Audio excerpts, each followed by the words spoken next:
Hello, everyone, to another session of SAS. Hi. Hi.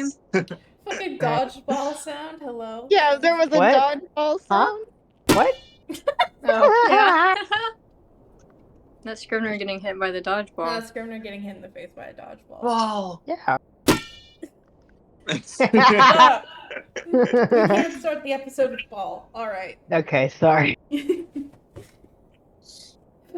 Alright. Yeah, hello, everyone, to another session of SAS. You guys are still in the mines. Are we Um, back in the... Would you say we're back?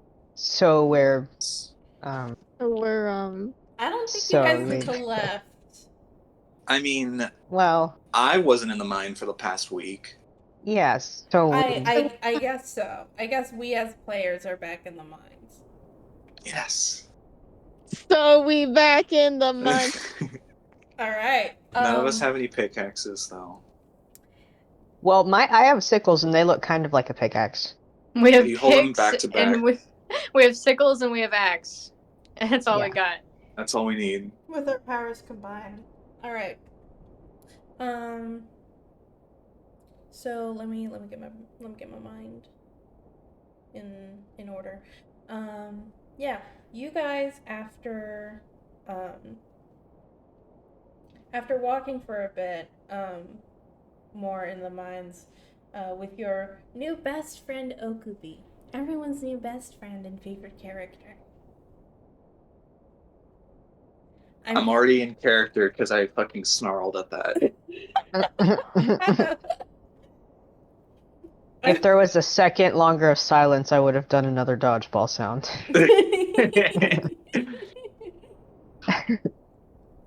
Oh, hey, Okubi, long time no see. Oh my god. You're I killing know her! that was supposed to be pelting her with dodgeballs, but I imagined like grabbing her, turning her into a ball, and just like dribbling her. A fucking, like, paddle with string and ball. What the Oh fuck's my that The called? god, ping pong. yeah. No, the paddle ball. What is that? What is that called? Is that paddle? I think it's just called a paddle ball, right? Yeah, it's Yeah, paddleball. it's a paddle ball. Okay, that sounded wrong. It does, but that's what it's called. Okay, yeah. Paddle board? Anyway. I don't know. Anyway. Bounce back paddle ball. Alright. Yeah. So you guys are in the mines with your new best friend Okubi. And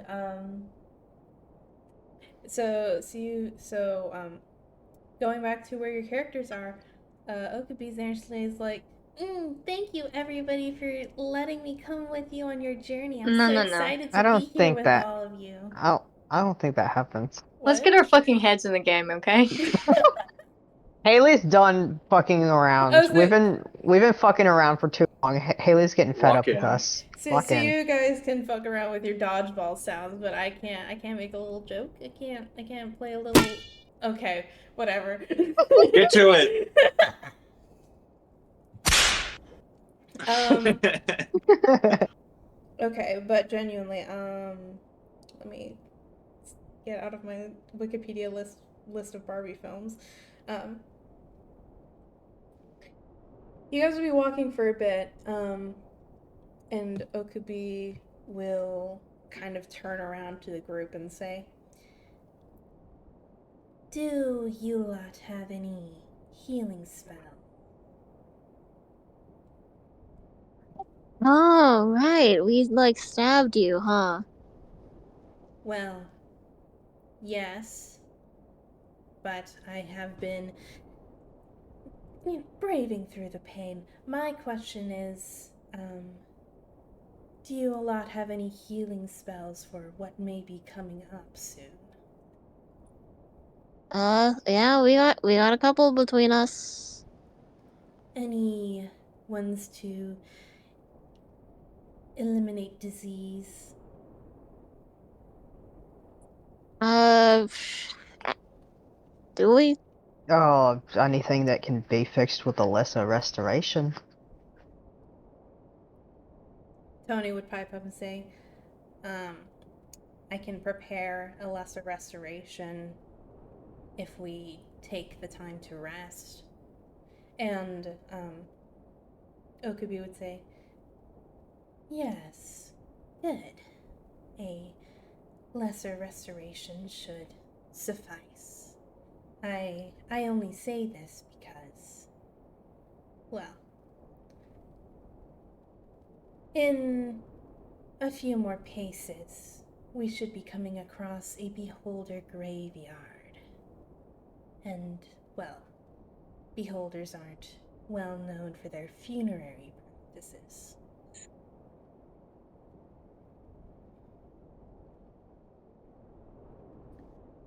I'm scared.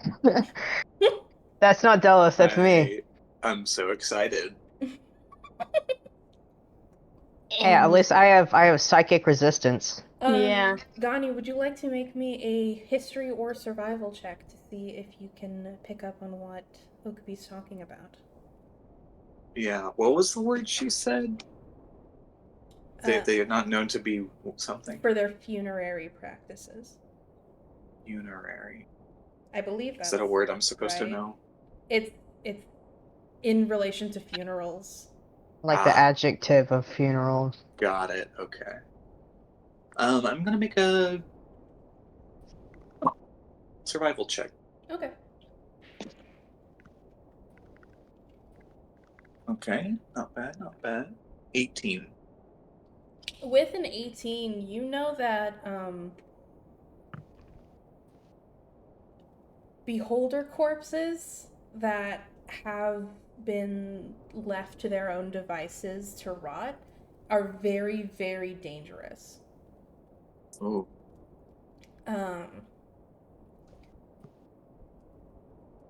And you know to avoid them and locations where they are, if at all possible. Do I know, like, exactly how, like, what precautions to take? Like, if we just walk far enough away from them, is that fine? With an 18, I can go into more detail.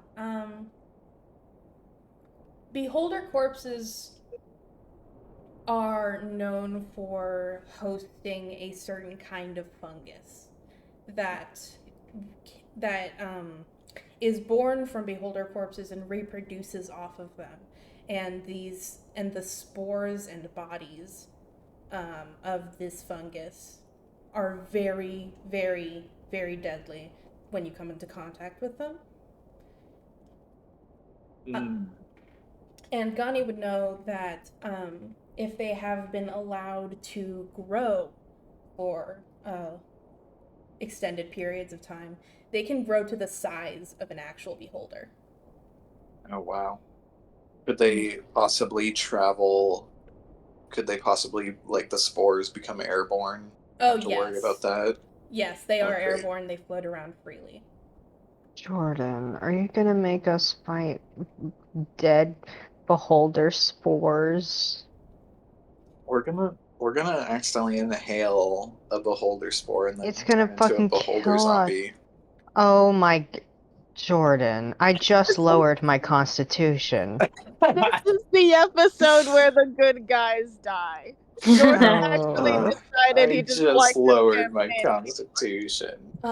Gani knows that you cannot and should not attempt to fight a one of these gas spores, they're called, because if you come into contact with them at all, they can be lethal. Got it. Okay. So everyone hold your breath and run. Does Gani say that? Because I rolled, what does Delos know about this? And I rolled a 3. Nothing. Very nice, very nice. Mm-hmm. Delos vaguely knows what a beholder is. I was like, does Delos even know what a beholder is? Fucking idiot. He's like barely heard of them in passing. Yeah. He knows about the Feywild version of every monster ever, where God. instead of eye stalks, it has little flower stalks. And and shoots its kindness beam at you and No. a ray of joy. He knows as much as like if you say, hey, you know what a beholder is, he would go, I know of it, I've definitely heard of it, but remind me, which is code for jack shit. Yeah. Okubi would say, if at all possible, I would recommend we take a long rest here, as, well, we don't want to be wasting any time after passing through the graveyard if something undesirable were to happen.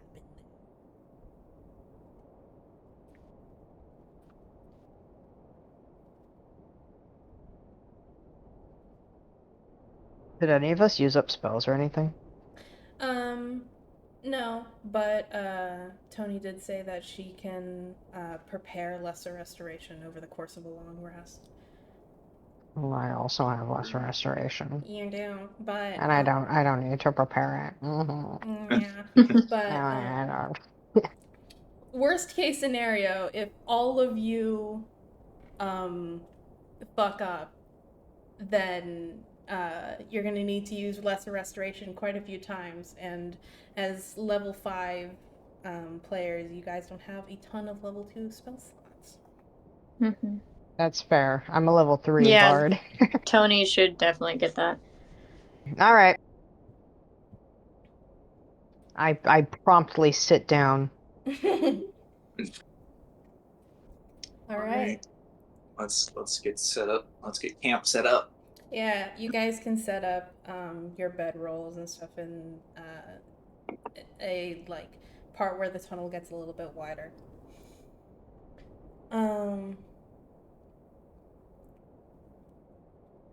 Yeah. Tony, after she sets everything up, she gets out some tools and she starts like finicking with some of the like attachments that are on her staff. It's assumedly preparing it to cast spells like Lesser Restoration. Alright. She's gonna have to swap out one, right? Yeah, she is. She's going to drop Detect Magic. Okay. I need to pull up. Gerby can their, also get lesser restoration if we want to swap out any of hers. I think 2 characters with the spell is alright. Yeah, I was thinking that too, but I'm also what does Gerby have right now?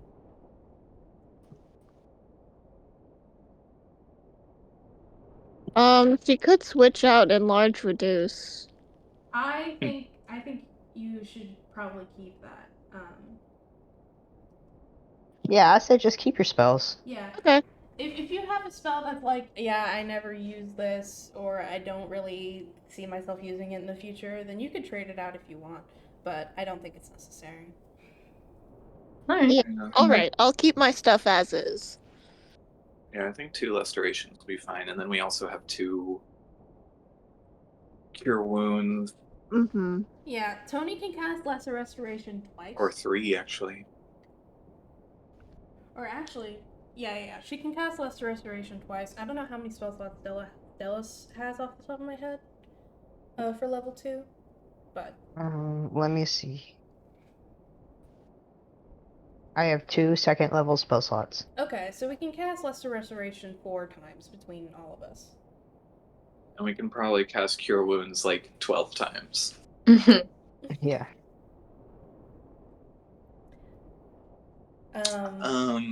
I will say Cure Wounds wouldn't do much for you. I know, but I'm just thinking of on the healing side of spells. Oh, yeah.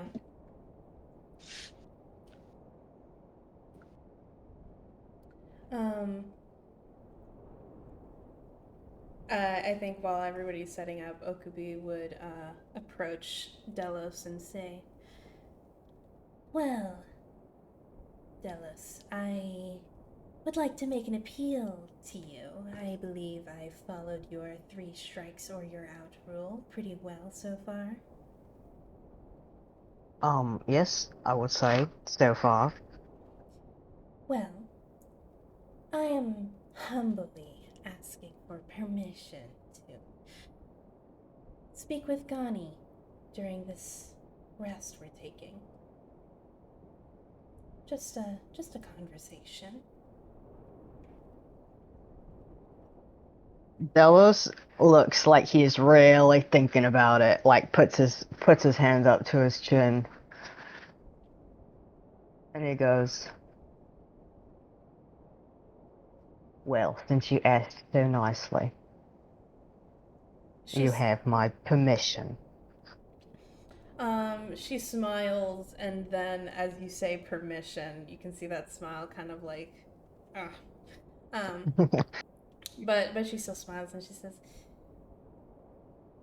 "Thank you, Delos." And she moves to approach Gani. I shoot her. You don't? I don't No, think I you do. don't. No. No, not this time. Not this time. She says,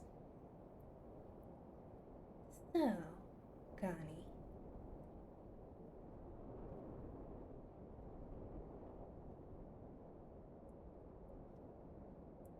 I won't be following you out of this tunnel. I have no interest in the surface. So, when we get there, and it will be soon, that might be the last time we see each other. For a while."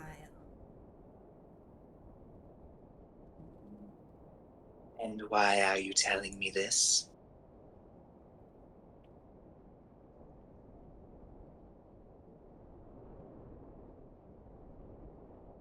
I'm not entirely sure. Maybe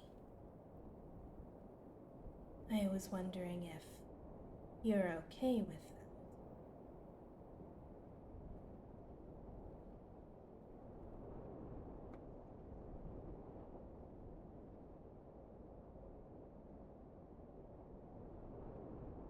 I do think you have valuable information, but probably not much about the surface. So I can't imagine you'd be much help up there. This is true. But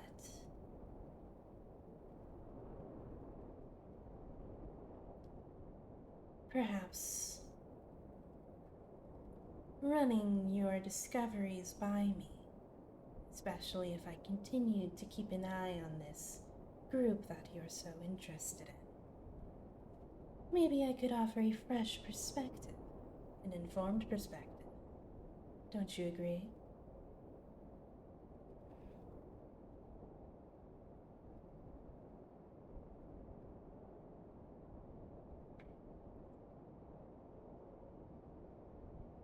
I suppose that is not incorrect. How can I know I can trust your information? Your fresh perspective. Let's do some brainstorming, shall we? What reasons could I have to lie?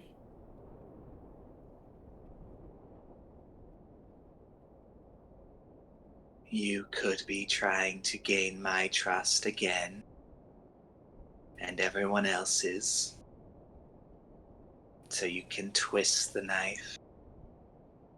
You think I'm that petty?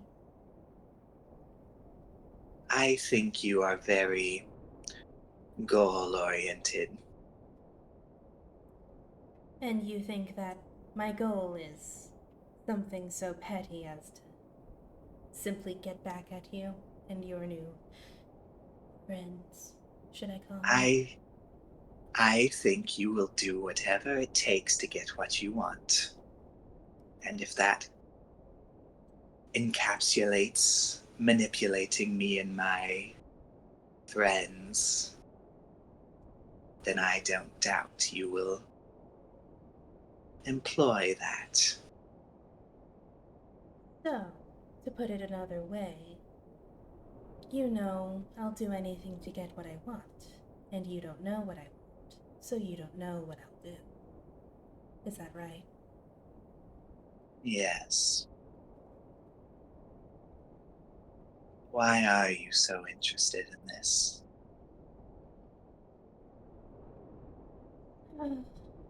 She looks away and she says, "They look like they have a bit of money. You know, gleaming, shining, polished golden armor doesn't grow on trees."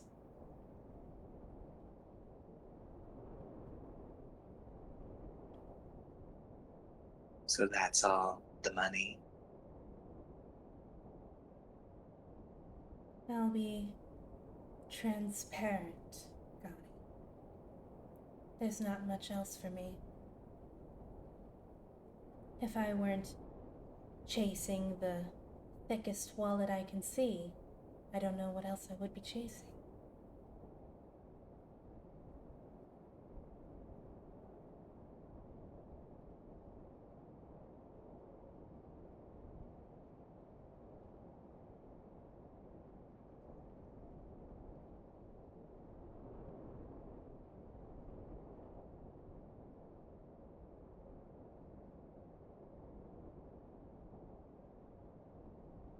The truth may be, Gani, that you have more than I do.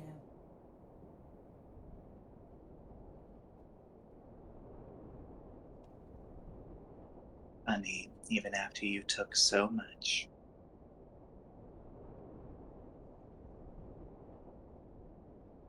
Funny indeed.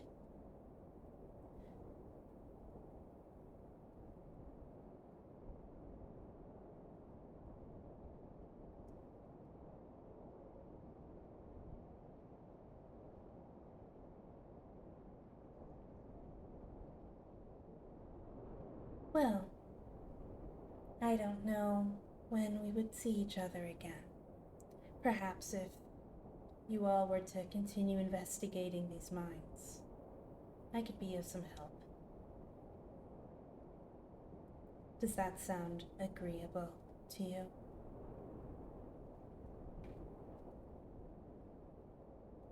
It would be the best of both worlds if we spent as little time together as possible, but you still gave us information.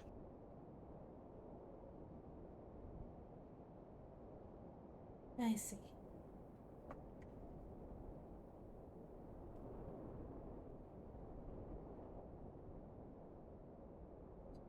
If I find that you have somehow betrayed us,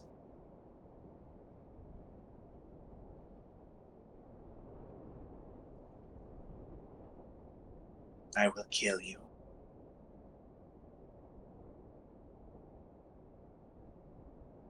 Is that right? Yes. I'll keep that in mind.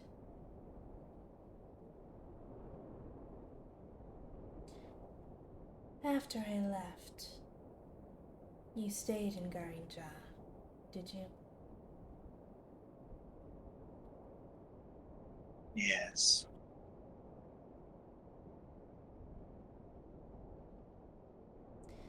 Did that Kula man ever take you back?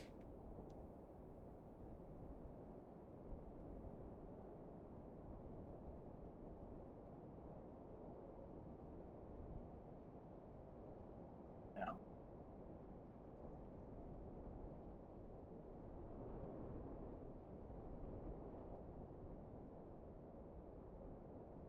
And he's still walking around, hasn't bit the dust in some horrible, awful, gruesome way yet. Why are you so interested in him? I'm interested in you, Gani. I.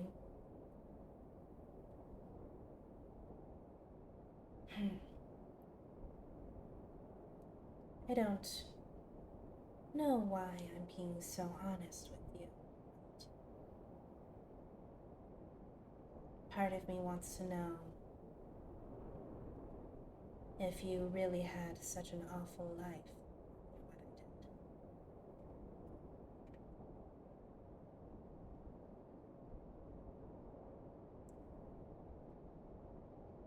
After you left, I try not to think much about my past.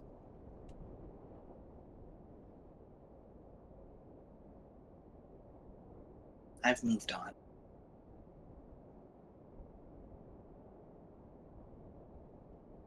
But you didn't leave. You were told to leave.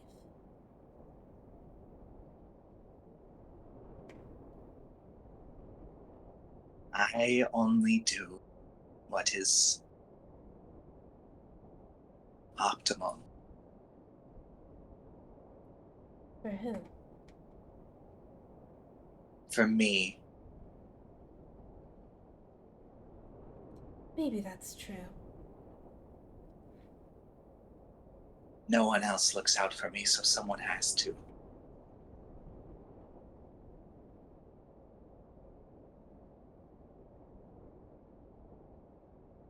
And staying in Garanja, that was optimal for you? I was still getting jobs there. I Really? couldn't go to the surface. Of course.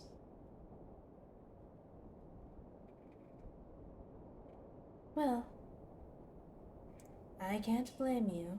It doesn't sound much more optimal to go off on your own like I did. Definitely.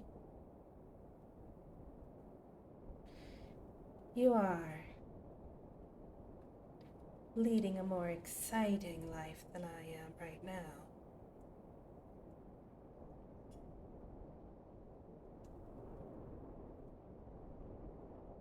I guess everything in my life was worth it then.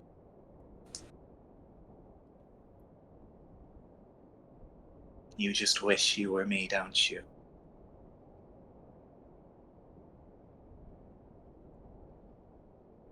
She smiles and she says, "You're really leaning heavily into that, aren't you?" I don't think you think that you made all the right choices. I don't think you're happy with where you are right now. I don't think I need to hear your opinion on my life.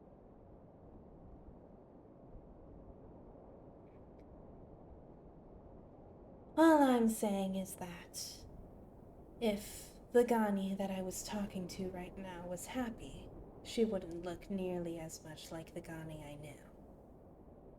And yet here you are, as recognizable as ever.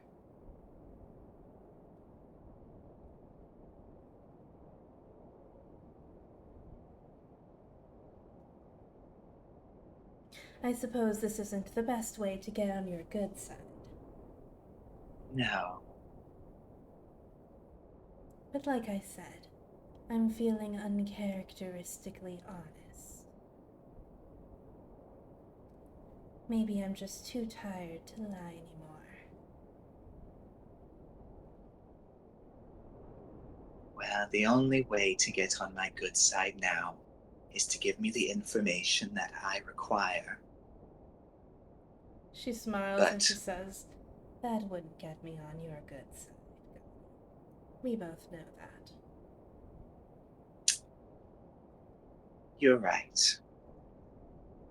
I don't think you will ever, ever get a second chance for me.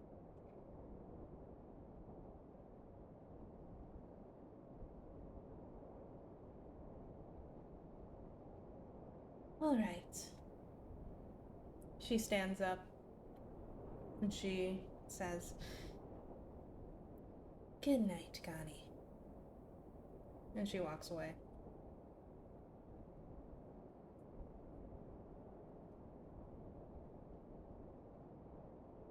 Cool.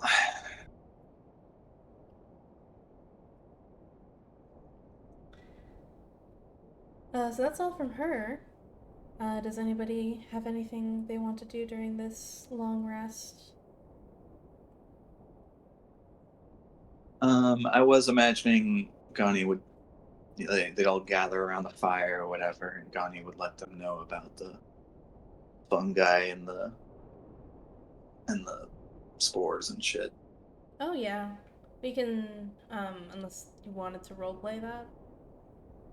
I'm fine with whatever. Okay. Um, as long as everyone's alright with that, I think we can just say that this information has been established. Okubi would try to supplement Gani's information as much as she can and say that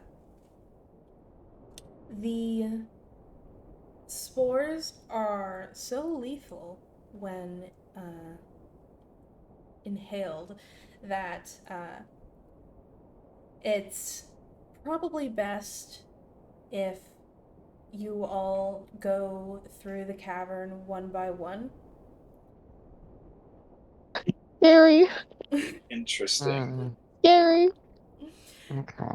Because if you're all in a tight little line, walking down walking through the cavern, then if one of you, then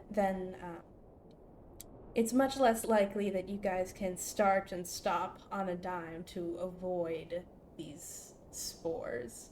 And if just one of you even touches one of these spores, then everyone in the cavern at the time will inhale them. And probably, Are yeah. these spores big enough to see with the Again, naked eye? they can get as large as a beholder. The spores themselves? Yeah. Jesus Oh. Christ. Mhm. This God. is so scary.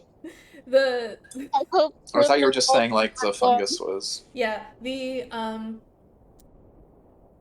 kind of using the D&D language here, and I'm kind of so let me clarify. The bodies of these fungi can get as large as a beholder, and when they are touched, they immediately release a cloud of lethal spores that Okubi would say can kill you within 24 hours. Wonderful. So we should probably send one of our lesser respirationists first,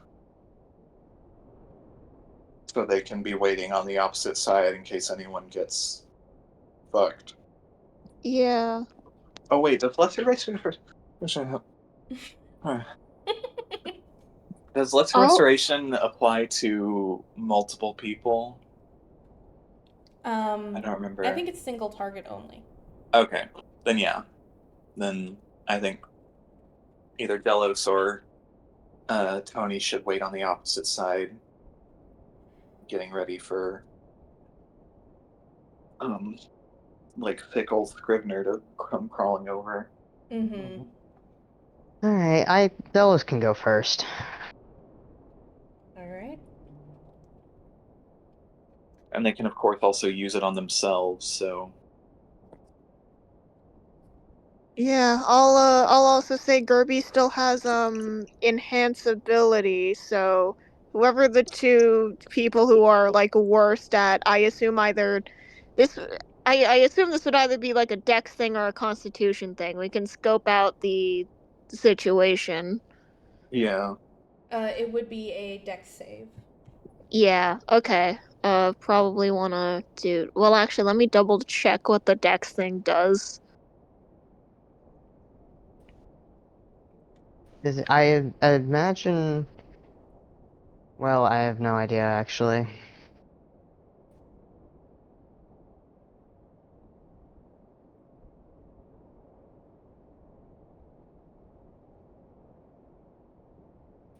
Right. So you get advantage on dexterity checks. Does that include saving throws? I don't believe it does. So this might not help. This might not help. Mm. It's a dex save to avoid touching it. It's a con save to avoid getting infected. So, do you have anything for Scrivener has con advantage saves? on both of those. All right. Nice. Sorry, what? It's As yeah. it's a dex save to avoid touching them, and it's a con save to avoid getting infected.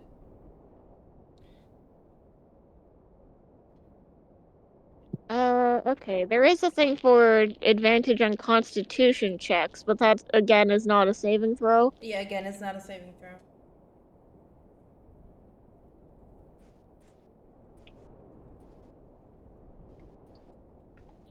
That one does give temporary hit points, but I'm not sure that would be helpful. Okay, no, then it's fine. Gerby can do guidance, actually. That'll be more helpful. Hmm. All right. That sounds good. All right then.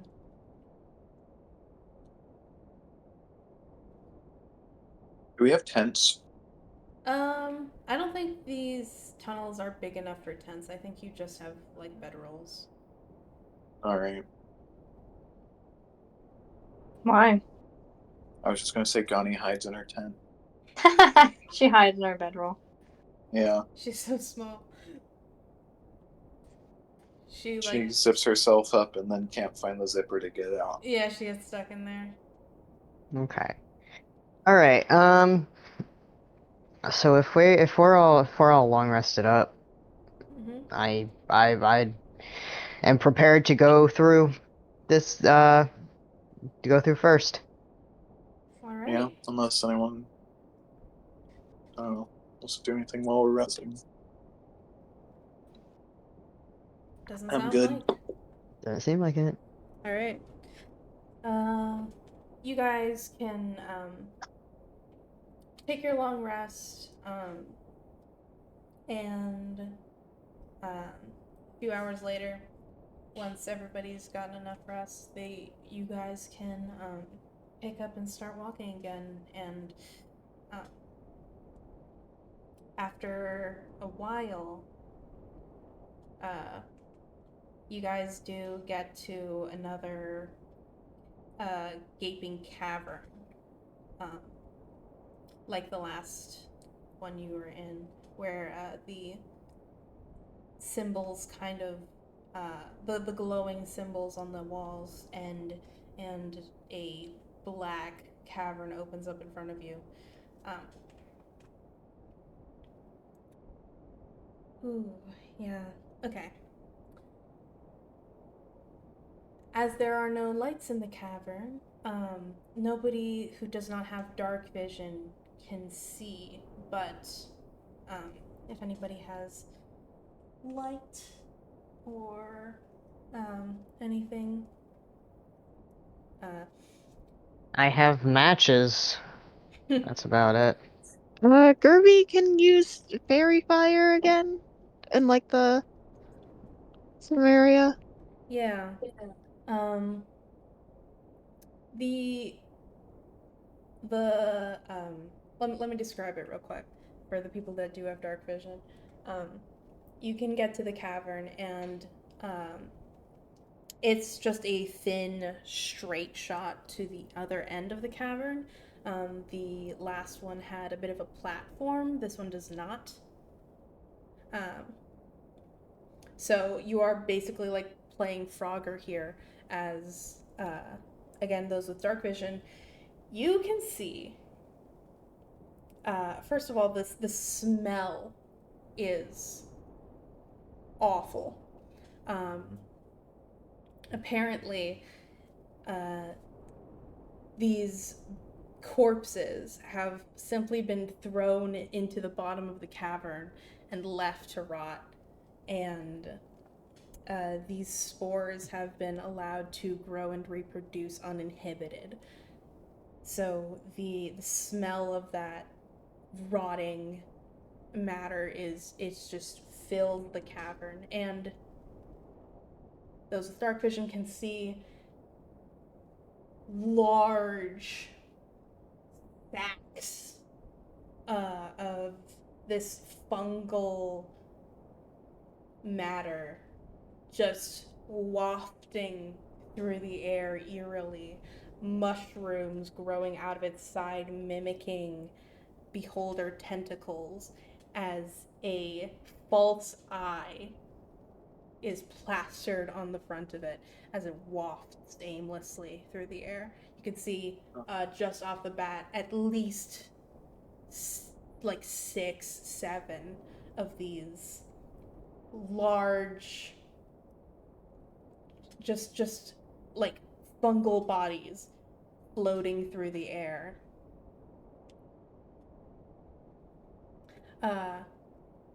Yucky.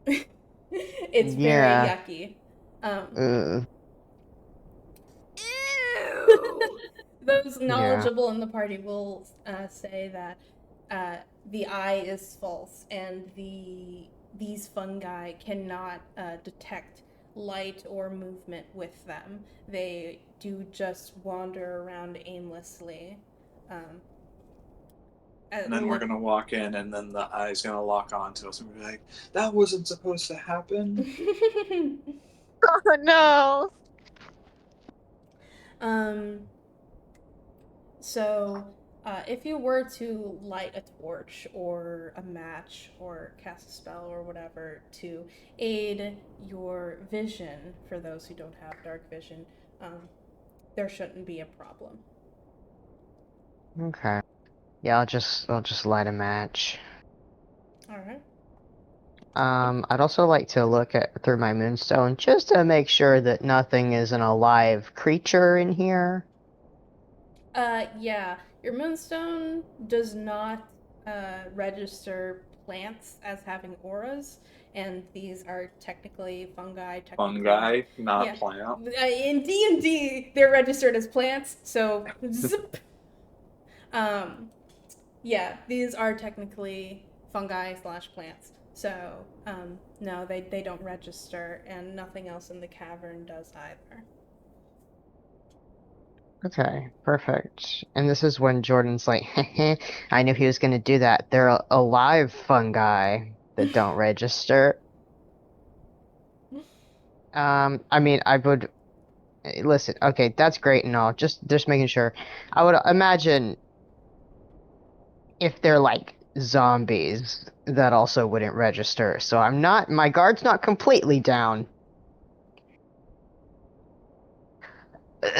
Okay, but yeah, I'll light a match so I can see, and then I'll I smacked Delos on the butt Yep, that's what uh happens.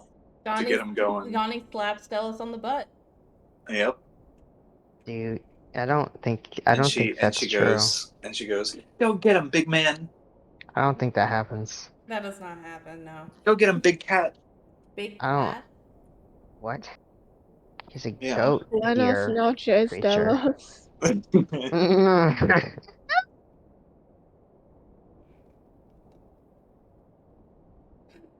Noches? Okay. Buenos Yeah, noches? that's not the meme, but you know what? Let's fucking It's dark in here, so play. it's like night. Oh my god. All right, yeah. Okay, all right, let's go. Yeah, Delos, give me a dex save.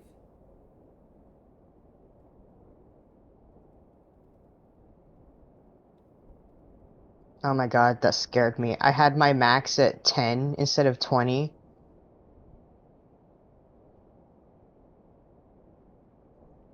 Oh, I rolled worse. Oh. Oh. Well, what Okay, is well, what is it after let me modifiers? Yeah, I'm looking at my modifiers. I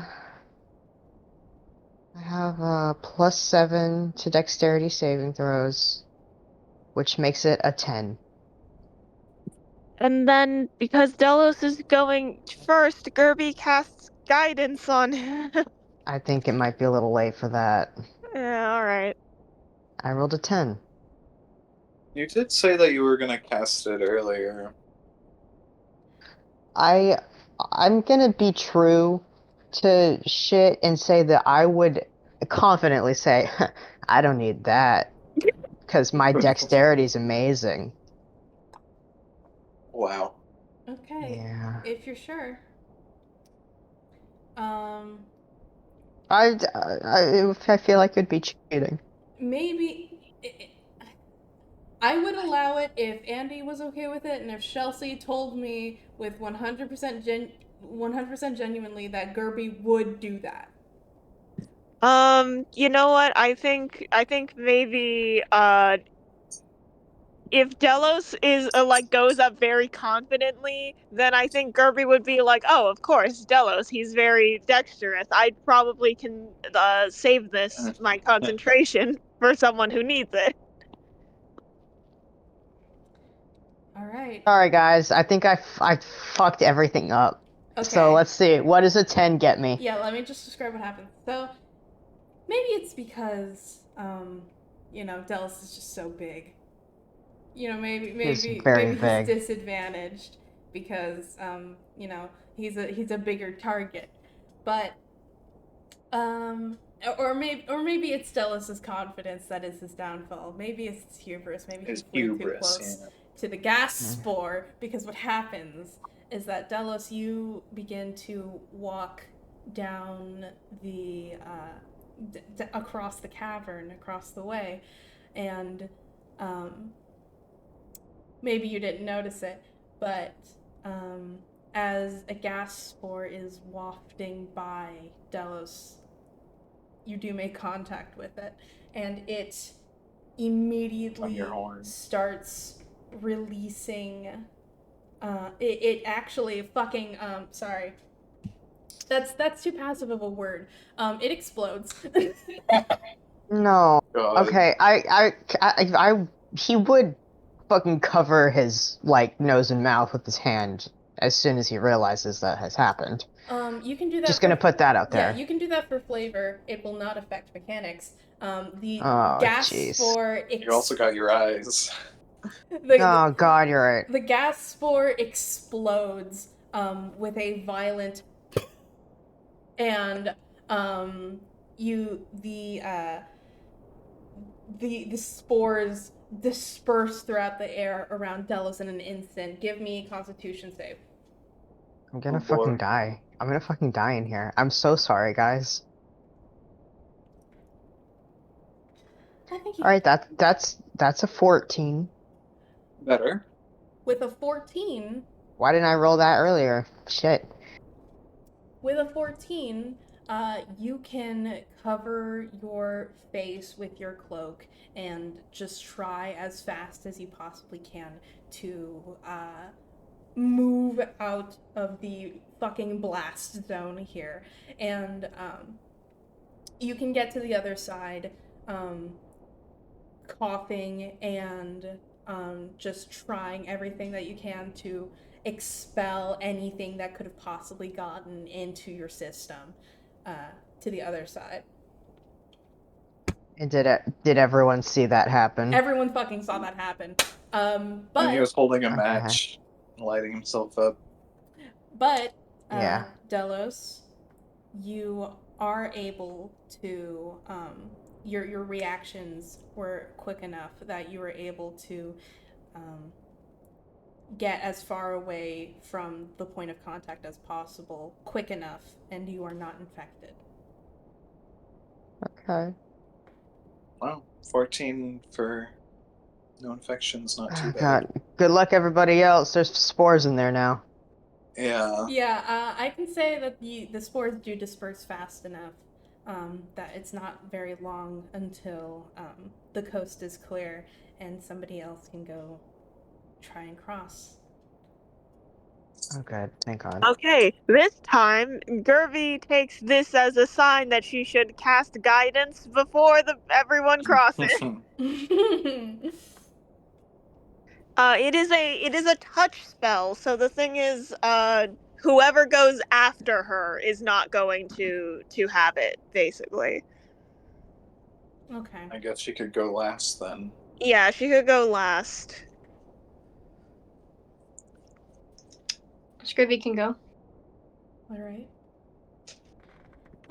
Scrivener, as you step forward, please give me a dexterity saving throw. All right. Are you Yes. doing What's anything up? to light your way as you do this? He'd probably just ask for a match. Okay, yeah. Is that okay? I'll allow it. Yeah, I don't think he'd have anything specific, but Yeah. If anyone else needs it, though, they're gonna have to fend for themselves, because Delos would only give out. He would only light 2 matches. Sorry. Oh god. Yeah, Gerby has spells to light the way, but their concentration, well, which she would has mess dark with that. vision. I mean for everyone else. Who else doesn't have light? Oh Probably wait, Jeff, Tony. does everyone else have? Okay, never mind then. Tony Tony doesn't have light. Oh, Tony. Okay, I can give the match to Tony. He has advantage on these. So I guess. feel if you do this in the dark, you're not gonna have that advantage. Well, I'm assuming that it would It would give you just disadvantage. make it a straight if you, roll. Yeah, it would make it a straight roll. Yeah. Yeah. I can give it to Tony because alright. I don't want Tony to get fucked up. Is the 2 match thing is that his little superstition, or is he just Mm-hmm. okay? I wasn't sure if he was just really Scrivener pilled or something. No. And Tony can take it. It's fine. He's only gonna light 2. Yeah. Can he Okay. hand out more? No, only 2 matches can be lit in an Okay. instance. Got it. All right, Scrivener, please give me your dexterity saving throw straight. Okay. I feel like that was a conversation between Delos and Gani. Yeah, I was thinking that too. 9. With guidance.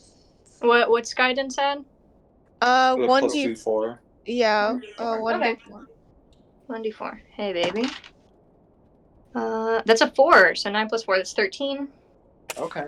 13 passes. Oh, Okay. Scrivener, you're able to kind of fucking lock in and just like try to move as efficiently as you can across the way, and you can make it In the dark. in the fucking dark somehow. I want to go. All right. Gani has dark vision, so unless there's anything else, please give me a dexterity save. Is Kirby Yeah, I'll changing cast. guidance? Yeah, I cast guidance on you too. Wonderful. Thank God it's a cantrip. Yeah.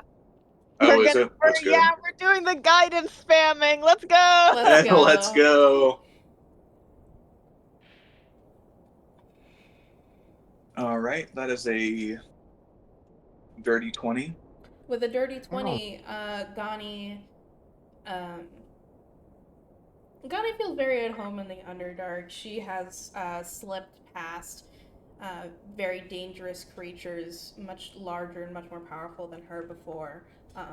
This is practiced. She can make it across. She's so small, the spores just float over her. Yeah. Also true. All Wonderful. right. Next, I'm going to throw Synthis out there. Okay, I cast guidance again. Yay! Again. All right. Again. All right. Yeah, I didn't realize guidance was a cantrip Yeah. until now. Yeah, Yeah, the only reason I forgot. the only reason I didn't just say no, I do it because it's a cantrip is because I was briefly like, oh, what if they like call me out for like spamming it on everyone though? But nah, we don't care. Yeah, I let's go. literally thought it was not a cantrip, and I was like, if you only have a limited use, why would you use it on the guy with a plus fucking 4 dexterity? Yeah, there are certain things that feel a little spammy in D&D, but this I feel is fine. Yeah, trying to avoid a disease that can kill you in less than a day. Yeah, let's get guidance on here. Yeah, Mhm. alright. And I'm still sticking by, like, the rule of, well, it's a touch spell, so Gerby has to go last. Mm-hmm. Yeah. Alright. Yeah, next is Synthis. I'm throwing him out into the wolves. Let's see what he rolled. Oh no. Roll that d4. Yeah, let me get a d4 in here real quick. Why are the Dexy guys rolling bad? Yeah, what are y'all doing? Bump you in the forehead. Synthis, for some reason, No. Oh, God. Oh. maybe a side effect to locking in sometimes can be, as your focus is so single-minded in nature, it's almost like other things kind of fade to the background, and perhaps as Synthis is focusing on the next steps he's taking in front of him, he doesn't see the gas spore that is slowly but surely wafting its way just beyond his field of vision towards him. He makes contact with it, it explodes. Wait, can The we humble warn gas him? spore. What? Can we warn him and help him? Because we'd be since we're all going one by one, we'd be watching. Yeah. Synthis, no! Look out! Behind you! I am going to say that I already rolled everything. I'm just gonna have him roll this con save. Okay. We all go, Synthis, no! And Synthis, like, the spore is behind him, and he goes, it's right behind me, isn't it? He turns around and he goes, huh, what? Rolling for him.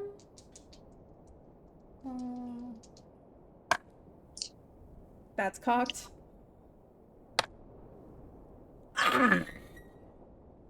Oh my god. Boy. He's gonna die. Did Synthis die? This is where Synthis dies? Is this where Synthis blows up and dies?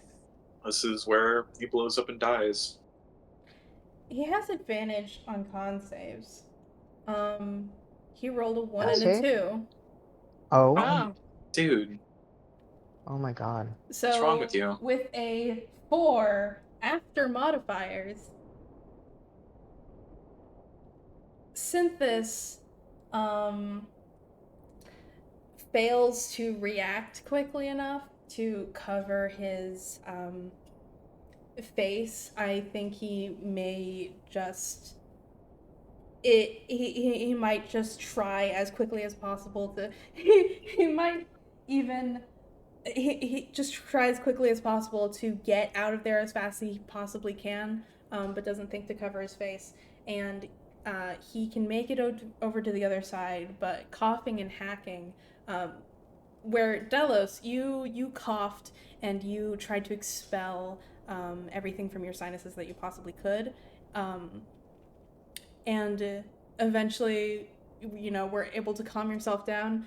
Synthis is coughing and hacking and simply does not stop. Oh, okay. I back away and cover my face with my cloak. Yeah. Lesser restoration on that boy. Delos holds his breath and closes his eyes and casts lesser restoration on him.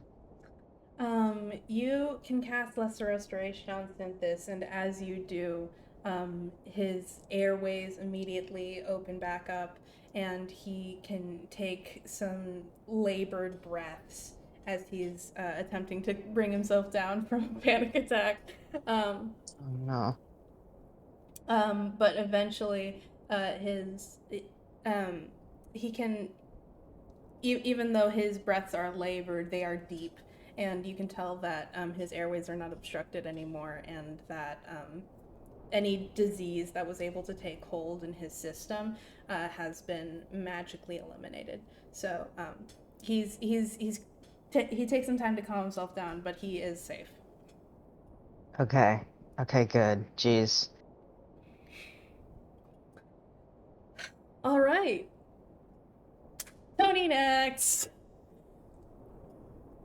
Nice. Go fuck up. Please don't please. fuck up, Tony. Please. Tony, please. Please, girl. I absolutely cast guidance against her. Yeah, alright.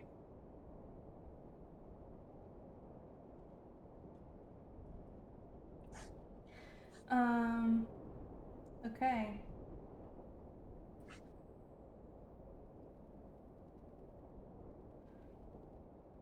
Alright.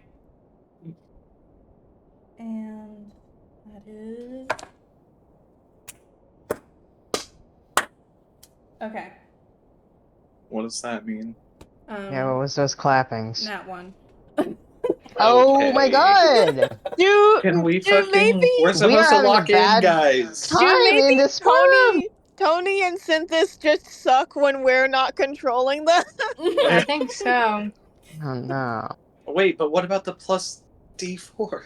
Yeah, what about that? No, Does wait, that no. change It was anything? a nat Don't. 1. Yeah, I know. I was just kidding. Don't actually use it, because then she could use it for the con save. Yeah, she can That's use it Yeah. for the true. next one. That's true. Bug. Oh god. Okay. Tony is not the most dexterous person. We all know this. She Yeah. walked across the way with Stila in tow. No one has to worry about Stila, she's a robot. True. But it's kind of like horrifying as unlike Delos or Synthis, Tony is just not very dexterous, so when she sees a gas spore coming her way, she just is fully incapable of getting out of the way in time, and so you guys see as she does notice the gas spore but cannot react fast enough, as like just this abject fear comes over her expression and it explodes in her face. She immediately sucks her head into her shell, and she has advantage on this con save. Please, girl. Please, girl, I don't ask you for anything.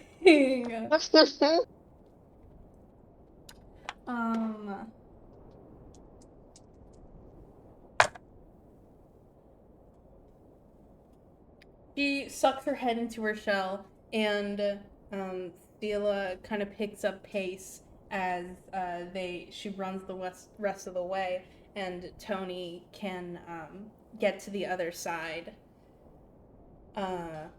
She can get to the other side, pop her head back out, and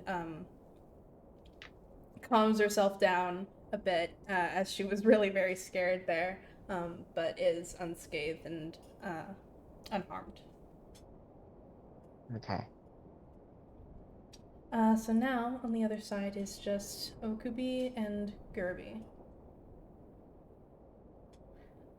Will Gerby be casting guidance on Yes. Okubi? Yes, I'll cast guidance on her too. She would say, much obliged, Goblin. Yeah, no problem. And attempt to make her way across.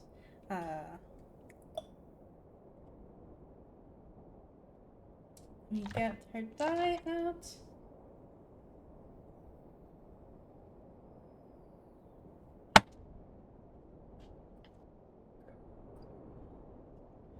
Okay.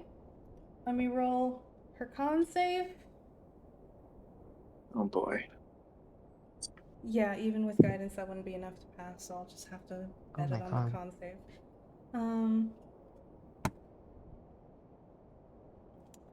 I will use the guidance now, though. Oh my god, Oh my guys. god.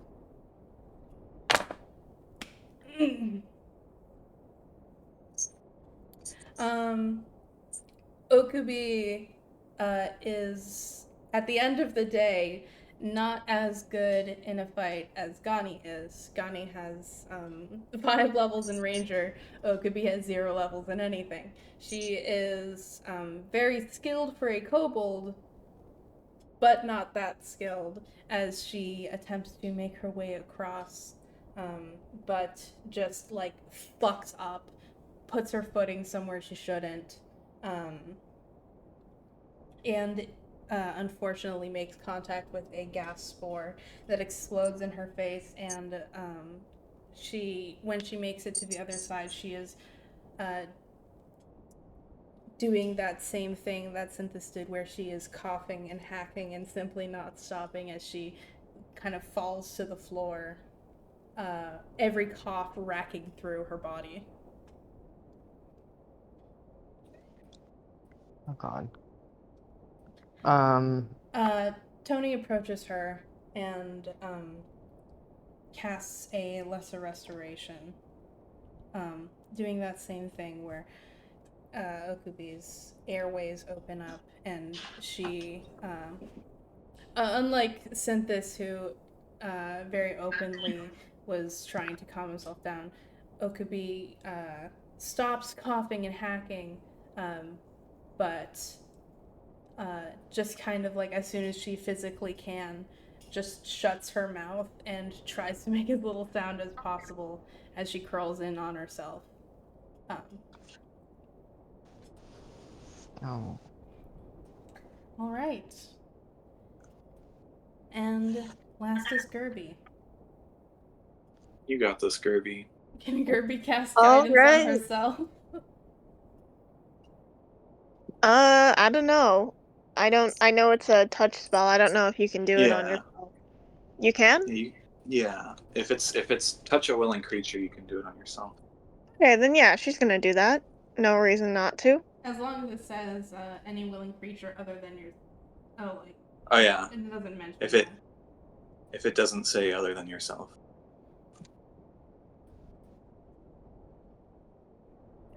Just a willing creature. So.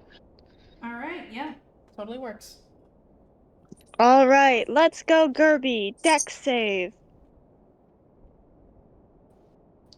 That is a 16 on the die plus 2, I think. With a 16, Gerby's very good at observing and internalizing and learning.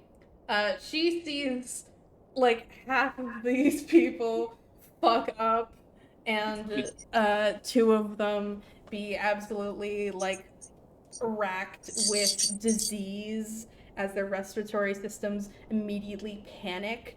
And she goes, "That's scary. I gotta lock in." Yeah, she's like, okay, it's that little like dip in the rocks, like right there, like right behind the stalactite that like is in everyone's blind spot. I just have to like skip over that. Yeah, Gerby was able to see everybody else cross, see all the mistakes that they made, and make a little note in her brain, don't do that. And she doesn't. She can make it across the way, locked in as fuck, without making contact with any gas spores. And you guys are Good job, Gerby. officially on the other end of this treacherous ass cavern. All right, we all made it here in one piece. What? One Piece? What? Why is that so important to you?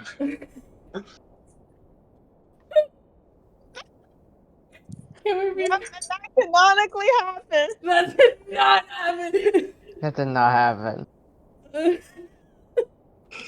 I'm not ready to canonize One Piece, okay? I can't. We canonized JoJo too early in COG. I can't do this. Not right now. Okay, we did it. You guys Everyone's did it. everyone's good. Yeah. Awesome. Synthis can calm down and is ready to move on pretty fast. Okubi seems to be pretty shaken up, but is unharmed and doesn't have a problem going forward after you guys are ready. Okay. Then someone with dark vision needs to lead the way. Mm-hmm. This can be Gerby again. I don't see a reason why it It wouldn't be. I don't think Gani is focused on synthesis much right now, so I think Gani might be closer to the front now. Okay. Alright. All right. She does make a comment on how abysmal that was. Yeah. Yeah. You know what? Yeah. Dallas would agree.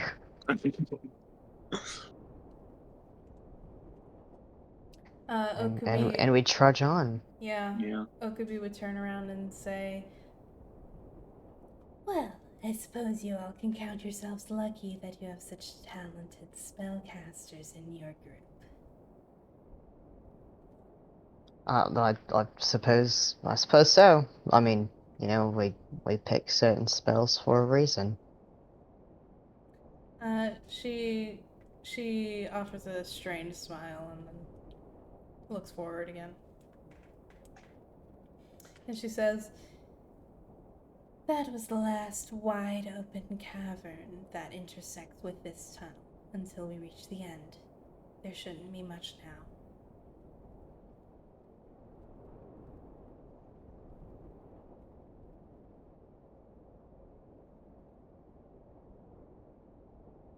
Let's run. Yeah, let's just fucking go. Let's just Pack like fucking go. sardines. Let's Yeah. just fucking go. Let's just fucking go. Fuck it. Yeah, can we take a small break? Yes, I have to pee. Yeah. Yes, please. I was just about to ask. Alright. Wonderful. We'll be back in a second. Bye-bye. Bye. Bye. And we're back. Hello. Hi. Alright. As you guys are continuing, I think Okubi would actually try to strike up a conversation with Tony. And as you're all in pretty close proximity, one of you can probably overhear if anyone's interested. I'm interested. Yeah, I'll listen. She's so conversational. She is. Got a She's a chatty chatter. Cathy. She's a chatterbox. She has no friends. Just wanders all alone. How did she finally found some people to talk to. What's going on? A little bit. Goodness. Yeah, she attempts to strike up a conversation with Tony, and she says, "So, I've surmised that you're some nature of intellectual, is that right?" "Yes, I would say so. An academic. Definitely." "An academic, of course, at this, university." Tony nods. "Well, would an academic such as yourself be interested in some information about these tunnels?"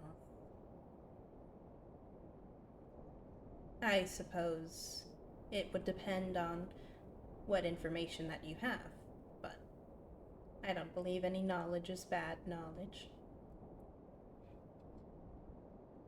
"I agree with that sentiment.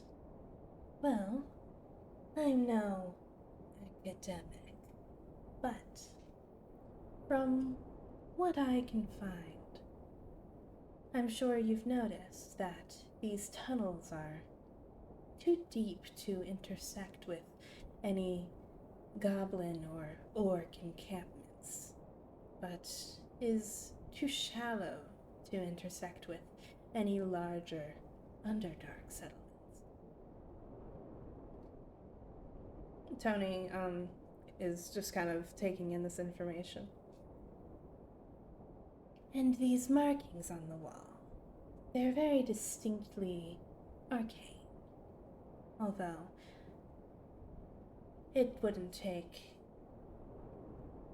a genius to figure that out. From what I can tell, these tunnels could be of primitive gnomish make, or more primitive than normal.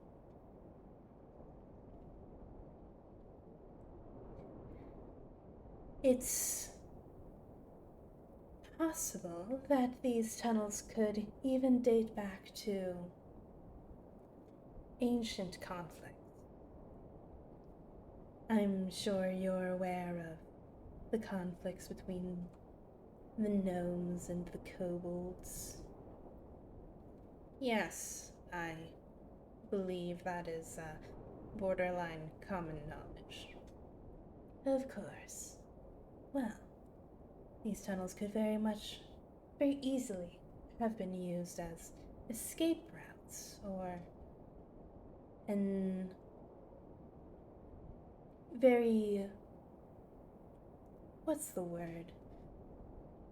Undercover transportation system? Of course, very rudimentary. Of course. Anyway, that's just what I've been noting in my time here. I'm not sure if that would be any use to your investigation. However, well, I thought that it might be becoming of me to assist in any way I can. How generous of you. Okabe smiles and continues walking.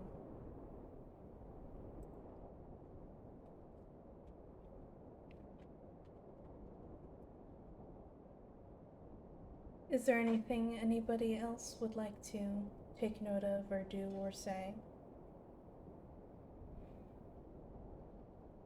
I'm along for the ride, baby. Alright. If nobody has anything they'd like to do,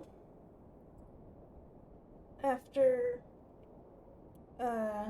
just a last few hours of walking, you guys eventually find the tunnel going at a slight incline.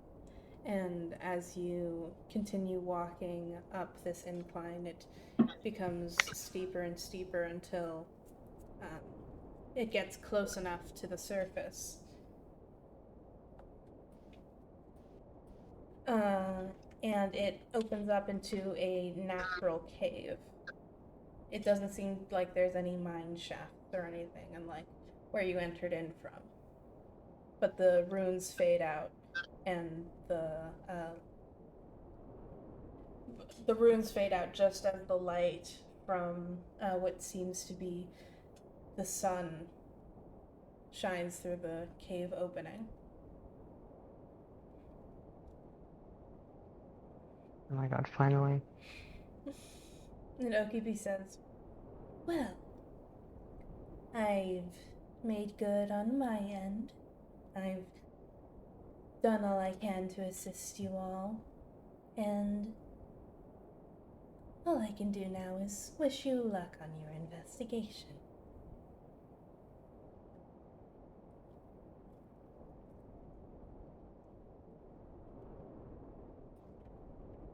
Dallas looks at Gani. If she has anything to say to her. Um.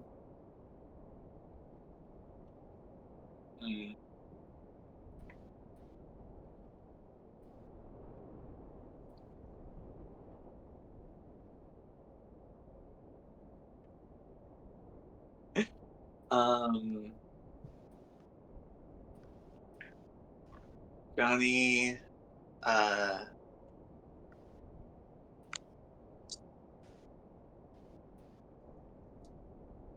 will say, Gani looks like she's about to say something, and Okubi holds up a finger and she says, "Oh, Delos, does Gani have permission to converse with me?"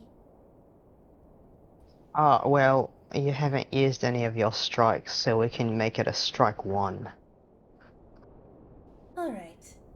She puts her finger back and she says, "Yes, Gani." You better have some more information when we see you again. I'll do my best.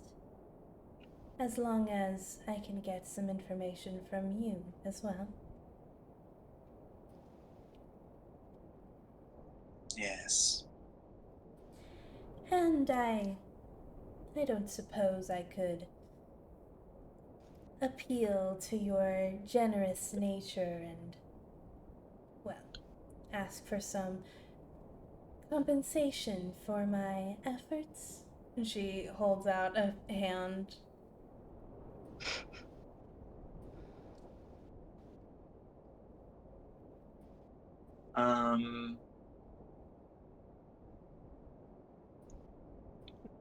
Okay, wait. I'm going to look at is at everyone's expressions. I'm just gonna glance. Are people is the expressions reading as like, oh, of course, or is the expressions reading as like, I don't want to? Scrivener, Before anyone says anything. Scrivener thinks that's funny as fuck. We put you in a bag. He's just making one of those like trying not to laugh faces. Can I tell if she's asking for financial compensation or is she expecting more information? I'd assume financial compensation. Yeah, that's what I was assuming, but I Would don't you wanna like to look make an stupid. insight check? Ugh, yeah.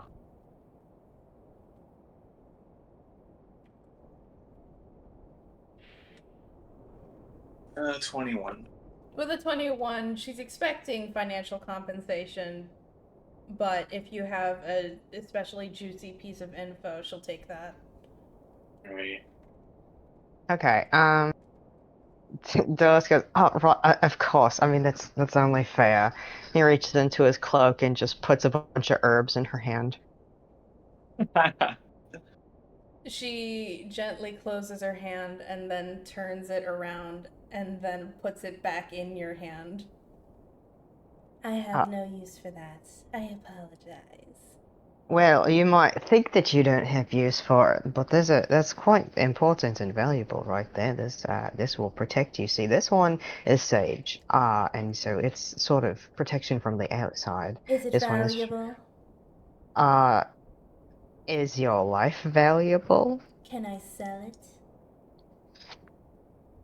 If you're smart enough. If Gani, sorry. No, you're good. What's Gani do? I was gonna say, Gani rolls her eyes and reaches in her bag that she has, and pulls out a gold piece and throws it on the ground in front of her.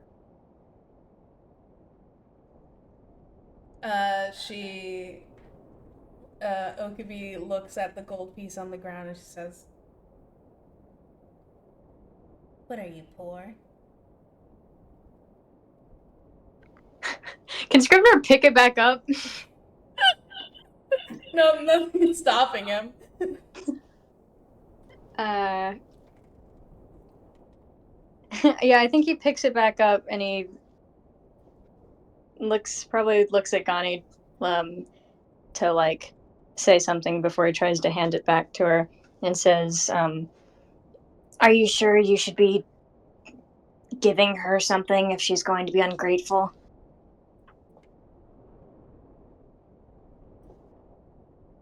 Sooner we give her what she wants, the sooner she leaves.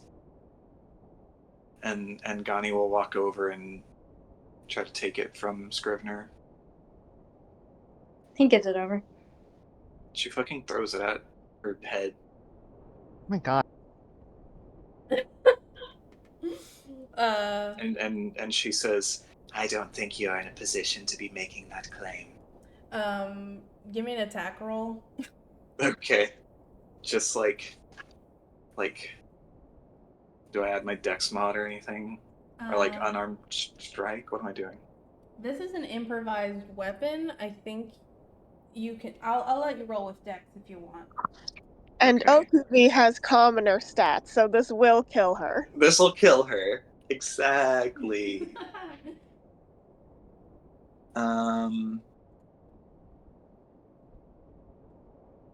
Wait, why do I have that? Oh, am I proficient in this? We don't. I'm just gonna let you put your proficiency on it. All right. Awesome. That's This a will kill her. 17 to hit. Yeah. Yeah. Hold on. How do Let me look up you That's what- calculate AC? It's okay. HP. No, AC. Okay, yeah. Oh, With a 17 will hit, so she can't get out. She can't like sidestep it. You do just like flick the gold coin her way, and it like she flinches as it hits her in the face. And you say that, and she says, "Fine, but you're going to have to compensate me rather handsomely next time we meet if you want good quality information. You understand?"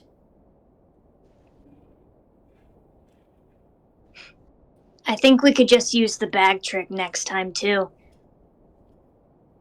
She kind of like she almost like snarls a little bit and she says, "Well, good luck." And she turns and walks away. that was fucking $100, bitch. I was surprised that it was gold, and then she fucking was ungrateful. Yeah. I was trying to overpay to get her to fuck off. Yeah, and then she was like, "Psh, I told you one thing and you only give me $100." She wanted like 500. Whoa. 500 gold? Yeah. No. Oh, No. $500. Okay, yeah. She wanted like 5 gold or something. No. As she walks away, Gani fucking spits in her general direction. I think I think Okubi, while walking away, just like flips you off with her left hand. Does she Wow. does she spit like With her over her left hand? shoulder? Sorry. Does she spit over her shoulder? She kind of, I mean, no, she like spits and then like turns around to leave. She does not spit over her shoulder, Andy. Okay. Just wondering. Yeah. There's a thing for that. There's a Yeah. thing for that.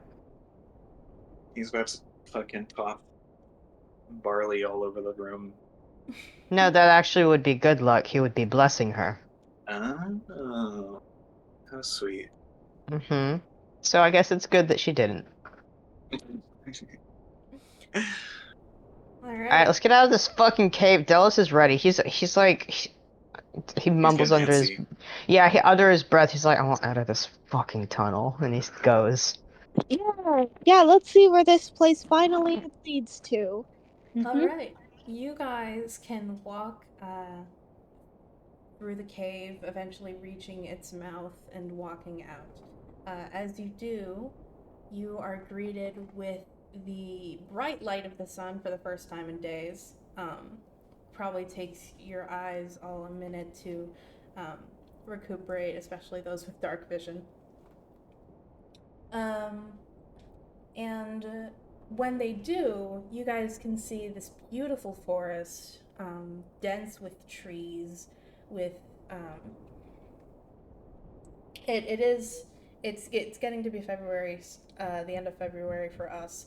So you guys can see that at least in this forest, spring has spring has sprung. You were seeing the first Wow. first signs of spring coming up in full force as the trees are growing these beautiful light green leaves, and the grass is coming back with a vengeance after being covered with snow, and a a um, a babbling brook is in view near the cave entrance, um, with the crystal clear water flowing over pebbles and making beautiful little ambient sounds as you all walk out. It's almost like you can hear like birds singing the tune of Edvard Grieg's Morning Mood. It's very picturesque. And Wow.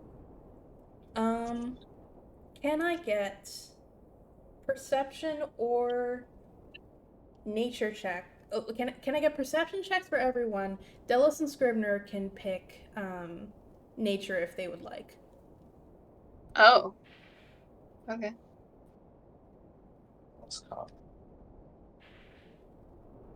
What's my higher stat? Let's see. Probably perception. I'm proficient. 17 perception. 22. Perception. How what? 22. From Gani? 18. Okay. Is perception wisdom? Yep. Yeah. 19. Okay. Damn, we are looking. The first one to notice is Delos, so I'll just describe what he sees. Delos, looking a bit closer at that babbling brook, you can see a faint rainbow sheen.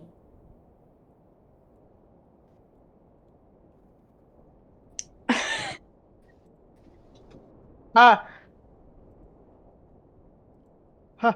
I think Delos makes that noise. He's startled. He goes, huh. He turns around and says, nobody fucking move. What? He puts his hand up very seriously. Don't fucking move. What's wrong?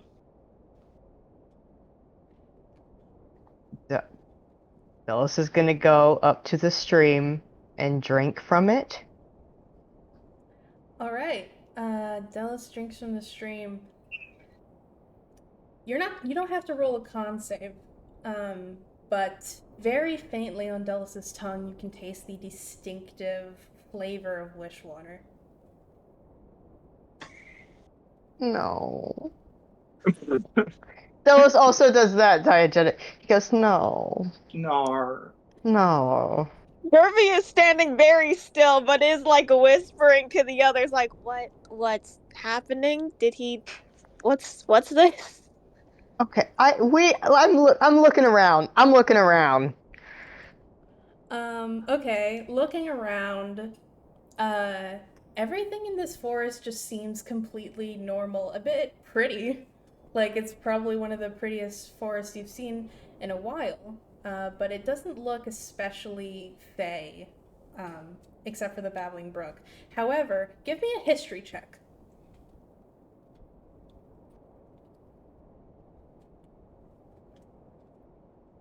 $11. With an 11, yeah, it's just a very pretty forest. And as far as you can tell, this Babbling Brook is the only fey-ish thing about it, and even then it's very faint. Can I tell anything wrong? Am I getting any vibes here? Gani can tell that the water is like has that rainbow sheen on it. I'm pretty sure most of you can tell like that the water looks a little bit different. But other than that, Griffner went yeah. to the exhibit. Yeah, Yeah, that's why you could use the nature. Yeah. Okay. Yeah, so all But of like, you... I can't sense anything like really wrong. No, all of you can tell that the water has a rainbow sheen on it. Delos and Scrivener are the only ones who can connect that to anything. And other than that, nobody perceives anything as wrong or particularly out of the ordinary, other than it's just a very pretty forest. Yeah, okay, so we all get pretty high perception, so we all know there's something strange going on with the river. Only Delos and Scrivener would know what it is specifically, but at least the rest of us know, okay, there's something clearly different about the river, and then Delos very seriously said, don't move, drank from the river and went, oh no! Oh, okay, Delos would stand up. Tony says, are you poisoned? Did you poison yourself? Are you dying? No, not actually. Nothing's wrong at all, and you're all fine to move. Um, which way is the stream like flowing? Which way is it flowing? I would say, like, northeast. Okay, he points to the opposite way that it's flowing and says, "I think we should go this way." All right. Can we do it? Can I do an insight on that? Yeah. Can I also do an insight on that? Yeah.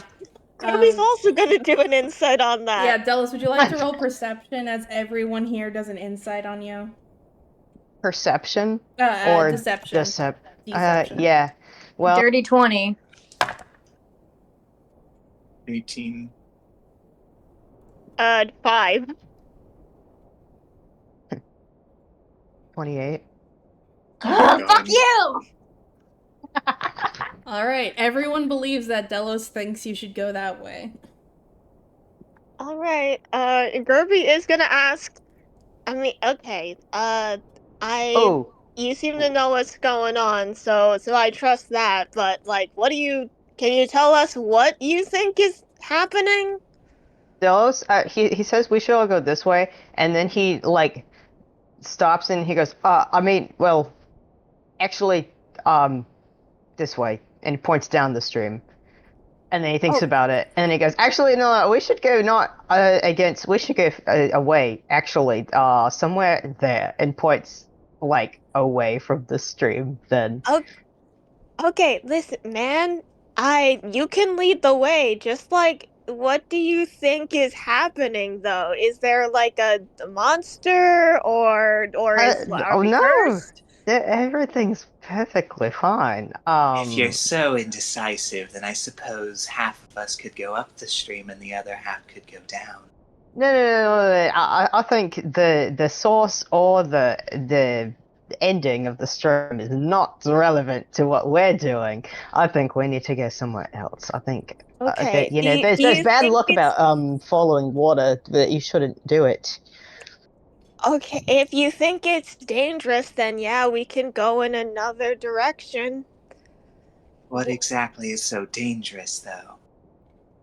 Yes, Delos, I know. what is at the source or end of this stream? I never.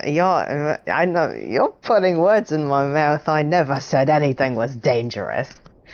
I just think it's a good idea to Well, go somewhere else. what is it?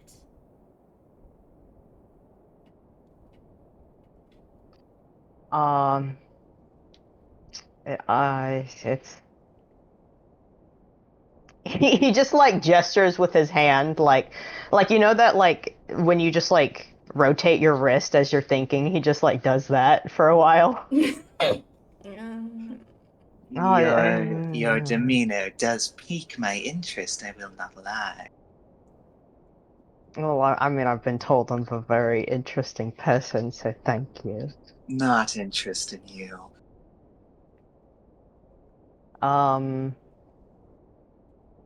If it's not I want to know what. No, you go ahead. You're the player. Okay. He says, "Well, I want to know where this stuff is coming from, so I guess I'm gonna start walking in this direction." Yes, if it's not particularly dangerous, there shouldn't be a problem. Well, Yes, I it's think I'd like to just join. water. It's just water. You don't need to know where water comes from. Delos, I was there in the exhibit, and this isn't just water. And what makes you think that? It's shiny, dude. Yes, refraction of the light. You've never, you know, played in a spring when the sun hits it. It creates a rainbow. No, I've definitely done that, and it doesn't look like that. Delos, this water is Technicolor. We have Technicolor in this world? I don't know what Technicolor means. It's like a specific... It's a way of coloring movies. Yeah. Wizard of Oz. It's like a specific technology, I think, so... Yeah. It means something different. Okay. It actually means Oh my something God. different in this setting, so. Okay, yeah, that's fine. Delos's eye twitches and he goes, I think we're all just having our eyes adjusted from the dark cave that we've been in. Of course, you know, any light, any colors is going to be dramatized. Synthis leans over the stream and takes a drink. Oh no!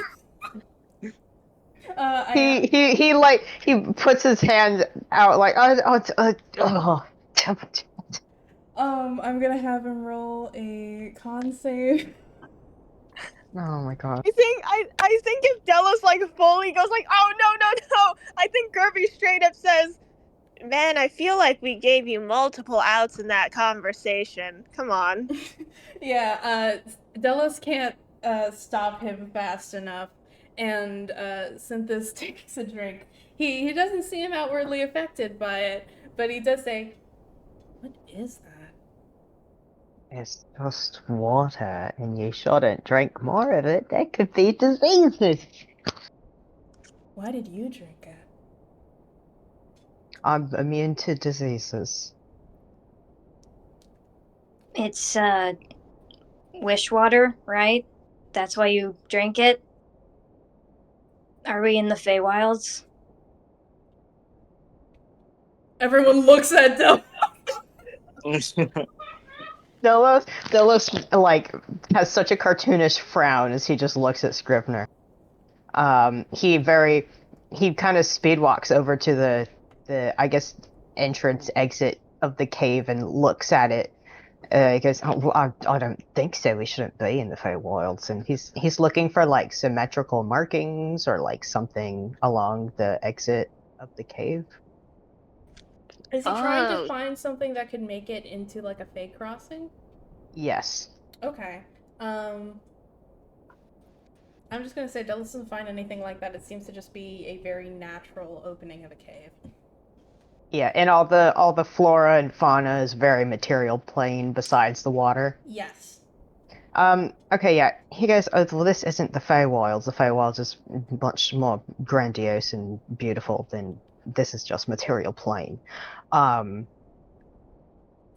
so with that being said, I think the water is not, I don't think it's something, it's not quite relevant. okay, but why'd they build the tunnel here though? If it's not for I get the what wish water, the magic water. Yeah, wish water. I'd say that's pretty relevant. It tastes like very strong rum. Wait, really? That's awesome. Well, strong for the amount of it that there is here. It's pretty watered down when you account for that. Delos, I think that in order for us to achieve our goals, we have to investigate everything that seems out of the ordinary. If this tunnel is right next to wish water in the middle of the material plane, then don't you think that's worth looking into?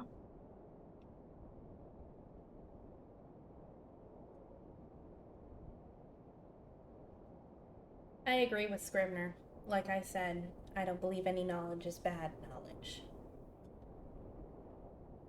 These tunnels seem to be manually created, so that must mean that there was an intention for it to open up here.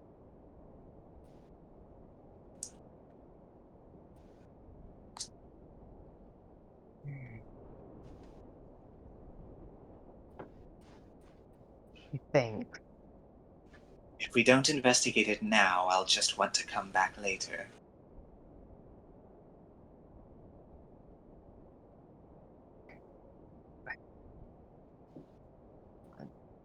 Delos kind of looks around. He looks a little defeated. Um, he puts his hand on his chest and just goes, Alright, well, if I am outnumbered in this opinion, then I suppose there's nothing I can do. Though if it leads to something bad happening to all of us, it is not my fault, and just remember that I told you so. Duly Uh, noted. Yeah. I mean, you didn't tell us so. You said that it wasn't dangerous. Okay, well, I tried to lead us away, so... And But there's not you anything said it wasn't inherently... dangerous. yes, there's nothing inherently dangerous about wish water. Okay, listen, man. If you think that there's gonna be a danger or something bad, or if it's like just bad luck or something, then like I'm willing to sit this out. I don't know what there's going to be. Well, let's find out. And then Tony starts walking. Which Mom way? follows. Towards where the source of the water is coming from.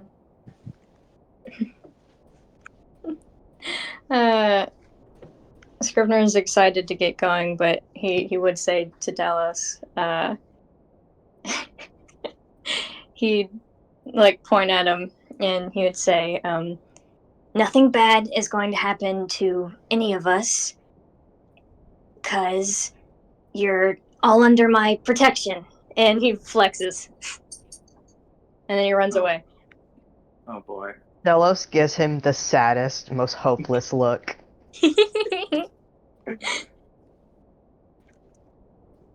Alright. Delos follows behind. Does anyone He have anything else? trudges. Anyone have anything they want to say? Actually, Delos empties out a couple of his jars and fills them with wish water. Alright. Who else can do that? I want to stay alert. Keep an eye out for anything out of the ordinary. Okay. Though this is a little out of Ghani's schoolhouse here. Mm-hmm. The entire time they're walking, Delos is fucking diligently, like, looking. Like, eyes darting, looking for anything. Okay. Well, after Scrivener assures everybody that absolutely nothing will happen to them because he is there protecting everyone, after a few minutes of walking, a few things happen. Yeah. Those who are paying attention to their surroundings as closely as possible, they are quick enough to notice rustling in the foliage. There's some fucking gnomes or some shit. What? We're gonna be fighting the fucking Smurfs, bro. There's rustling in the foliage. Yes, but those of us who were not paying as close attention, all they notice is sound of as arrows, very small arrows, burst out from the bushes and hit each of you in your arms or your back. Oh, fuck. They But fucking I was trank so- us. But I was so alert. You were very God alert. damn. The plot grabs you. Sorry, the plot grabs you. Are we down? Are we down, or can I fucking shoot into the bush? You can grab your crossbow and attempt to ready a bolt, but as you do, your muscles start to atrophy and begin to betray you as you find yourself getting closer and closer to the ground. And you all fall. Ah, All right, Nice. We're going to the gnome hideout or something. They're gonna fucking roast us. yeah. So How we're big gonna wake are up these in the bushes? The Smurf village. How big We're are a the Smurf bushes? village. Yeah, how big are these bushes? What are you trying to...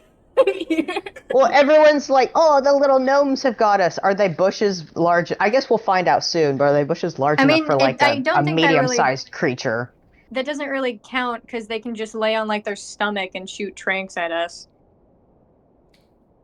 Like they're not inside the bush; they're just But behind it. how big I are guess so. these bushes? I want to move on. I want to go to Yeah, the hideout. I'm gonna Okay. say that Delos can't surmise anything from the nature of their surroundings about Hate the everything. nature of their about the nature of their attackers.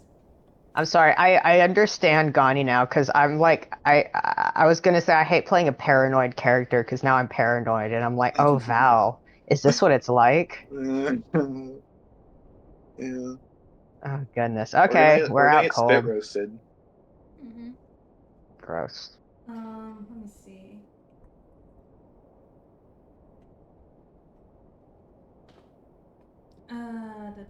Sorry, I'm checking something. Oh, actually, I got a nat 20, so I don't get shot. Uh-huh. We didn't roll for it. I just did, so. Okay. Oh yeah, great player habit, bro. I'm gonna write a Reddit post about you. All right, so give me all of you give me Constitution checks. Just checks. Just checks. 3. 7.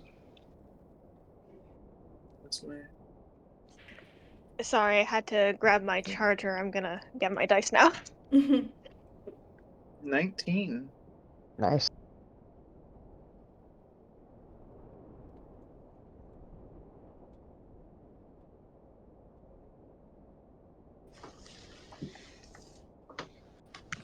Uh, 18. Oh, we're so constitutional. All right, so we got a 3, a 7, an 18, and a 19. Yeah. All right.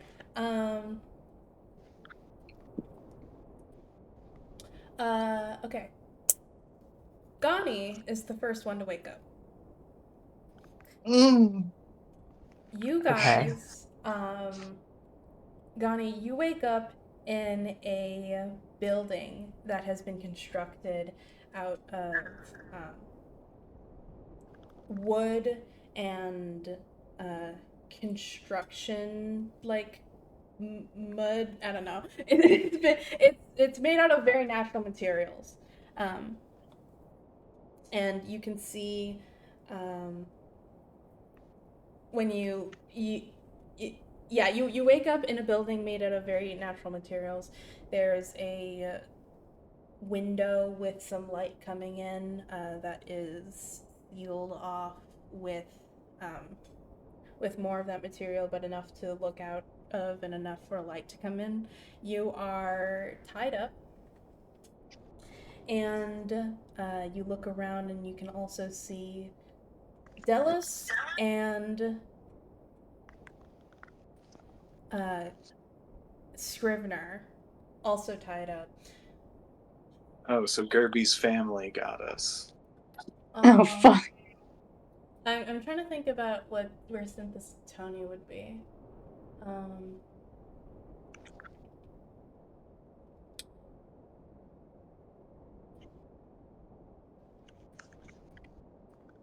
Yeah, okay. You can also find Tony there. But not Synthis or Gerby. Yeah, I'll put Synthesis there. Yeah, you guys Are all you there. sure he can teleport? You guys are all there. But except for Gerby. Gerby's the only one that's not there. Where the fuck is Gerby? You are all tied up. Gani's the only one awake, and you can't see much of anything from where you are right now. Is there any other? There's no freaks that I can see. It doesn't seem anybody is in the room with you. Give me a perception check to see if you can hear anybody talking outside. Okay. Oh, that's in that one. No. Oh. All you hear is a ringing in your ears. Jesus. I actually do think you can hear what sounds like conversation, but you can't discern anything what they're saying or anything from their voices. Yeah. For now, I'm just gonna try to uh, pretend I'm still out and just try to stay aware of what's around me. All right. Very good. Very cool. Gerby is the next one to wake up. Gerby, you wake up in a bed with on a very soft mattress, but firm enough to support you, with a feather light blanket that keeps you very warm in this early spring weather. Um, and you can see light filtering through a window in the room that you're in. Very beautifully, very picturesque. And you have no fucking idea how you got there. And you can hear um, something, you can hear and smell something cooking in another room in the building that you're in. Okay. Does Gerby still have her weapons on her? Um, no. Gerby doesn't know where her weapons are. She has her clothes, but she doesn't seem to have any of her items or weapons. Uh, you can hear somebody, presumably somebody cooking in another room, start to whistle. Okay. Gerby is on edge. She is in an unfamiliar place. The rest of her party does not appear to be here. She is caught halfway between I need to sneak up on whoever's whistling and attack them right now, and maybe they rescued us from whoever like shot us earlier. So she's not I guess does anything about this look familiar to her at all? Absolutely not. All right, figured. Okay, she's going to tentatively like open up the door and see who's out there. Okay. Gerby can tentatively open up the door, and it opens up into a hallway. Uh, can would you say that it's appropriate for Gerby to like quietly like walk down the hallway and peek around the corner? Yes. Okay. As Gerby does this, she can see that, uh, and okay. As she does this, she can see that there is a kitchen that is not in use, and then a second, smaller kitchen that is in use, um, as a tiny little humanoid with insect wings is currently wearing a little tiny apron and cooking with little tiny utensils and whistling a little song.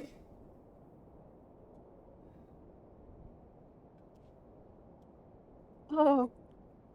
Oh, the fairies got I didn't say anything, but let me just say I fucking knew it was fairies. I fucking knew it. God. That's This so lat good. has fairies written all over it, y'all. Oh my The god. wings of the little creature seem to be the wings of a dragonfly, as they're moving so quickly that Gerby can scarcely tell that there are wings at all. As this tiny humanoid is flittering about from the cupboards to the stove to the fridge, seemingly preparing food. Okay. I'd like to prepare an action. Okay, what action are preparing? If in the event that this fairy ends up being okay, Kirby does not think that this fairy is going to be like hostile necessarily, like just scoping out the vibes of the situation. but like she doesn't really know what's going on. If it turns out that this fairy has hurt any of her party members, I'd like to use primal savagery. Oh my god.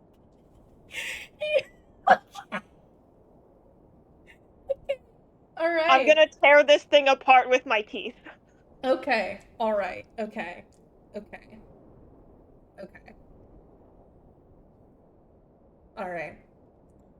Cool. All right. Action ready. Awesome. In that case, she yeah, I feel like that sort of like magic. It is a cantrip. That magic sort of like coils up within her, but she doesn't release it in any way. She just takes a deep breath and then goes, um, uh, hey, hello.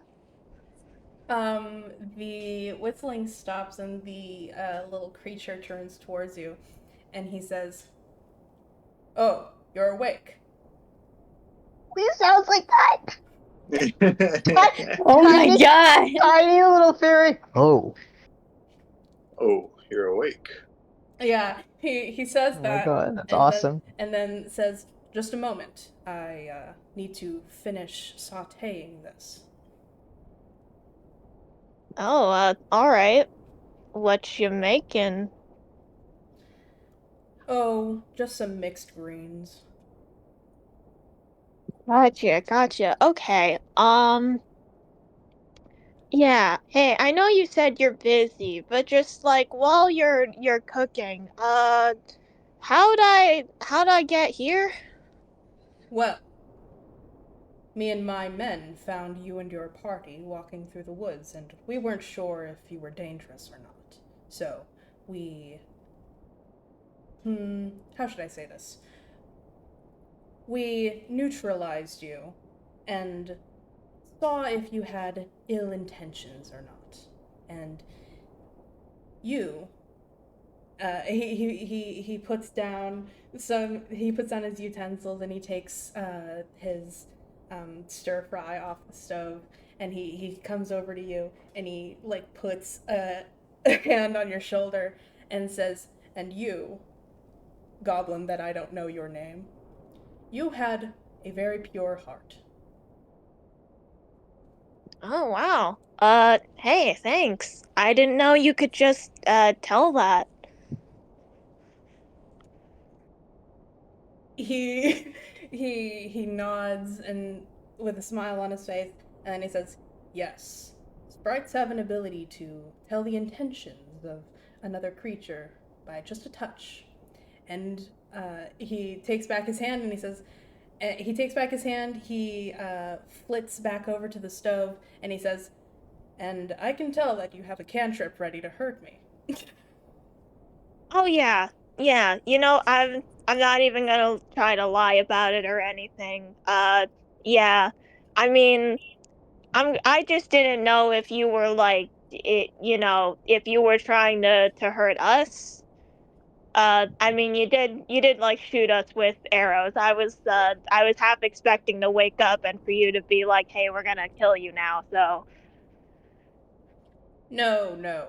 We we have not and do not intend to kill anybody right now. okay, right now. I mean, if it were to turn out that you and your party are actually really evil and are just really good at hiding it, we might kill you. But Mm. you would have to be pretty evil. Yeah, okay. Well, pretty sure that we're not evil. We're on the quest right now to like uh fix a bunch of fix a bunch of spells and track down some actual like evil people, I'm thinking. So, I Ah, think it's fine. I see. That certainly doesn't sound evil. Yeah. Yeah, no, we're trying to like like help people, I guess. Uh yeah, we're like solving a big thing. Where's so did you put like all of us in rooms like this or Oh, no. You see, Gerby, while you read to us as very pure Yeah, in of heart, between this conversation, I told you my name. yeah.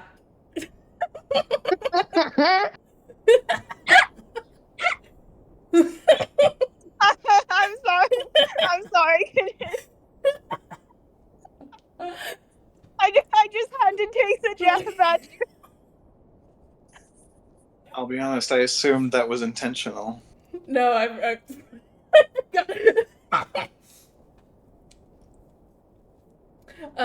okay, yeah, no, he says, you see, while you, goblin that I don't know the name of and still don't know the name of, read as very pure of heart, your friends didn't seem so simple.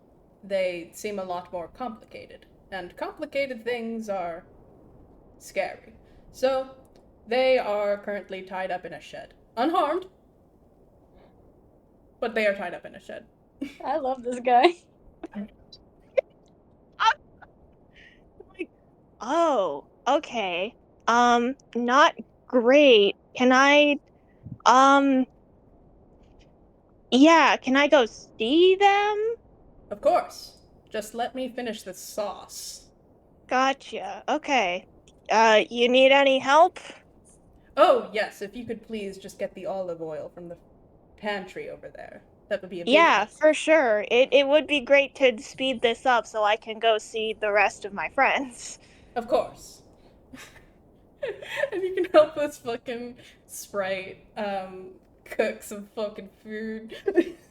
Yeah, Gerby's still pretty wary of this, but she is like, okay, well, if seeing the rest of my party members is dependent on this guy finishing his cook, his little dish, then I guess I have to help. Yeah, you can help this sprite guy finish cooking, and he seems to be cooking quite a lot of food. He asks you to help him plate it, and you guys can spread out the meals, some light meals onto several different plates, and he asks you to help carry it to where you're going. All right, yeah. So who's all this food for? Is it for like your, I guess, community? Oh, no, this is for you and your friends. Oh, dang. Thanks. Of course, and thank you for helping me. Yeah, no problem. And you guys can go over to the shed where your friends are currently tied up. Yeah, you guys can go over there, Gerby. You can see that there's this like log cabin. Well, okay, first of all, as you walk out of this house, you can see that there are several other smaller houses also littered in the area. Again, built out of very natural materials. And walking through this town, you can see many different sprites flittering about and saying hello to this character that you're with as he responds hello back. They don't all have this low of a voice. Just this guy. They're like, hello! It was so nice to see you! Yeah, they don't all have this low of a voice, but a couple of them do. Um, it's yeah, they're not as high pitched as you might think from creatures as small as this. They're all going, hi! Yeah, they're not all that high pitched. But you can also tell that this guy's voice is just kind of like uncharacteristic. um, as Sorry, while we're walking, Gerby would ask this guy for his name and introduce herself as Gerby. all right, okay. Um, uh, I didn't name this character. Okay. And if you don't have a name, that's cool too. No, I got one. Um, You give your name Gerby, and he says, Gerby, that's a very nice name. My name is Captain Thistlebrook. Oh, nice to meet you, Captain. Nice to meet you as well. Yeah. I mean, it would be nicer if my party members weren't tied up in a shed, but I'd feel like we can get that sorted out. Of course. And we will clear up any confusion as soon as we can. You can continue over to the log cabin, and the Captain Thistlebrook has been flying over with holding one plate with two hands above his head. And when you get there, He's holding all of the other ones. and you're holding all of the other ones.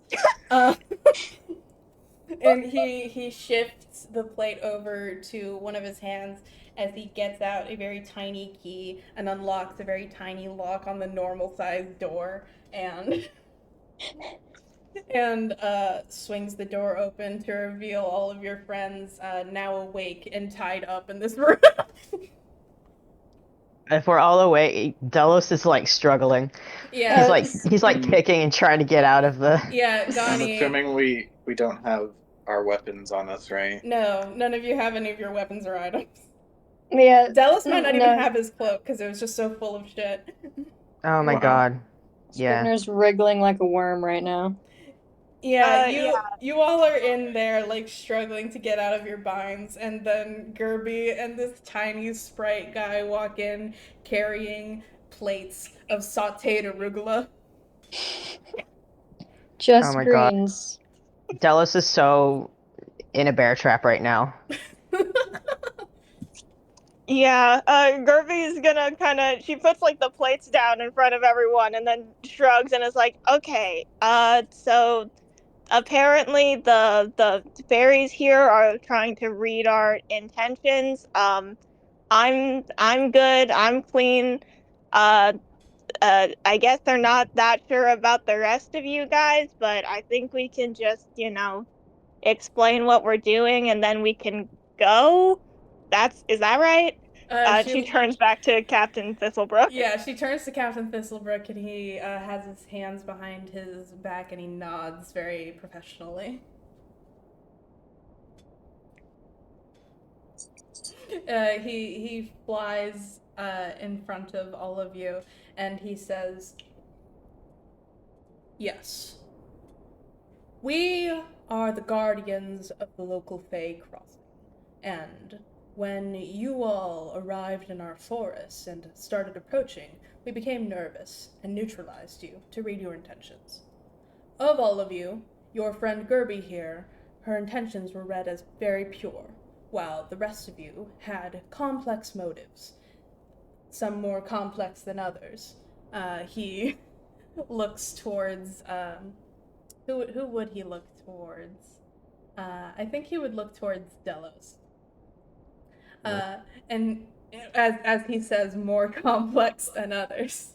And he would say, so we did what we thought might be right, and we put you all here until we could discern your motives. Your friend Gerby here has vouched for you, and so we will be, after a quick moment to make sure that you mean no harm to us, our community, the Fey Wilds, or the Fey Crossing, you will be free to go. Delos said, I would never ever be a harm to any Feywilds or whatever. I'm from the Feywilds and I love it. And we were just curious about the Wishwater. So if at the end of it it's simply a Fey crossing, and he looks at Tony and goes, then now we know what's at the end of it, and there's no need to further investigate.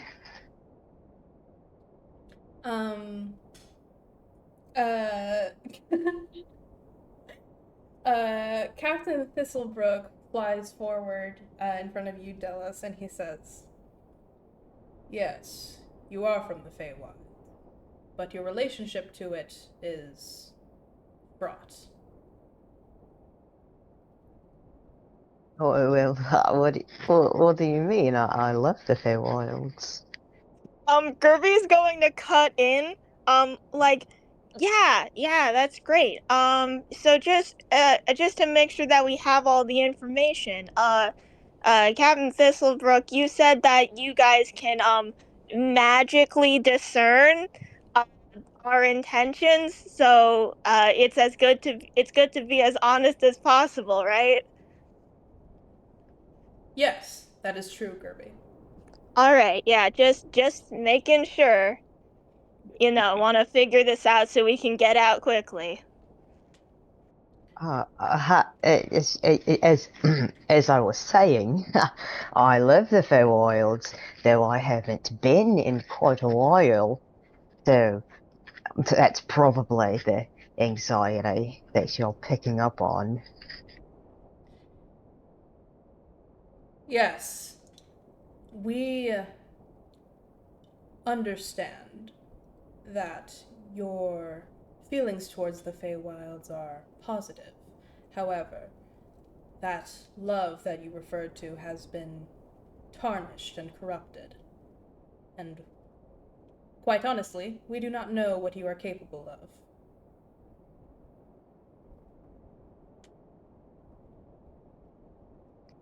I think Delos just kind of his face like drops the shtick, and he kind of just looks away.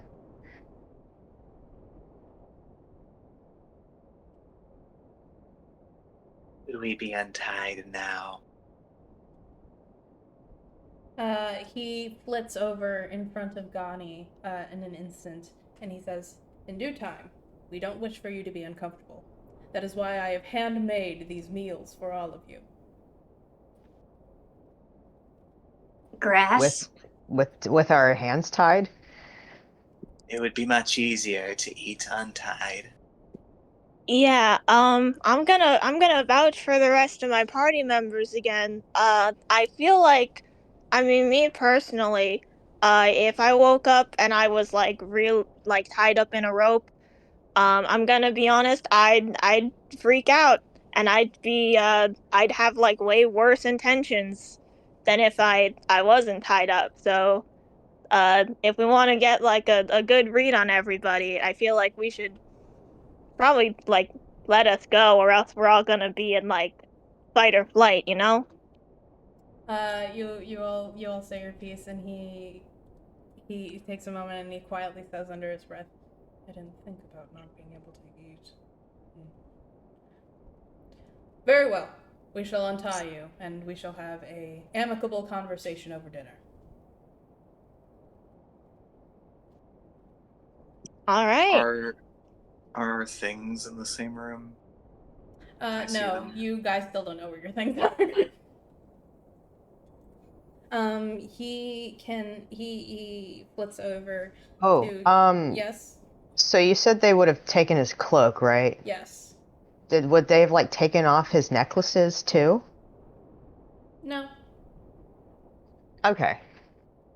Um, yeah, he comes over and he takes a he like quick as lightning undoes all of the bindings behind you. Um, and he sits down on the floor in front of a proportionally in a proportionally inappropriate amount of food in front of him, and he says, "All right then. Gerby tells me that you are all investigating this group of people that are maybe evil."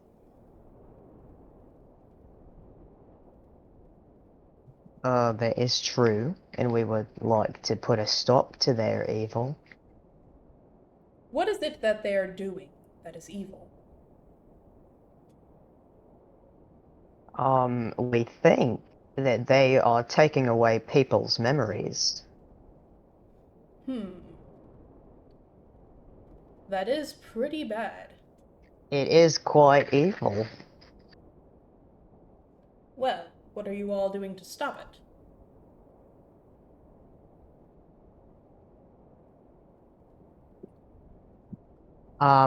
Well, first we need to do our research, which we've been doing. We're investigating, which is how we stumbled across the stream and why we were following it. We don't entirely know why they're doing this, so that's what we need to figure out. And then you must know your enemy in order to defeat them. He's eating little bites of sautéed arugula as he listens to your story, and he nods at appropriate times, mouthful of food, and he swallows and he says, "You all are slow to confront your enemies, not necessarily unwise." Yes, well, is there like a clear like physical difference between fairies, sprites, and pixies in this canon? Fairies are quite a bit larger than sprites or pixies. Sprites have dragonfly wings, and fairies have butterfly wings. Okay, so Dallas knows that this is a sprite. Yes. Yeah, he said, well, of course you would know all about different battle tactics, I would assume. Of course. Of course. So yes, the slow and steady approach is sort of what we are going for here. Interesting. Interesting. And, I'm sorry, what was your name?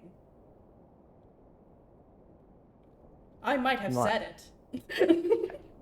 you did not. My name is Delos. Delos. I see. What is. That's a very odd name for a man from the Feywilds. I don't think it is. If you're asking about my satyr name, I don't really use it these days, so just Delos is fine. People, I mean, my family calls me Delos. Well, yes, but among Fey, among friends, why do you not use your satyr name? Um, it's just, it's a bit easier to just say Delos. Perhaps, but there's something vital to your satyr name that says something about your identity, something you should be proud of, just like your Feywild heritage. Why have you not gone to the Feywild? Um, I, Why do you avoid the Feywild?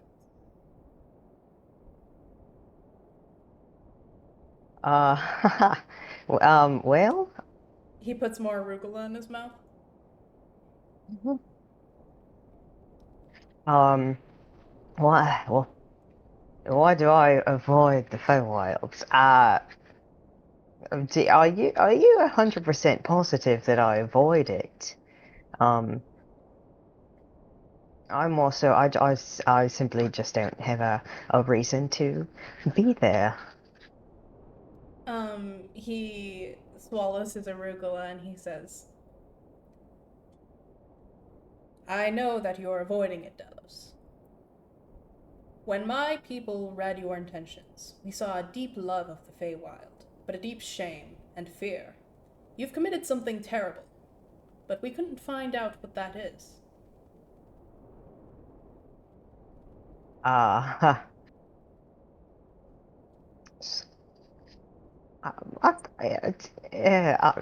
okay. You might have misread something here or there.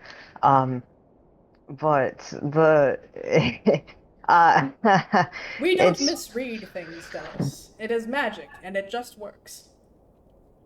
right. Yeah, I guess sort of just putting everything out on the table. Um, I could put more out on the table.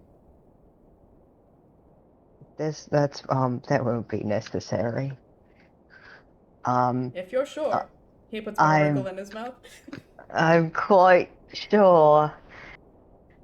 Uh, the what was the question? He swallows. Why do you avoid the Feywild?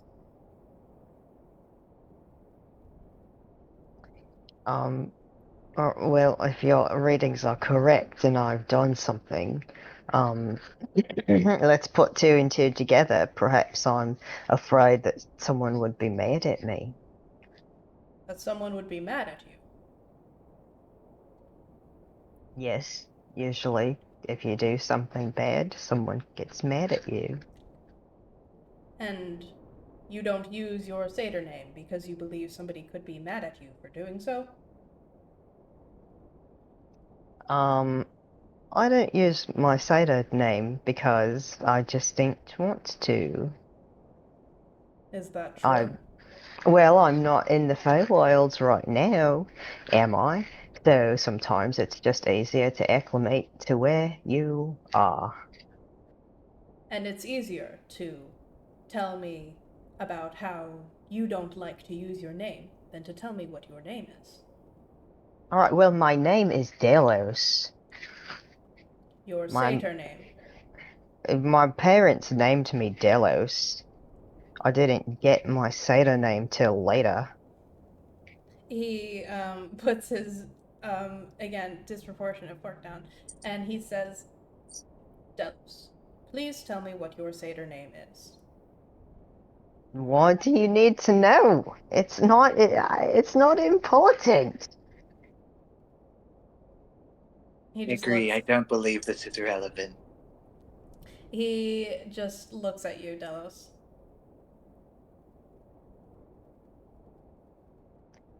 Uh, I feel we have more important things to discuss than Delos's alternate name.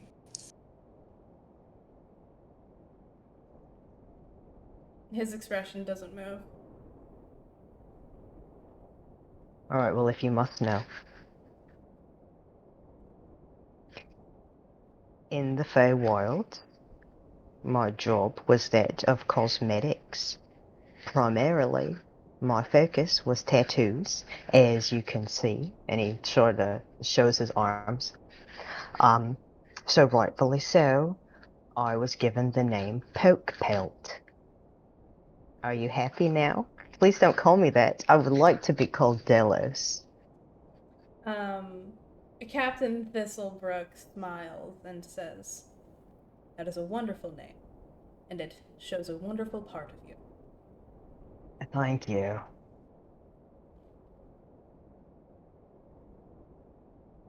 Can we discuss the more relevant topics now? Yes, we may. Are you aware there's a secret tunnel system right outside this stream that we were passing by? What? No. What? Where? Yeah, it goes like basically into the Underdark area, right? What? Yes. Why? Why does it do that? We don't well, we're pretty sure that the evil guys that we're like chasing after built them to like get from like city to city, and I guess from city to city to also the river over there with your the wish water. What? Why? I don't I again, we don't know. We only just got there and we were trying to figure stuff out. I guess, I mean, if it's valuable, they might want it for that reason to, I don't know, make wishes or something or whatever other. I I don't have a know. theory. Oh, yeah? I believe this group is looking for the fastest travel they can achieve. And they use these tunnels to get around. And they use it specifically to, you said there was a Fey crossing nearby that you're guarding. I think maybe they use that to their advantage somehow. What? What the fuck? That's scary. Oh, shoot. Wait, yeah, you How? should actually let us check. Maybe they erased your memories. Yes, I believe if you do not recall them passing through, then your memory might have been affected as well. That's impossible. Unlike most of you material plane creatures, Fae cannot be charmed as easily. Scrivener, Yes, ma'am. And check he it. check him. Delos says to him, well, while it's true that Fae like you and myself cannot be charmed as easily, I have been affected by it, so it is possible. Yes, Grimmer, you pop the detect magic. Oh yeah, after check it, he checks it. All right.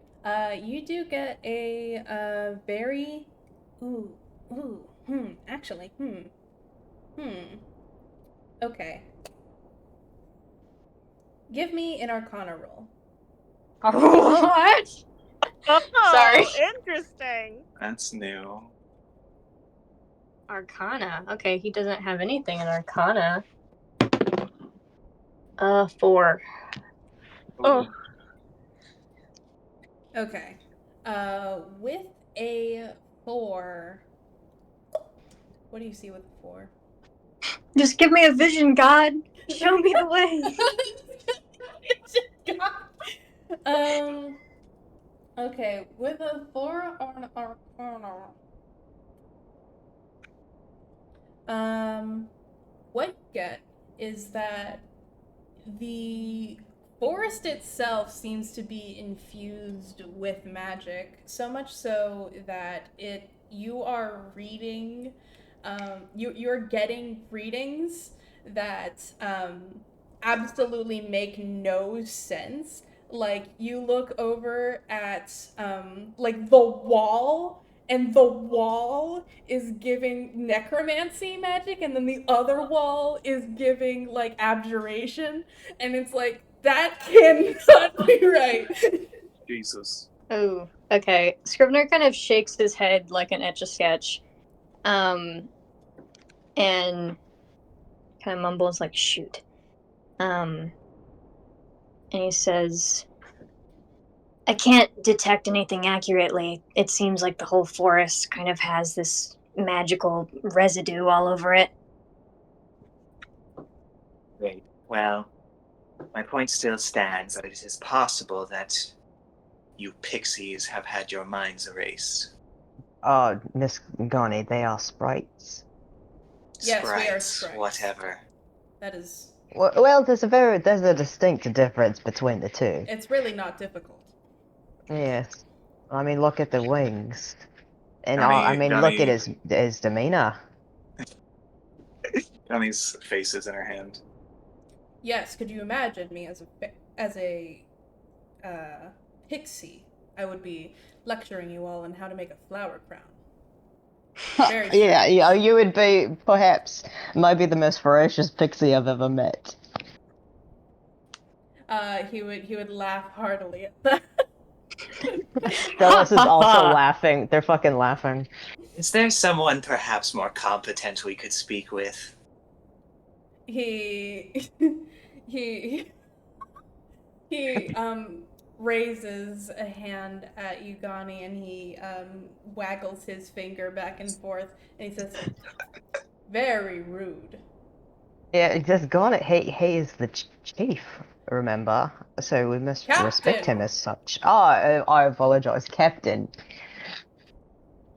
Well, sir, even if I cannot read it accurately, I do think there may be some memory issues happening as, what are you guys, guardians of the forest or something? Why would you not notice a group of people walking through in the massive tunnel right outside your stream? Yeah, or just like digging a massive tunnel. And there's a bunch of monsters down there too. Like But you the fact guys that got the tunnel even exists. yeah, I mean you guys got us pretty easily. So like clearly you guys are good at guarding the place.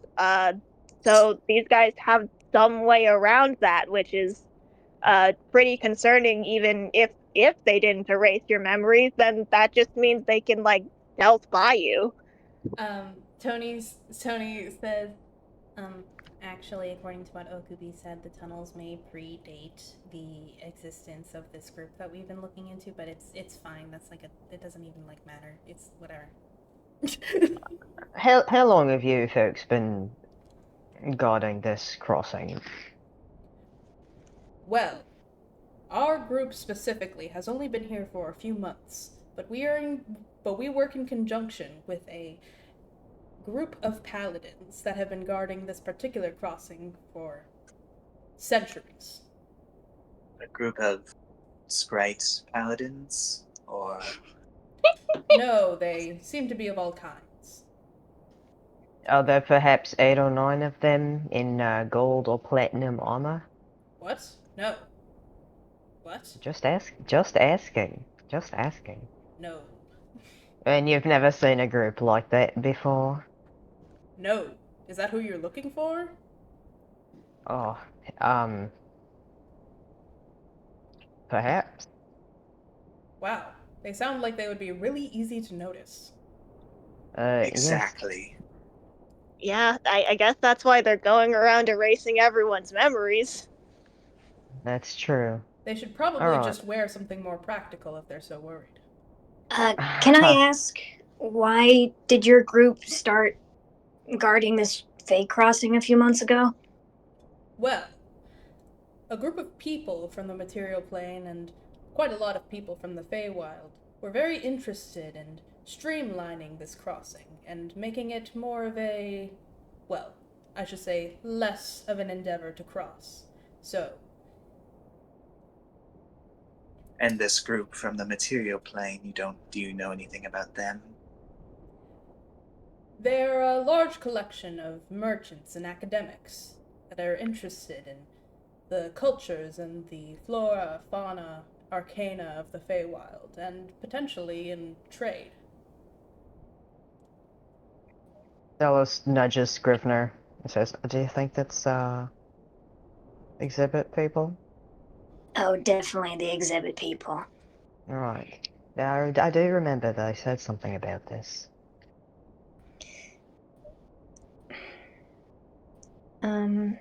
He asked the guy, so are you guys helping people cross over or stopping people from crossing? Both, kind of, sometimes. It depends. We make sure that everybody who comes through has proper and good reason for doing so. Of course, in the interest of protecting both the material plane and the Feywilds. Very noble. I'm glad you agree. That bodes well for your character. He smiles. He likes a sticker that says "good job." Have you any idea the specific location within the Feywilds that this crossing leads to?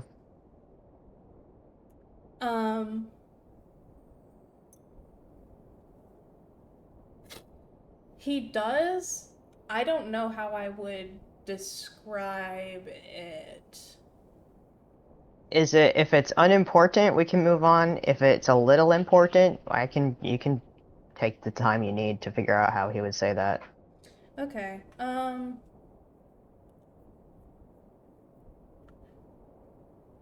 da, da, da, da.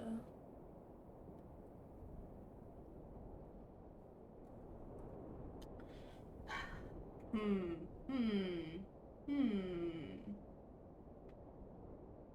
If you really need to think, we can pause for a second.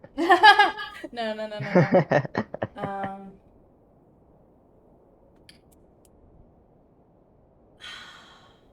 What's a good name for this? I don't know. Okay, what are you trying to get? Are you trying to see if Dels would recognize it? Yeah. Okay. He would say that the crossing is connected to a spring, and that It is connected to a spring that exists in both the material plane and the Feywilds. And Delos, you do recognize that this is the crossing that you used to get over here. Yeah, okay. Yeah, okay. That's what I was thinking. Can I ask a question? Yeah. Gani will say, Hypothetically, if a group of individuals were to use this Fey crossing, could they use another to return to the material plane in a different location?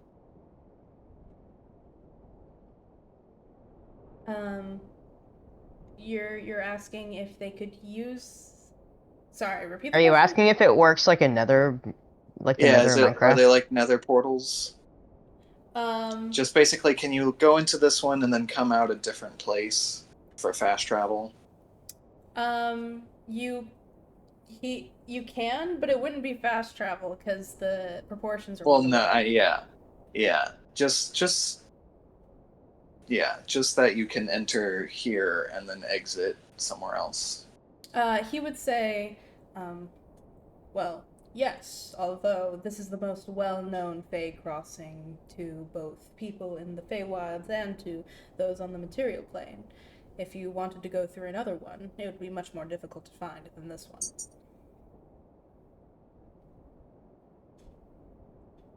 I see.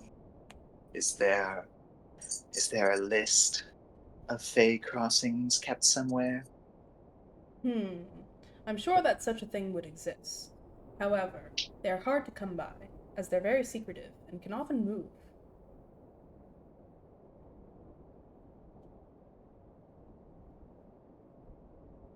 Because I'm not sure how I feel about the commercialization of the Fey crossing.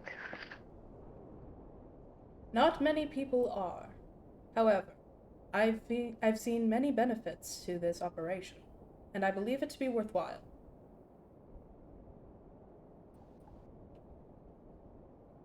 I mean, without the crossing, I don't think we'd be able to access those the pastries that taste like your favorite food. And okay, well, I didn't have mine, but I think the concept is pretty cool. So Oh, you've had sweet squash? I love sweet squash. Well, of course you love it. Actually, I just remembered my own lore. I fucking hate sweet squash. What? Huh? what? Oh yeah, I remember. It tastes really good to people like us, but it tastes really bad to like fairies and pixies. Oh, And that's stuff. really funny, actually. Oh. Yeah. I fucking hate sweet squash, but I love sour flower tea. Ah, well, I haven't had either, but maybe that's a benefit. Maybe people are learning. You know, I find it really narrow-minded that we call them sweet squash and sour flowers. I think that unfairly reflects an Eladrin point of view. Scrivener looks at Delos. He eats more arugula. Delos kind of smiles and rolls his eyes.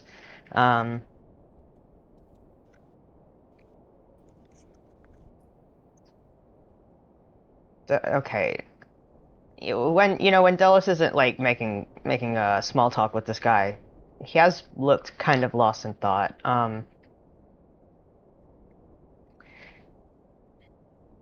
Delos, oh my God, he would lean over to Tony and whisper to her. He would say, "I'm about to tell you some very sensitive information, and I need you to not react to it." I have reason to believe that the group we are trying to find have in fact used this crossing many years ago. She doesn't react outwardly. And Delos sits back to where they were and acts as if that did not happen. All right.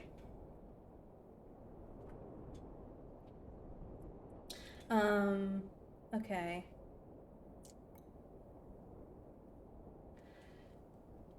Um. So, Captain Thistlebrook is just kind of talking about whatever for a second. He's kind of getting off track, and then he goes, "Wait, hold on. I'm supposed to be interviewing you. Hold on, kind of interrogating. That's the word. I'm supposed to be interrogating you. Oh, yes, of course. I apologize for the banter. Interrogation away. Great, very well. You." And he points to, he gestures to Gani, and he says, "You have a bad personality." Delos Whoa. fucking laughs. Delos busts out laughing at that. What does Gani say? She said, "I've been told." And he says,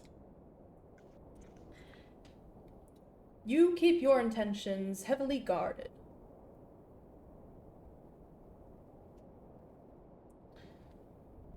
That makes it very hard to discern if you have good intentions or if you wish to harm others. The less prying, the better, I find. Well, I'm all about pride. I love it. So, what are you here for?" I'm here because I was shot and dragged here, assumedly. Yes, but why are you doing this investigation?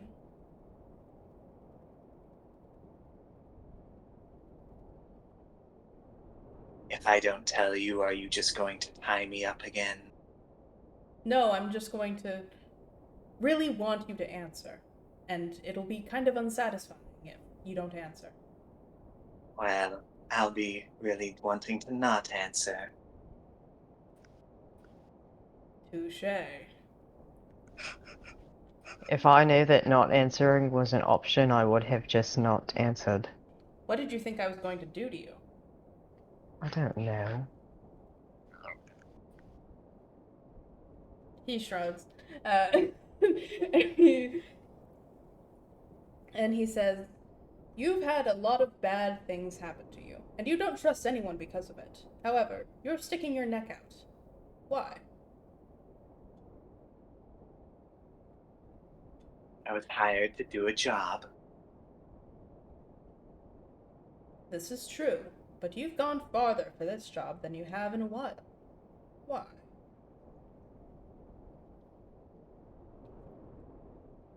This job is important to me. Why?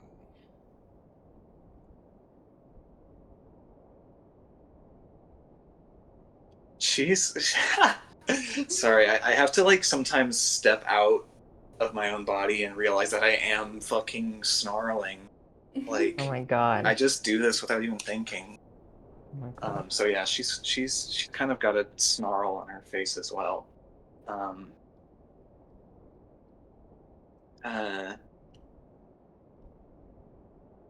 Someone important to me is involved.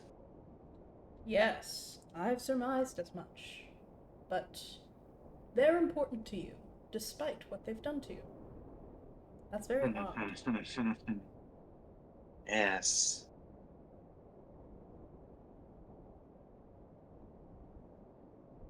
That doesn't take away their importance.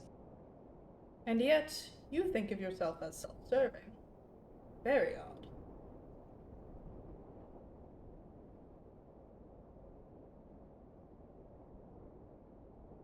Are we done with me yet? Oh, Chelsea left. Chelsea! Chelsea, I'm so in it right now. You can't do this. Come back in 5 seconds. Oh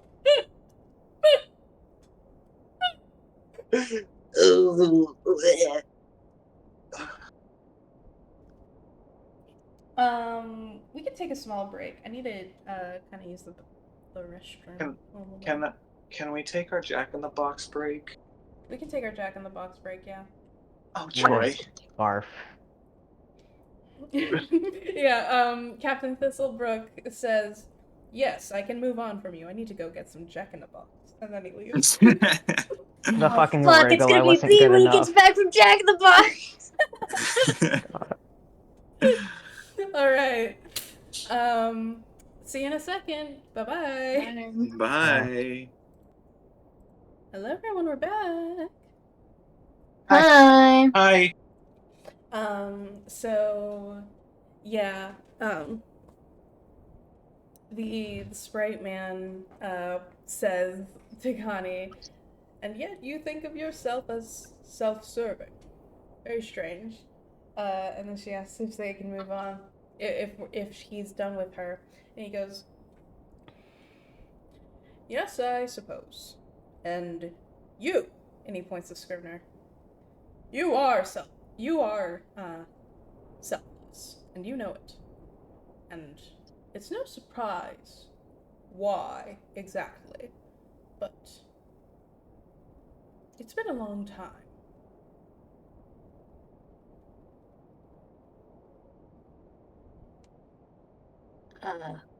What do you mean? Well, when you were younger, the things that made you behave the way you did. It's been a long time since then. And you've begun to unpack that. That's good. But you must tread carefully.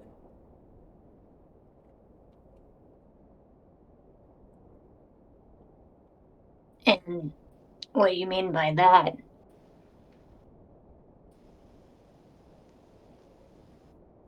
This is a period of change in your life, and you need to make sure you change for the better. And you need to find out what that better is for yourself.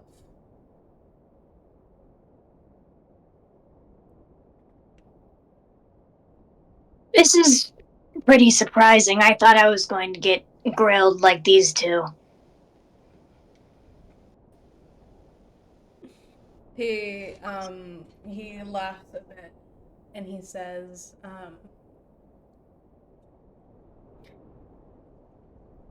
"It's interesting. I am grilling these two because they make very active and oftentimes destructive choices in their lives, and you're trying to back away from that destructiveness, but you lean on others to tell you what to do. And if you surround yourself with these people, people that don't have your best intentions, or the best intentions, then you can become very dangerous."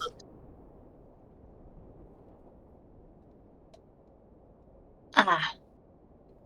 So, that's what you mean. Indeed, that's what I mean. Got it.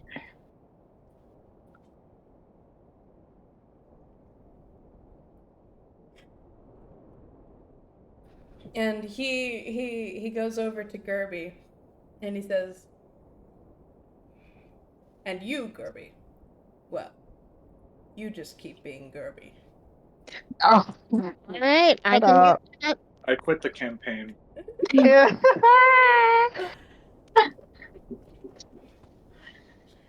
However, I'd like to leave you with this. When I tell you to keep being Gerby, who is Gerby? Gerby looks down at her hands and looks back up and is like, that's it, me. You weren't always called Gerby. Someone gave that to you. Are you Yep. who they decide you are?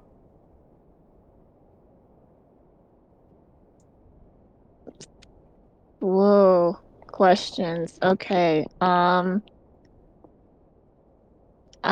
guess I'm me. Make that a person worth being.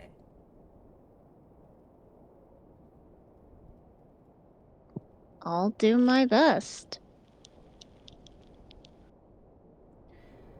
Uh, he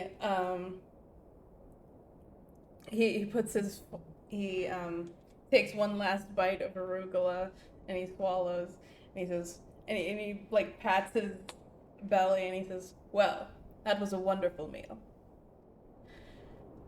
You all are free to go, and if you have any questions about what could help you with your investigation, you have the sprites as an ally."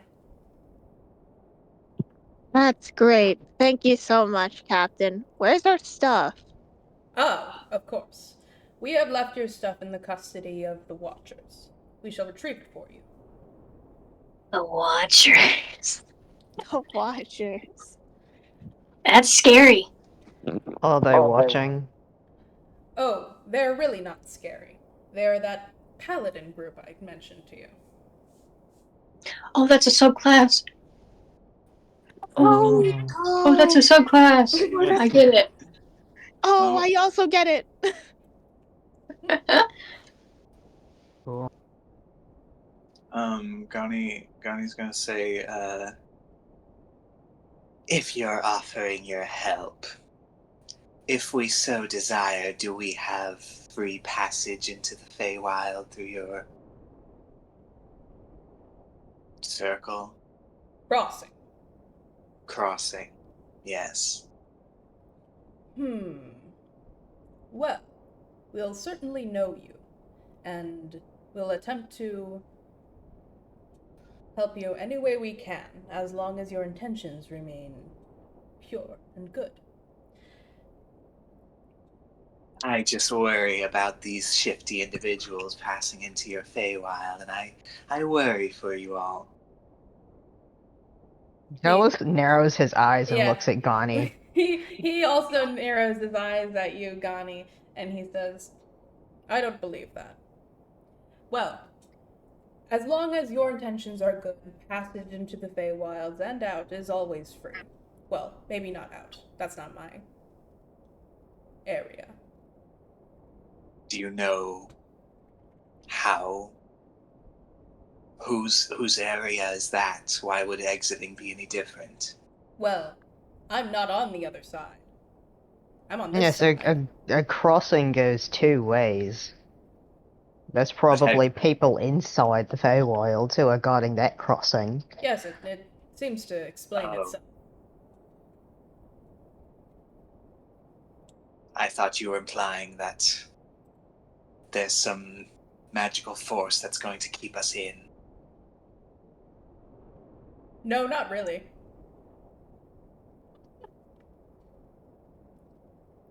Anyway, we can go get your Wonderful. stuff now.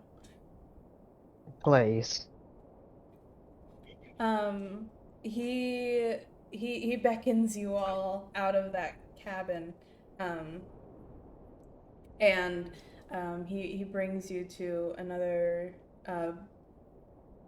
person-sized building, as opposed to sprite-sized. And in there is a large I'll say human. It's a large human woman, and Woman. It's a large human woman, and she is wearing this um she's wearing some padded leather armor, I'll say, and she says, "Oh, hi, Thistlebrook. These people are good? They're good? They're good to go?" "Yes, their intentions are good, and I've offered them our allyship. Okay, cool. Your stuff should be second door on the right. And she points down the hall. Perfect. I go. We go. I grab my shit. I make sure nothing's been tampered with. Yeah, you can go and all your stuff is there. Awesome. Was that a watcher? Yeah, Cool. or presumably. Scrivener would say that he, when they're talking and they're like, that's where your stuff will be, he would say, are you one of the, air quotes, watchers? Oh, yeah. Been in the family for as long as I was born? Yeah.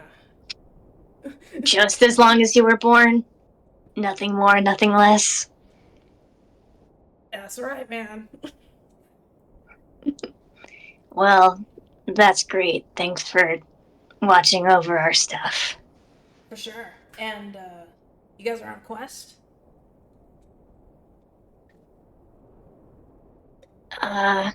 Yes. That's real cool. That's awesome. Thank you. Just, don't be trying to take over the plane or turn everyone undead or anything like that. We're cool. We're chill. Heavens no, never. We're just an adventuring party. Right, but some adventuring parties will, like, do that. Have you met people like that? Oh, yeah. Oh, it's awful. Yeah, there was this group of people. They were called. What the fuck did they call themselves?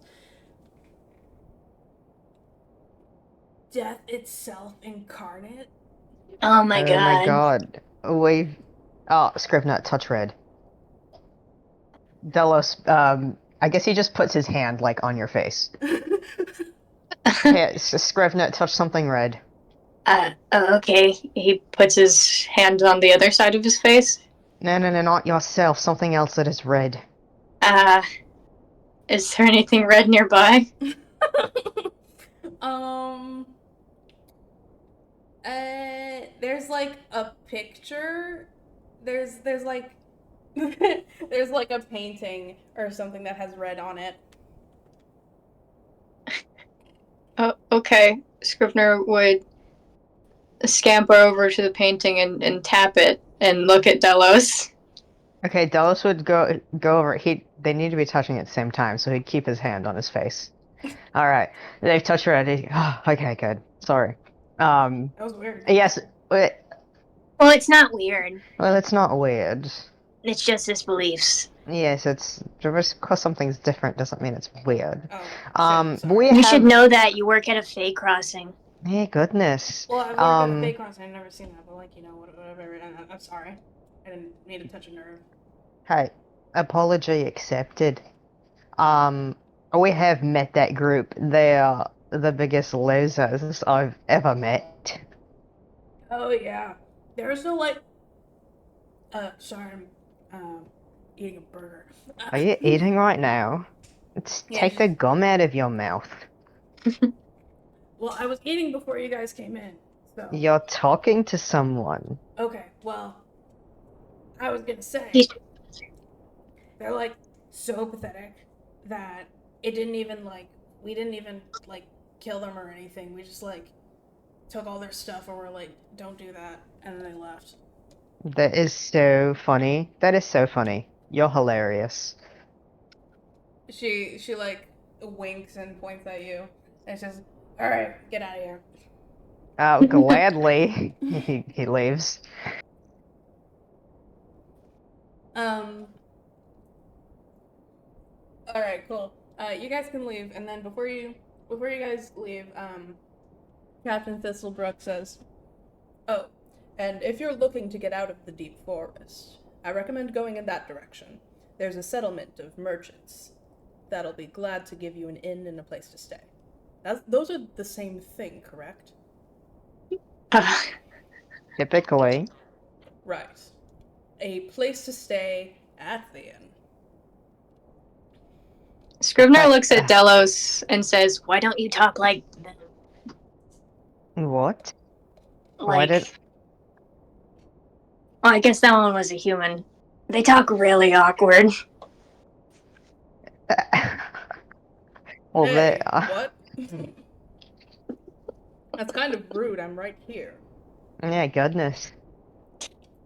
Whatever. Am I not allowed to have an off day? Yeah. Also, I'm sorry. When it comes to the eloquency of speaking, you can't really compare a sprite and a satyr. That's just not. I don't know. Yes, of course. Can't you tell the dialects are completely different? Yes. Obviously, we did not grow up in the same town. So do most satyrs have your accent? I've met satyrs before. Did they have my accent? Well, no. Probably because they did not grow up where I grew up. Ah. When people live in different places, Scrivener, they talk differently. I think you guys are kind of awkward. What about me?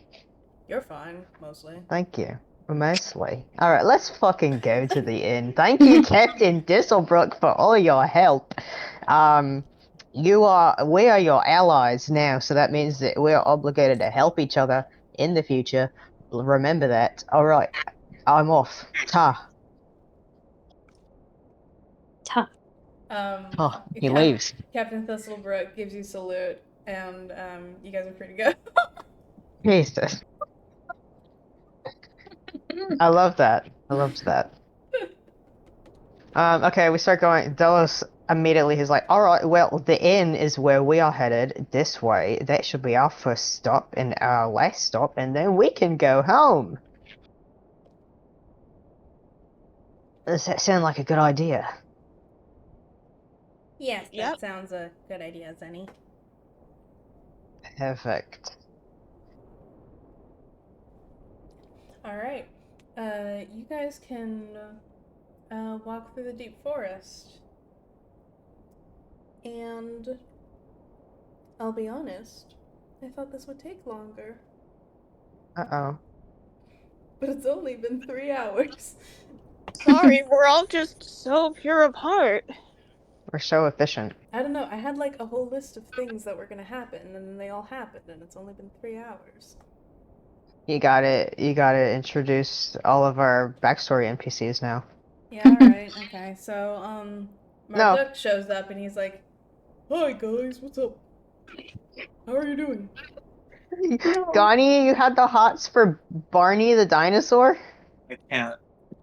Sorry, this is who Teddy reincarnated into. I Yeah, guess. that's Oh so my fucking gosh. dragon. And Dude. and then Delos' mom shows up and she's like, "Delos, No. why?" Oh my god, that's terrifying. Oh god. That's so scary. Is there... The hex ruined my voice. Oh my god. I lost my lovely accent. No. Oh my god. And then Scrivener's mom shows up and she's like, "Hi everyone, I'm Olivia from Animal Crossing." What? Oh god. Yeah, I said that Scrivener's mom looks like Olivia from Animal Crossing. Oh. So funny. Mhm. Gerby's mom Jesus. shows up and Gerby shoots her, I guess. Yeah. Oh my god. Gerby's mom shows up and she goes, "Hey Joan! What are you Joan! doing God. out here?" Why haven't you had 10 million kids? Gerby's mom shows up and she like runs at Gerby on all fours. Oh god. Oh. Oh my god. Fuck. Gerby's gonna Can have we- to turn into a bear and maul her. It simply has to happen. All right, and So can And then all of our moms will end up dead. Can That'll we- be great. we go to the town, or is it like a you want it to be like a specific thing that you haven't like planned yet?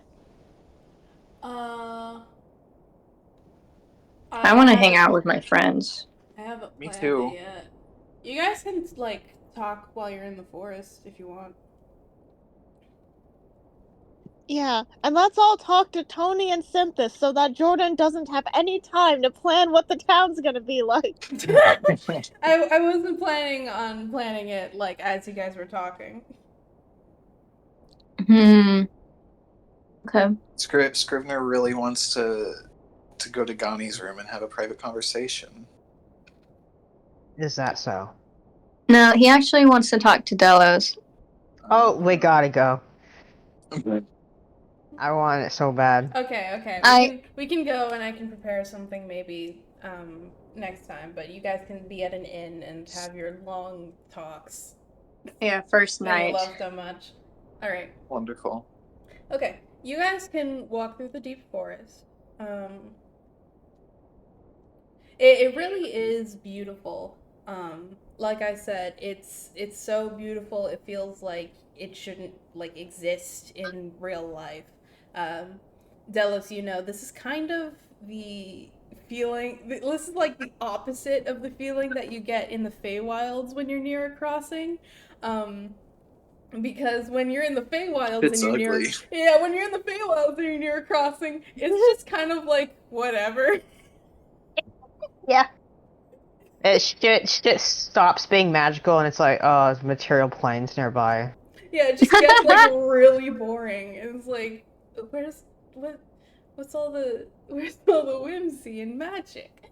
And it's just whatever. Why doesn't the air smell like fucking fruit? Yeah, why does the air smell like fruit? It just smells like nothing. Yeah, That's weird. it's It weird. just smells like dirt and grass. Yeah, ew. Yeah. And the dirt doesn't smell like chocolate. Where am I? Ew. Ew. But yeah, you can yeah, it is a beautiful forest. But every once in a while you do hear like this ominous rustling. Okay, I gotta know what that fucking rustling is. You can investigate it for however long you want. You never find anything. That's really Do I- scary, Jordan. Do I know what that is? No. What kind Fuck of you. is this? Is this What the rustling? Is this rustling in like bushes and trees, or is it like? Yeah. Like the wind and rabbits? Yeah. I hate you! What? Just magic. Why you do that?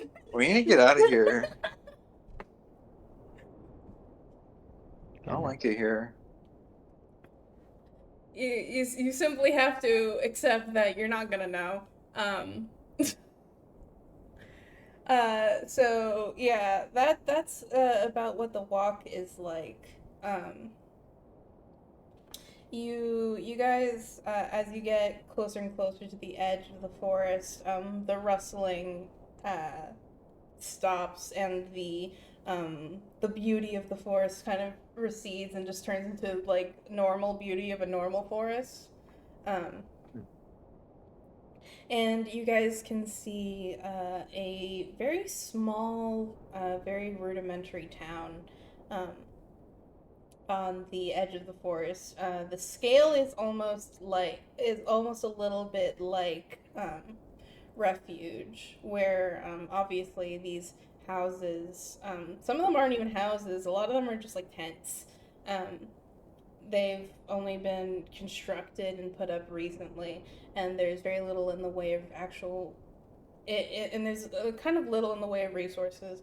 But unlike Refuge, there is a large economic resource nearby, which is the Fey Crossing. It's turning into something of a trade route, even though it's only been a matter of months. So for how long this town has been here, it is developing really quickly. But building infrastructure takes time, so it's still pretty rudimentary. Is it? You said it was a bit more developed than Refuge? Yeah, pretty much. Okay. Sorry, there's a specific circumstances, and this meets the circumstances. Okay. Hmm? Scrivener's house. I don't No. think it's Scrivener's house. Scrivener, we were What? in his town. Yeah, he's No, from his Bushra. his first house, his birth house. I His don't think it's childhood here. home. The manger that he Yeah. was born in. Oh my god. Yeah, I we're don't gonna think go it's meet here. his mom. No. Circumstances that this means. Yeah. I don't know what that means. That's scary. You let me do it in refuge, so I can do it here too, is basically what I'm saying. Anyway. Okay. Alright, okay. Sure. Yeah, so you guys can come out of the forest and immediately let me get my notes. I have vague notes written, but I don't have anything crazy. And immediately you can see that there is a disproportionately dense population of Eladrin, fairies, and like there's Eladrin and centaurs and changelings and fairies, and Harengon and Owlin. Oh. Much more than you would see in any other town, even in Asklo, which is pretty cosmopolitan. Wonder if Sophia will be here. She's at Strixhaven. She's at school. Yeah, she's We're- studying. We're in the future. She's older now. All of that studying led her to this shitty little shack town. Oh no. Sometimes that's doing- what getting a degree does. She's just doing an internship, maybe. She's doing a little unpaid internship. Oh my god. Yeah. Maybe she's like an architect or something. That'd be And kind a of cool, builder. actually. Oh, that'd be cool, yeah. Anyway. Yeah. So that's pretty cool. There's, you can see, it's kind of, again, this is, just a little bit more developed than Refuge, but already you can see the influences of the Feywilds on the architecture, because you have houses that are very clearly built for Owlin, where the only way, like the most efficient way in is to fly, and you have houses that are very clearly built for centaurs because the doors are wide as fuck. That's awesome. And it's pretty cool. You guys can find an inn that is tended to by an Eladrin that is currently kind of between winter and spring, so they're just like kind of bipolar on you. Huh. It's not like an oh no, it just like they're just like this right now. They're going through a phase. Going through something. Yeah, the if like okay, I don't know if you would get this information organically, but it's like in the Feywild when the seasons change, they like change. So since this guy is new to the material plane, he's like, why is it changing so slowly? He didn't think it was gonna happen like he didn't that. think this was gonna happen. This is weird. Aw. Aw. So, as he's like checking you guys in, he switches from being like really bubbly and like really happy to serve you and stuff, and then being like, "Oh, but you guys are gonna leave. I just hope you like your stay and come back. But I don't know when that'll be." In Scrivener's brain, he's like, oh, I guess being bipolar is just a Fey thing. I love you, I hate you is a thing that they all do. Yeah. Anyway, for those at home, that's not what being bipolar is. Anyway. Yeah. So yeah, you guys can get your rooms. And there you go. Never ask me for anything ever again. Alright.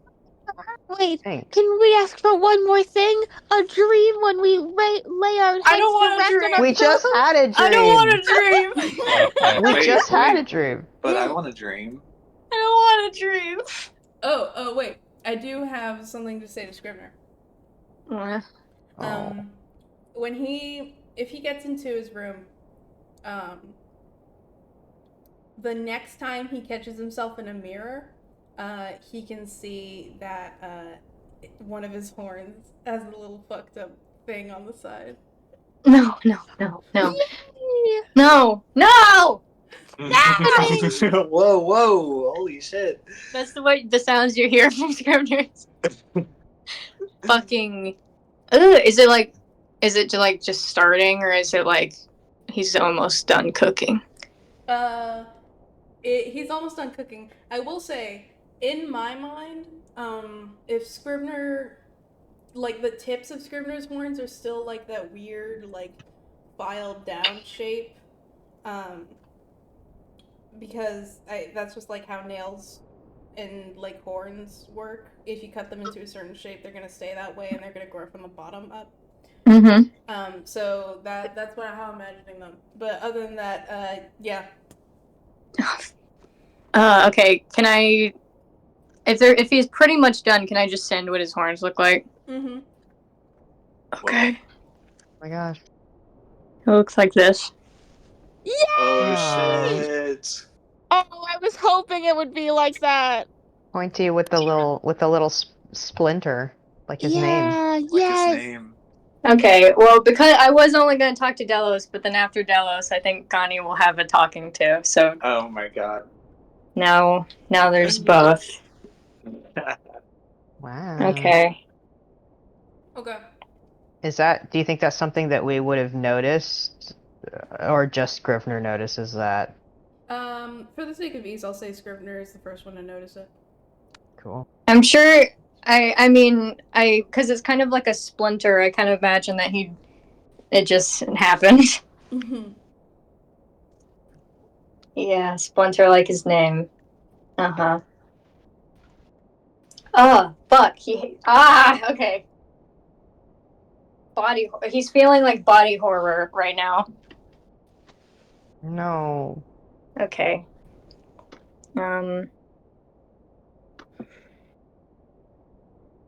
Cool. He's gonna just go through with what he wanted to do in the first place.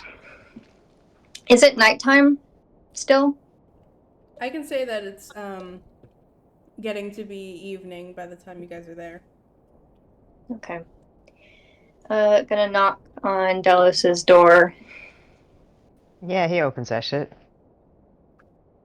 Why do I talk like that? Dave Sorry, Strider. anyway. Because you're fucking cool, dude. Yeah, he Yeah, opens he's that cool. shit. He opens the door. Okay. He says, "Hi." Hello, Scrivener. Hello, Delos. Hello, how can I help you? You're not busy with anything? Not at the moment, no.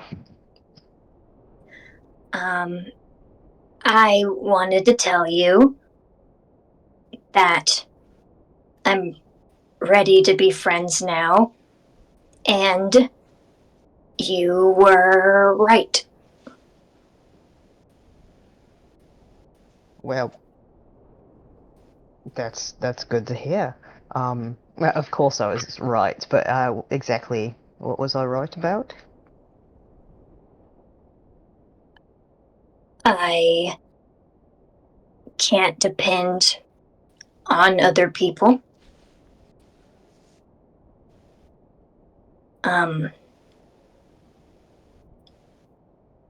God or Jenny or you can't fix me. And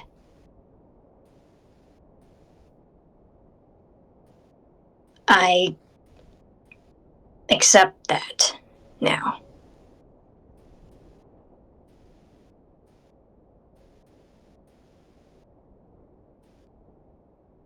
Well, Scrivener, that's good to hear. And there's not much to fix, but I understand where you're coming from. Wonderful. All right, friends then. He puts his hand out. He puts his hand out. A little. Yeah, no, he's confident about it. And he says, second thing, I think you said that we should get a drink. And I know it's kind of like a small town. I thought we'd be back in Asklo by now, but if you're free. Oh, sure, yes, absolutely. Right. I mean, let's he uh steps out of his room and closes the door and says, "Yeah, right now. Let's go." Okay, right now, spontaneous adventure. Yes. Yeah, he And looks at you very expectantly. he would find a place before he does this. The circumstances were you let me go to like a quote unquote restaurant in refuge. I just need a building that can give me a liquid. Yeah, alright. Yeah, you can, the inn you're staying at offers, drinks and stuff. Sweet. Okay, we can just go down to like the fucking lobby bar, basically. Mm-hmm. Hell yeah. Sweet. Okay. Yeah, he actually has some things that he think would be cool to talk about. So he would take him down to the lobby's bar. I don't think he would Yeah. order anything yet. But he'd look at the fucking menu and shit. Yeah, on their way, Delos would mention, he'd be like, normally I would have to turn this down, but if it's for the sake of friendship, I mean, how can I refuse? Yeah. It was a 50-50 whether or not you would. I mean, you offered, so I assume that you would say yes. I did offer. This bar serves wish wine.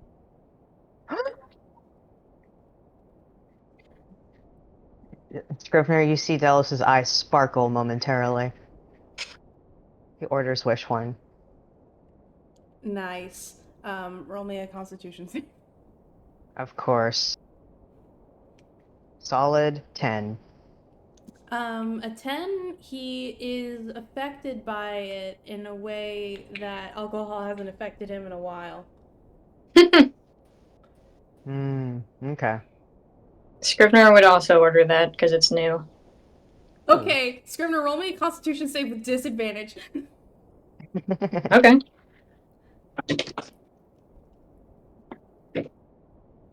Uh, 9. Okay, a 9. Scrivener can hold it pretty well. The guy giving you the drinks is impressed. Oh, nice. Wow. And by pretty well, I mean he's immediately kind of tipsy. Yeah. Scrivener's drank before, but he's still kind of getting used to what being drunk is like. Yeah, Scrivener would start drinking the wish wine, and Delos would just literally go, careful with that. He would say, I'm a barbarian. I have good constitution, but like a little half-lidded. Yes, you're also not from the Feywild, so. Is it different if you're from it? The Feywilds is like if you took the material plane and the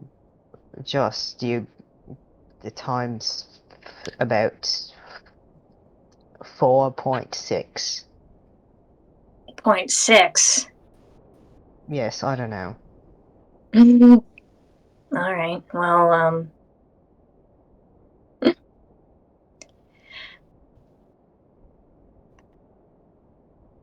Yeah, how do we phrase this? There are things I want to talk about. Just starting a conversation is hard.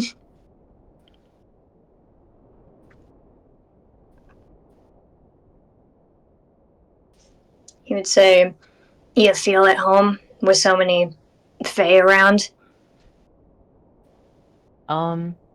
It's certainly nostalgic. Do I feel at home? It's debatable.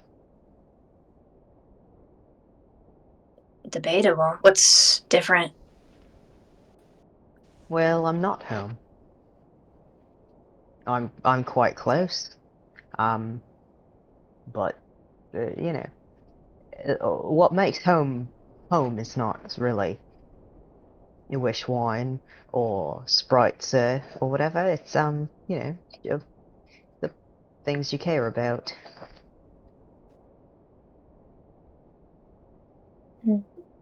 But I do like the wish wine. I guess you're right about that. So, the reason I wanted to hang out is we kind of don't know a lot about each other. And I'm not going to press you for anything secretive. I just. You've mentioned you do cosmetology. Yes. Though I haven't in a while. I mainly would do tattoos on people. See, I find that interesting because that's not allowed where I used to live. So I never really talked about stuff like that. I mean, stuff like piercings are definitely not allowed, but stuff like tattoos only allowed if you are making yourself more symmetrical.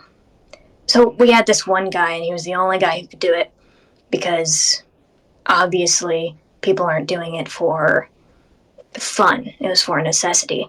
So if you have like a mole on one side of your face, he would tattoo it on the opposite side of your face so you could be more symmetrical in the eyes of God. Hmm. So it seems there's always been exceptions to the rules, huh? uh, yeah, I don't think that they'd see it that way, but I certainly picked up on it. Yeah. Funny you mentioned that. I also would do my tattoos mostly symmetrical. Um, Not out of my God didn't tell me to. I just like it. Um, uh, it, the way I would do it is really, I've never understood the sentiment that it's rebellious. Um, because what I would do specifically is I would make a personalized design for anyone who asked. Um, and what I would do is I would take what I believe their soul to look like, and I put it onto their body. Scrivener gets a sparkle in his eye. Their soul? Yes, their soul. I believe if it had a physical form, what would it be? And then I etch it into them. And so most of the time it's perfectly symmetrical, just because that's sort of how things look in my mind when I imagine it. Um, yeah. Wow. Our beliefs are a bit more similar than I interpreted. Um, because the reason that tattoos aren't allowed is because it's said that the ink goes through the skin into the blood where it can infect the soul with things that aren't pure. So some people would say demons, but I would say that most people would say that the soul needs to remain untouched. So I get what you're saying. Goodness. I mean, it's perfectly harmless. It is permanent, so I take it very seriously. But really, it's not. It unless you don't take care of it, there's no infection happening. Did you do those?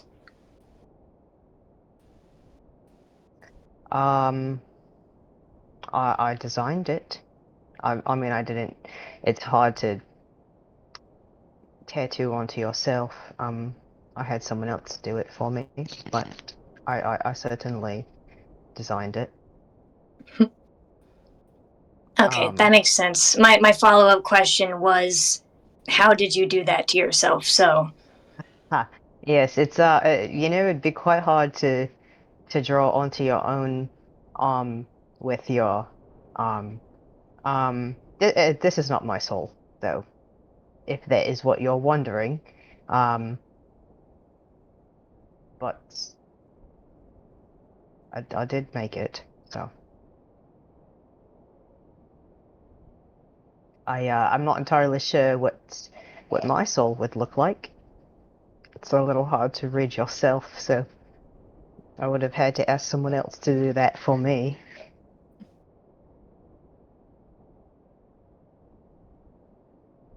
I guess you can't look at yourself with the moonstone, so And that's quite true, and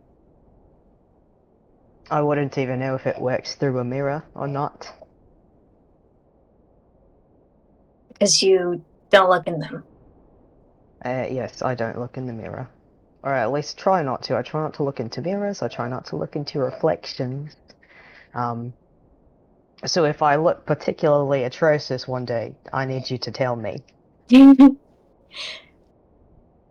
All right. Well, I don't think you'd look atrocious, but I'll let you know. I appreciate that. I also I didn't just do tattoos though. That is primarily what I specialized in. I would always prefer it.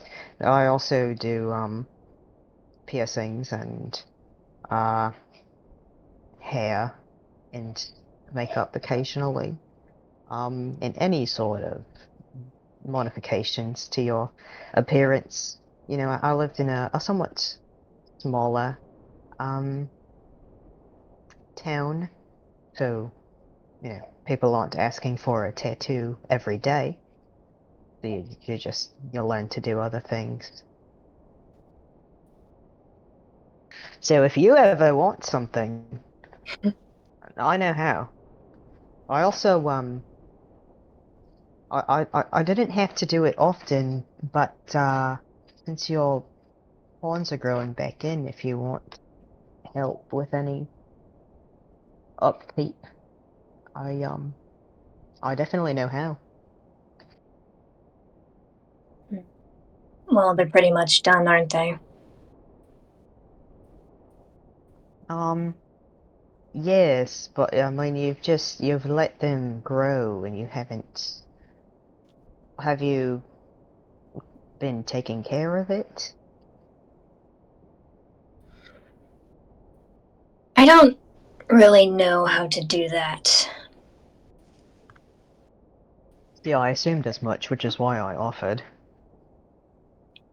Not that it looks bad, it's just because you haven't had to do it. Um but and he kind of leans in to look at them. He goes, I see a bit of a splint right here, which I actually, if we let that grow, it could look sort of interesting. Um, but we would need to shape it. Can you just get rid of that part?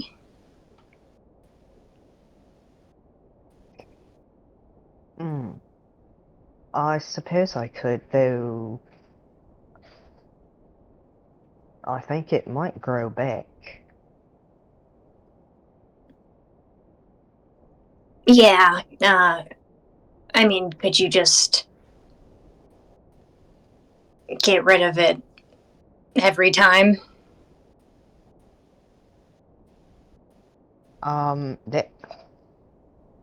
That would be a lot of upkeep.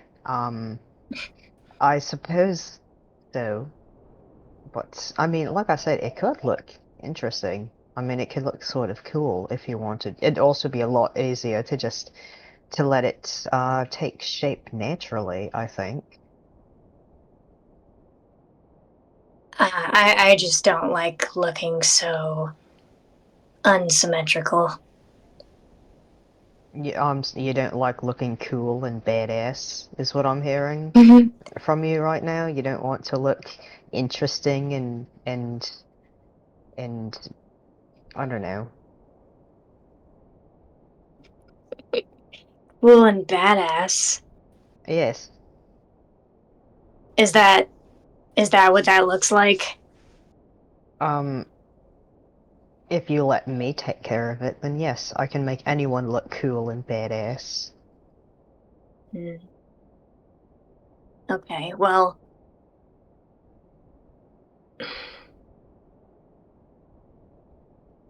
can you do that for me? Yeah, of course. I just said I would. I know, but ugh, it's just a lot.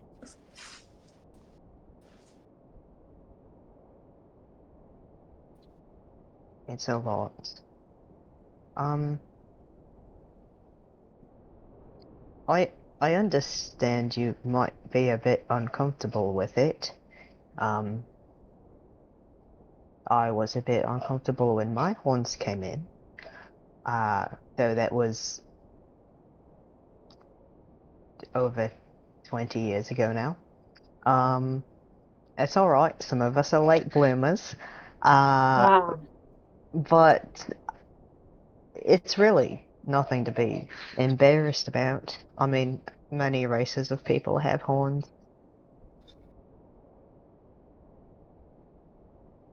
Yeah. And Um. imperfections are a lot more common than you would think. It's just you don't notice them in other people because really the person who cares the most is yourself. Scrivener looks a bit pensive at that.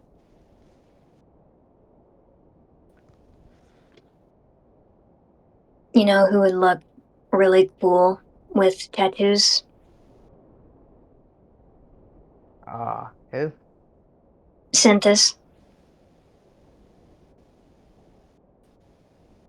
Delos kind of like looks off like he's thinking about it, and then he kind of grins and he's like, "You're right. I Yeah, do I think he would mean, look very cool with tattoos." he's got the I'm from the Shadowfell, Shatterkai, rogue thing going on. He needs them, like in his soul. If he ever wishes to, then I'd be more than happy to do that. I've I've been secretly wanting to cut his hair since it's been growing in. I just haven't asked yet. I mean, of course he would say yes. See, that's the thing. I know he would say yes. I want it to be his idea. So I've been dropping hints, but he's not picking it up.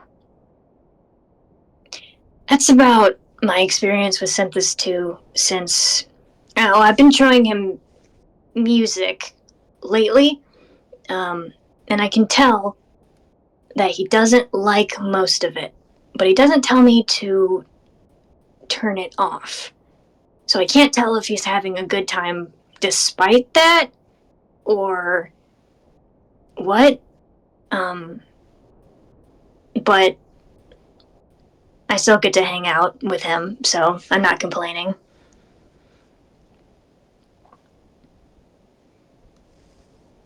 Same with Gerby, honestly. Like,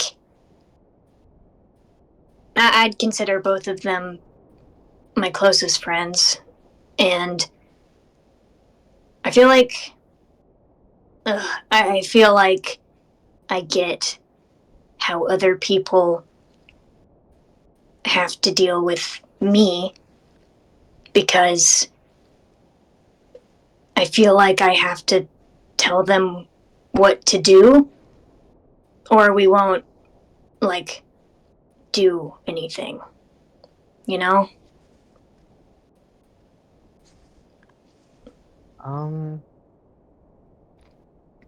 Yes, I do. I do know what you mean. Sometimes people just need a push. Yeah. Not said out of malice or anything. I do enjoy, um,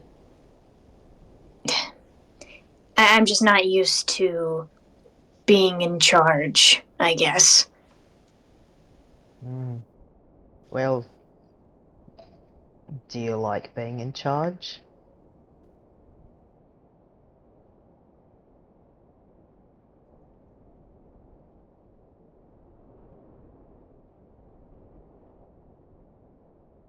I think so. At least of yourself? Yeah. Yeah, I do. Well, that's good.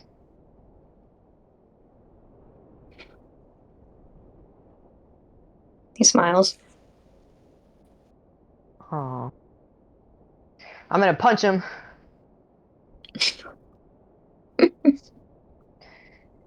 Chelsea's having a tummy ache. Is there anything Scrivener wants to ask or say, um, specifically? Nope. Okay, would this be a good break point?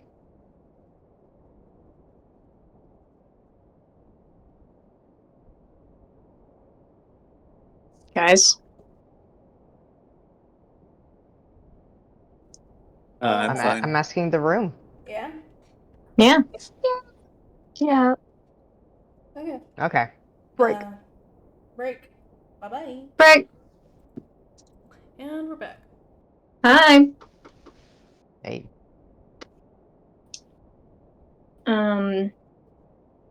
It is sorry to just have stuff that I wanted to do. But I bothered Delos. Now can I bother Connie? Yeah. Yay. Okay. He knocks on her door. She answers. He says, "Hello, ma'am. I don't have any food, obviously. But can I come in?" Yes, you can. Thank you. And he walks in. She closes the door and, I don't know, sits on the bed or something. I think he sits on the floor.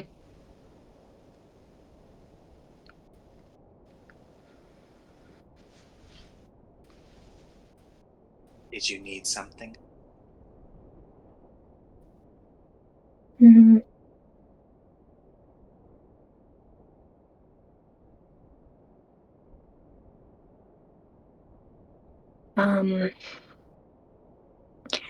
Well, my horns are almost done. Growing, I mean. Yes. Have you seen them in a while?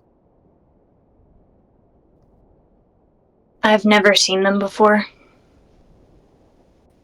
Ah.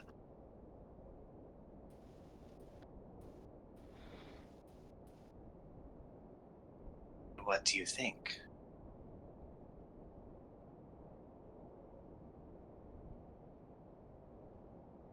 I'm really sad.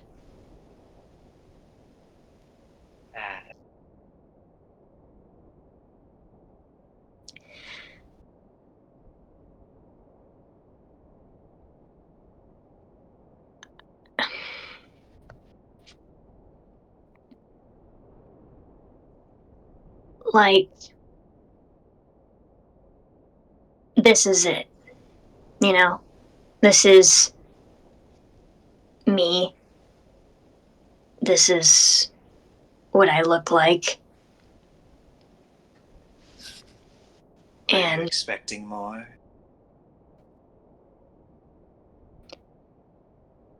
well, for all my life, I've thought eventually I wouldn't be like this. And so it's really sinking in that there's no changing it.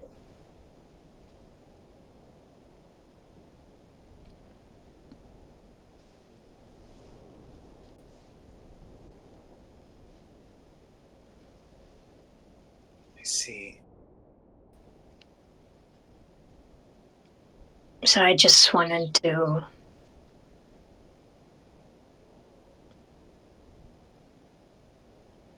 be in your room, I guess.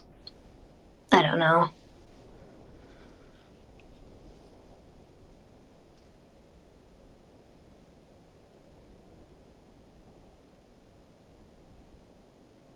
Well,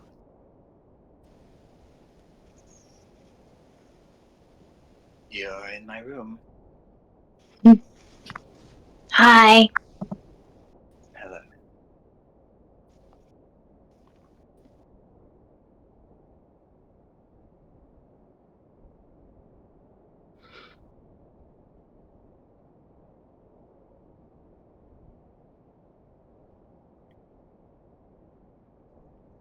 Sorry. Don't be.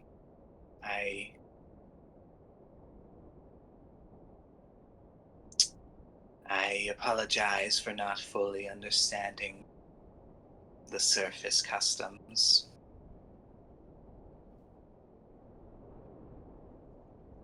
What do you mean? You look fine to me. I don't see a problem in comparison to all the other freaks I've seen up here.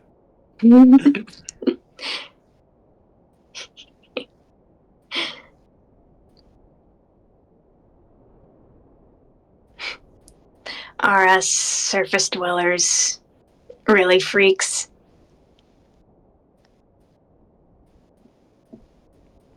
Comparatively.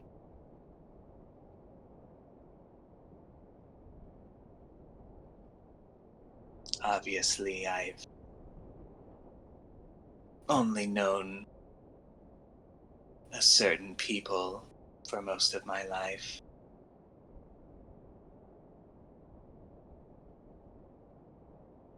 Probably only kobolds. I've had run-ins with goblins occasionally, or a deep gnome, but yes, mostly kobolds. Hmm.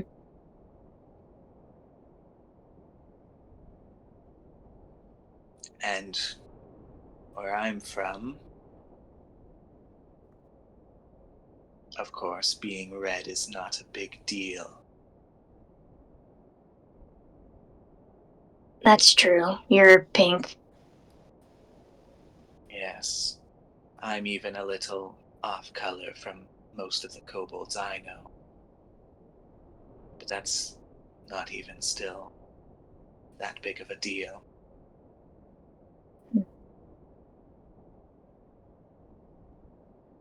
Do you just have bigger things to worry about down there? Yes, definitely. Well, that makes sense.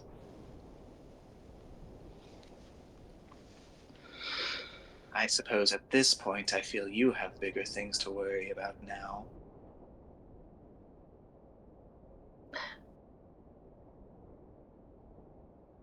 You're right.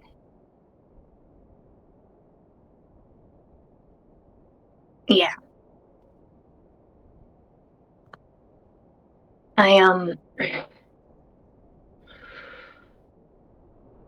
Obviously, a lot of things I was taught, happen to be incorrect. So I guess caring so much about my appearance is one of those things. I honestly haven't had anyone even mention my race outside of, well, I don't think the churches would view me favorably, but I guess I thought that as soon as I took the makeup off, I don't know, something, pitchforks, torches. That's what I was taught.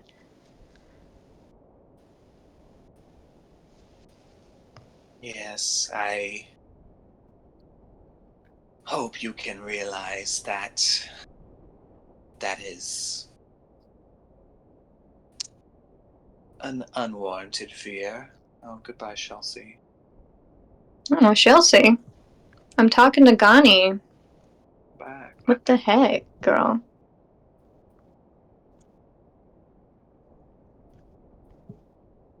Oh, Hey. hi. Good. Hi, we're fine. Okay. All right. What did she say?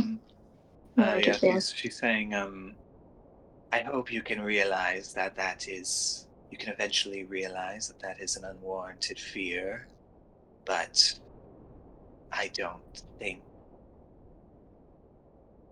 it is right to expect you to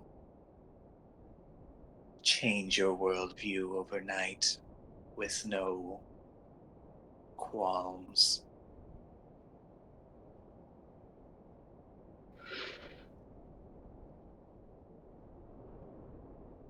Well, thank you. I'm, starting to understand things now. So, I'd say I'm undergoing the process. Yes. And I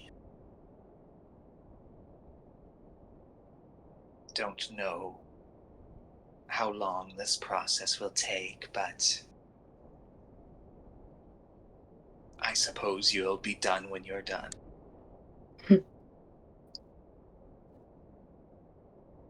I suppose I will.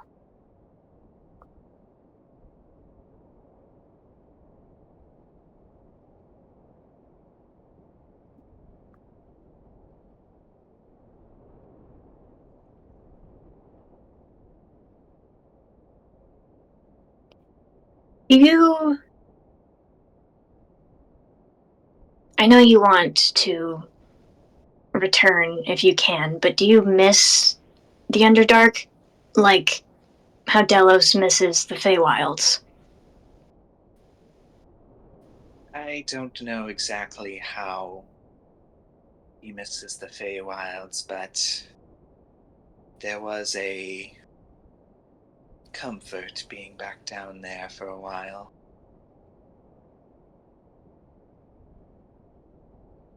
I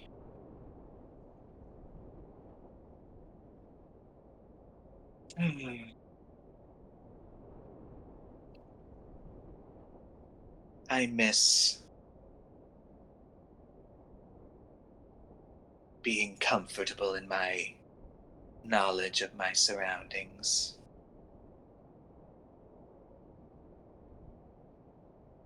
But that might be it.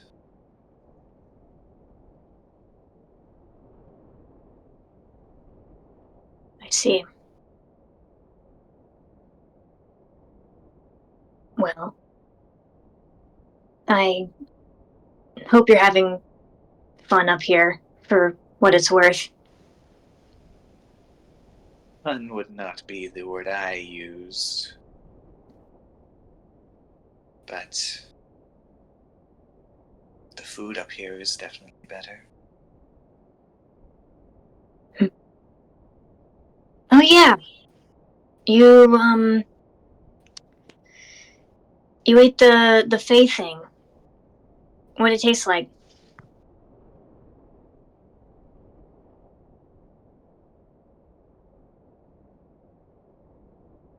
I'm trying to remember what did Scrivener say about it. Gani In did the- not know the properties of it. Not at the time, but did he say? Did He explain said what it was? he said the No. pastry, the favorite food thing. I didn't have mine. The Oh, pastry yeah. that makes it taste like your favorite food. Yeah. Okay. I was trying to remember exactly what he said there. Johnny will say, Oh, that's what that was. Yeah, I was a little preoccupied. So I didn't inform, but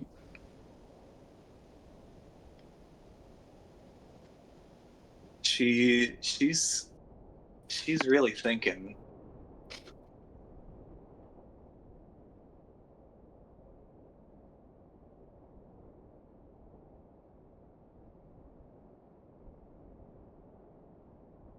It tasted like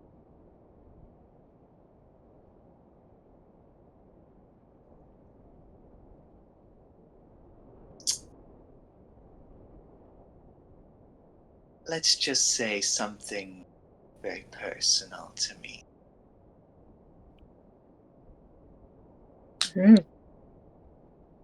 wow. That's not a patronizing wow. Guess I'm just interested, but I won't pry.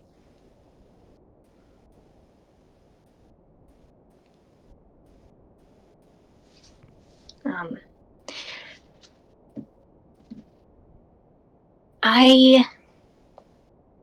I get that though. It's strange because I actually don't miss my.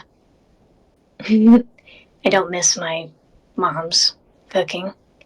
That's what comes to mind first when you think food that's personal to you. Biological mom. I don't miss it at all. I I think the food in where I used to live was, well, I mean, they were focused on making it perfect, so there wasn't a lot of interest to it. Um, but then I left and I learned to make other stuff, and I was like, this is a lot better. um, and that halfling I told you about, she taught me how to make most of the stuff I'm making you, honestly, but I've come up with a few things on my own. And your biological family wouldn't say what you make is perfect, I assume.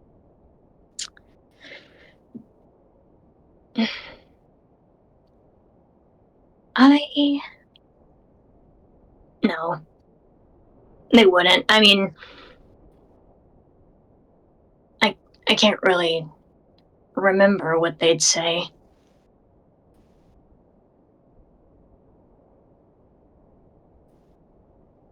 But not perfect.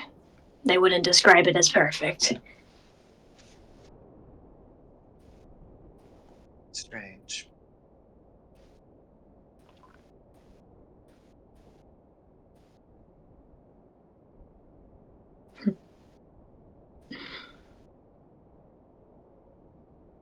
If you're saying strange, then I guess you think I'm pretty good at it, huh? Well, if you're trying to imply that I'm implying that your food is perfect,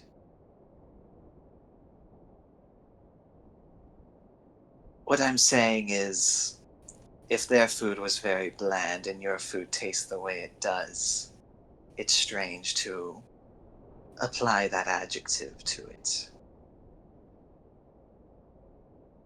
I Yeah. feel like taste does factor into a food's perfectness.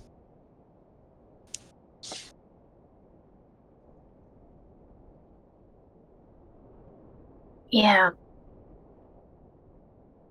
He actually, sorry, that kind of just blew his fucking mind, so he, like, kind of stares off in the distance.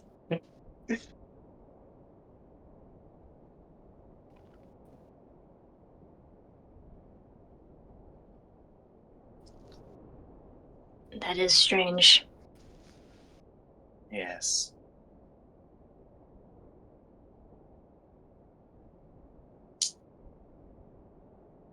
Maybe perfect isn't so easy to define.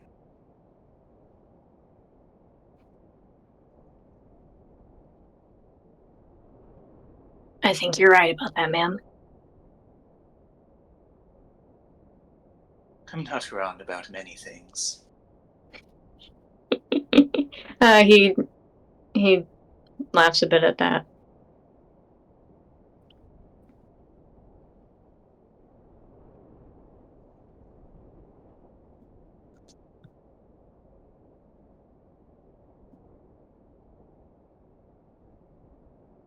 What do you think about those, what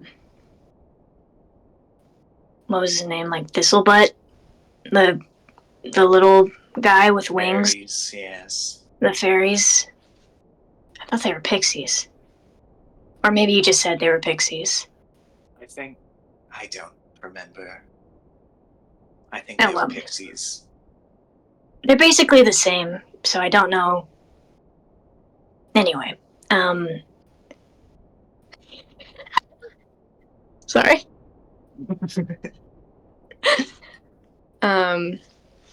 He says, those guys, since you're rarely wrong, why do you think they were pressing us? I could psychoanalyze them. I think they are possibly very weak and have to resort to more strategic tactics, as in ambushing us. They probably have a very deep affinity for the Feywilds and want to protect their home. I can't say I'm a huge fan of their abilities that they've demonstrated on all of us. But I also can't lie and say that I wouldn't appreciate that at some points. They've gotten more out of Delos than I ever could have.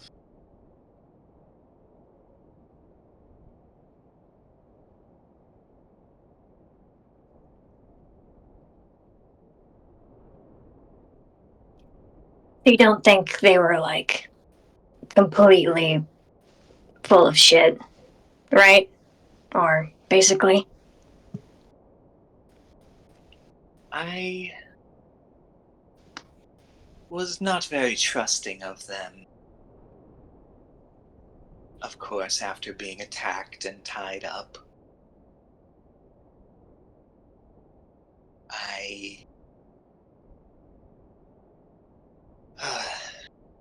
I've come to I've developed a hypothesis that perhaps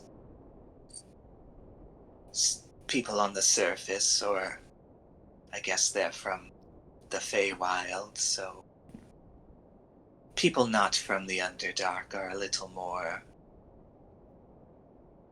honest about their intent.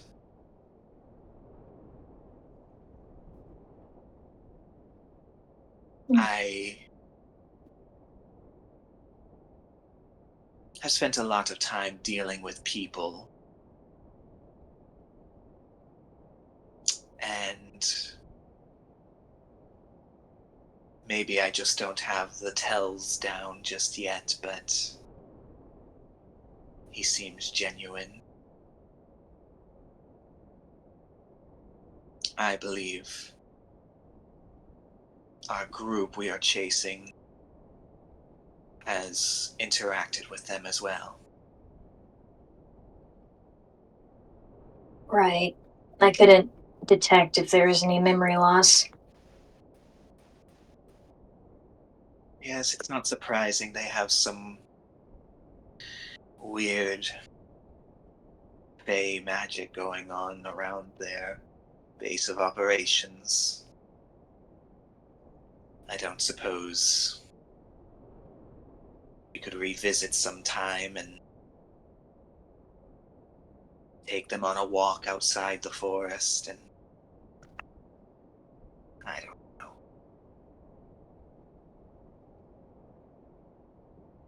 Detect them out there. Yes. I don't know how willing they'll be to do that. They say they are our allies, but how far that will be able to be pushed is unknown for now. I don't doubt at some point we might have to enter the Feywild. If my theory is true and our group is using it for hiding, maybe. Same reason I suspect them to use the tunnels. I'm not sure. But we might be visiting them again sometime in the future.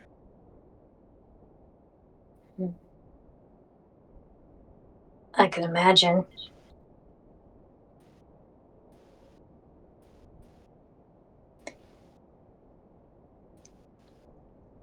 I don't think I ever told you. Because me and Delos were married at the time. But Delos has other different types of magic that I can detect on his brain, I guess. Much like how I can detect the memory loss that we are looking for, he has a sort of different kind. And if he's Fey and he won't return to the Feywilds, then I assume something must have happened a bit like what's happening here over there. So I think it's very relevant. Yes. If they are using the Feywild as a means of transportation and hiding, then it makes sense to say that they are probably using the same memory spell there to hide their tracks.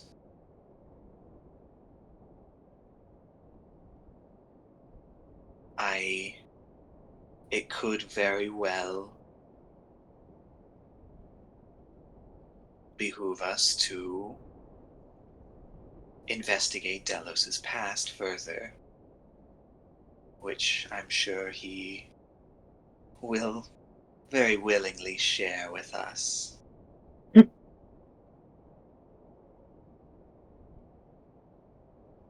behoove us. Yes. Scrivener laughs pretty hard at that, actually. I was fucking thinking in my head, like, this is the word I want to say. It's gonna be funnier in the context. Fuck it, I'll make her say it. Scrivener. Scrivener laughs pretty hard. I don't know why the idea of Gunny just saying yes to a fucking pun makes him crack up. But he cracks up.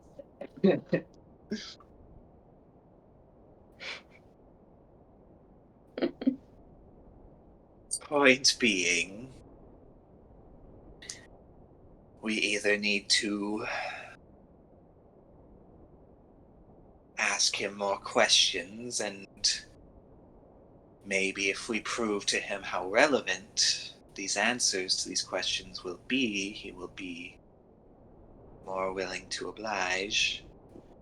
Or we might just have to storm the Feywilds, so to speak. Well, I've agreed to be friends with Delos, and I think we had a very friendly conversation today, so if I get any imperative information, I'll let you know. I would greatly appreciate that. We're becoming close friends as well, but I don't know if he'll give me what I want.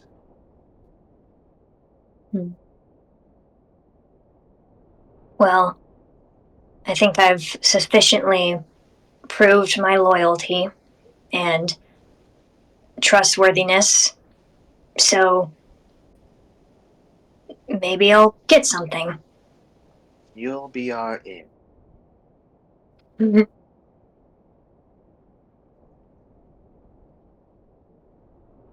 I'll be our in.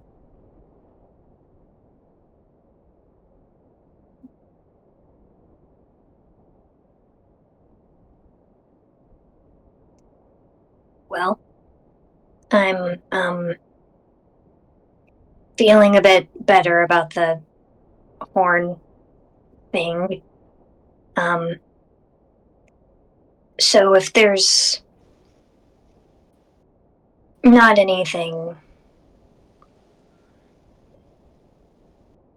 else, then I guess we can call it a night. I was actually curious about something. What is it, ma'am? I'd like to know your thoughts on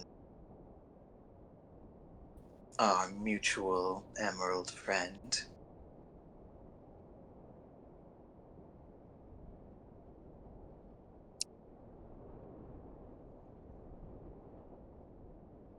Okubi?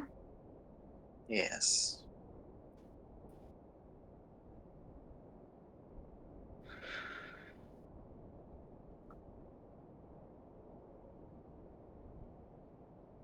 I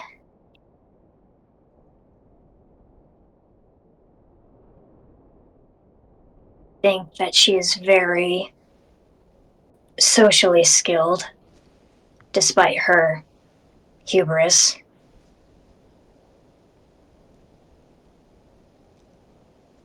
And I think she has a lot of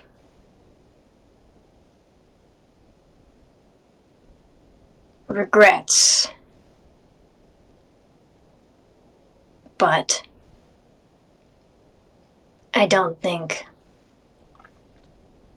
she has fully taken the steps to become less obnoxious. So, I don't know how valid in her regrets she is, but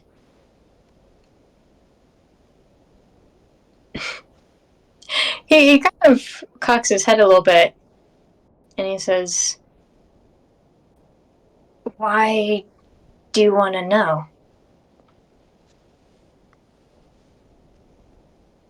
Well, obviously, we have a bit of a past together.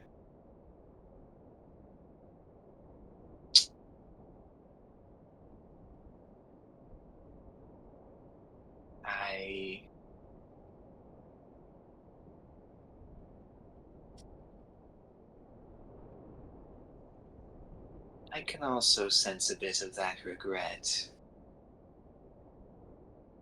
But I don't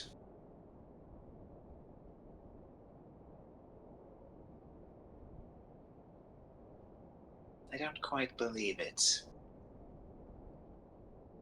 You don't. No. I am curious as to the party's general trust of her, how far that extends. Synthis expressed some potential worries about her.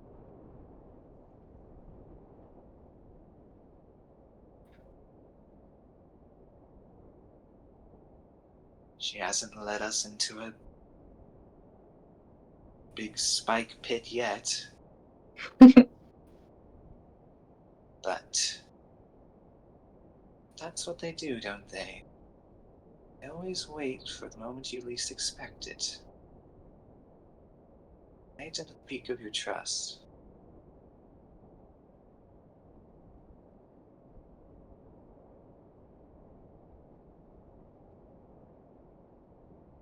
I.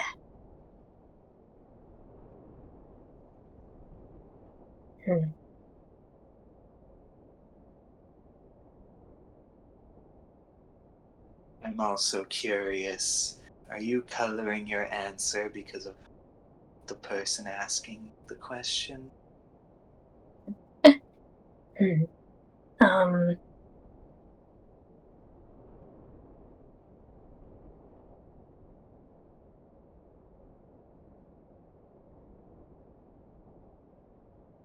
I.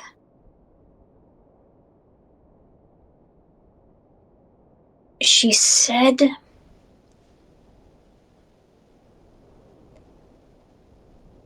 that when you both were younger, you asked her to stay in your town and based off of the information, I can assume that she betrayed you in some way. But I also think she seems very lonely. So, if anything, my answer, uncolored, I think I'm just confused on being offered something akin to care and love and betraying someone. And why would she feel bad about it? And it must have not been a great gain to do that, since she's still aimlessly wandering a tunnel. But she also told me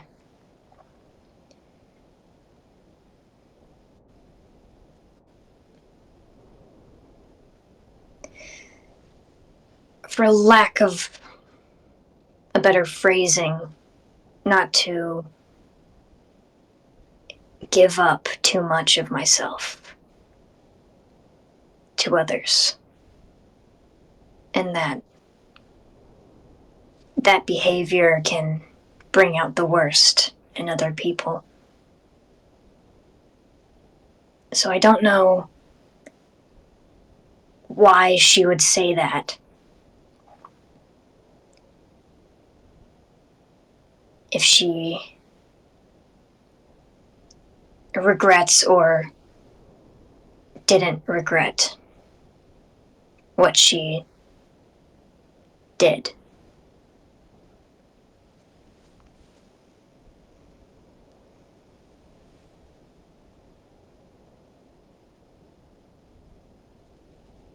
Connie is once again thinking on that pretty hard.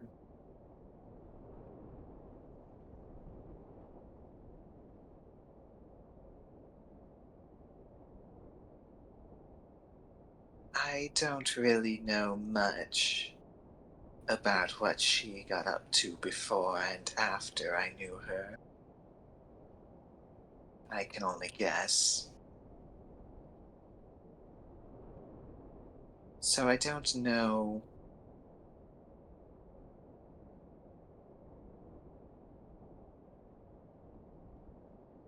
what valuable life lessons she might have learned in that time. But the lesson she taught me was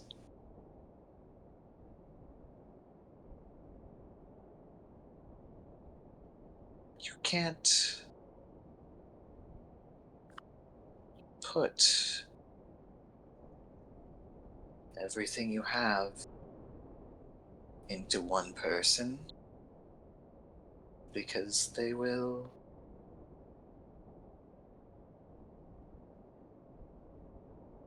if given the chance, take it all for themselves.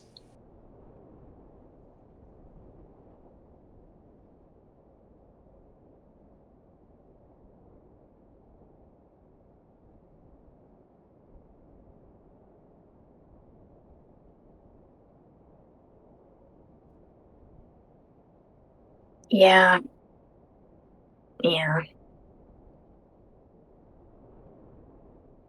Never put all your eggs in one basket, they say. Talking about snake eggs when she says that. Yeah, I was gonna say, they have that saying down there too. Does he actually say that? Yeah. Yes, sometimes the culture of the surface will leak through.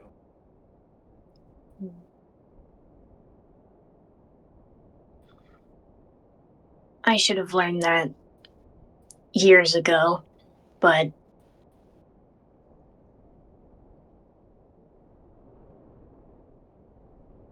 oh well. What can you do? Just keep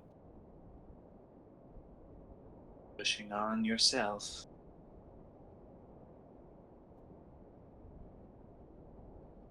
Yep.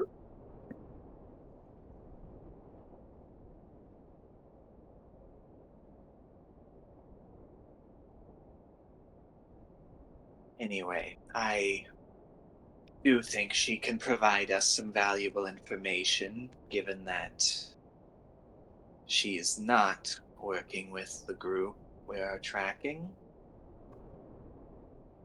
or she has some other motive. So, if she doesn't betray us, then she'll keep on living.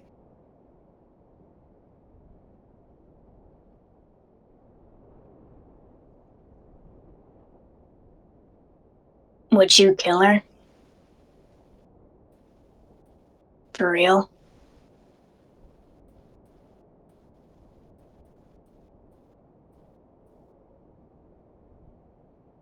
I don't see another option at that point.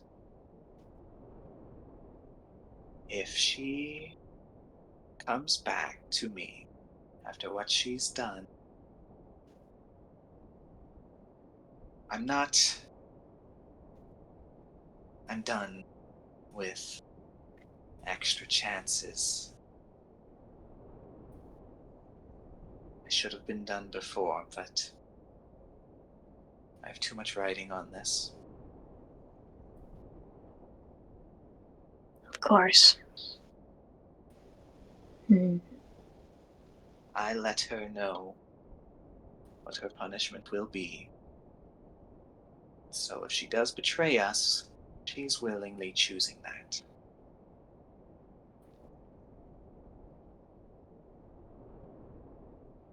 Understood.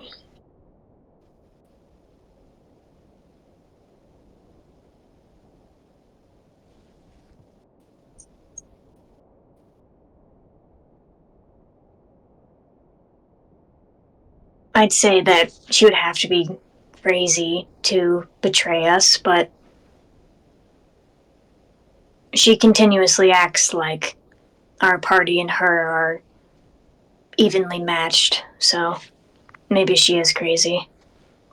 Maybe so.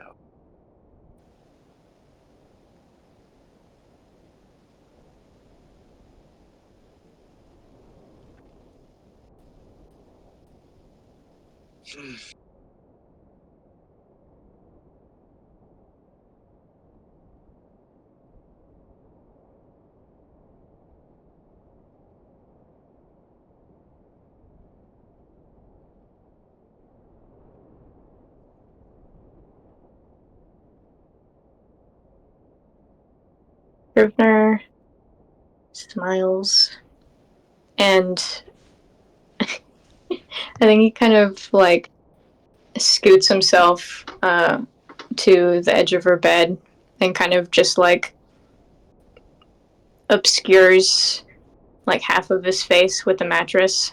So he just like looks at her with like eyes. What the hell? He's like a little like dog.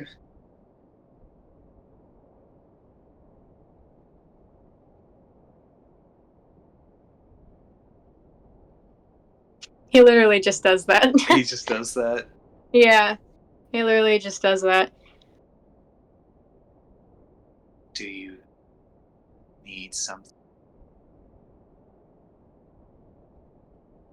No, ma'am.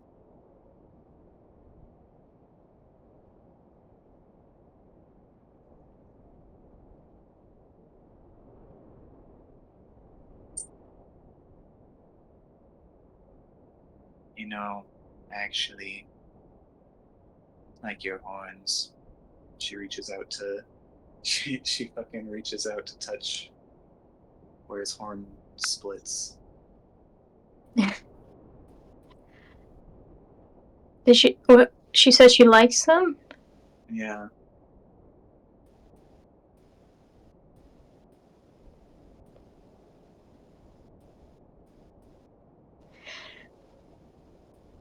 It gets big eyes, but and lets her do that. And he says, "Really? You do?" Yes, they're unique. Imagine if you had the same horns as every other tiefling. That'd be boring.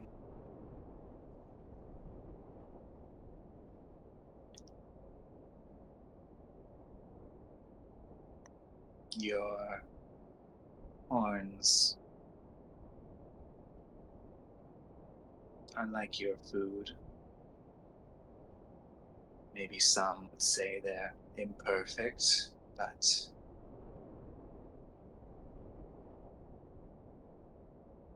maybe there's more to it than that.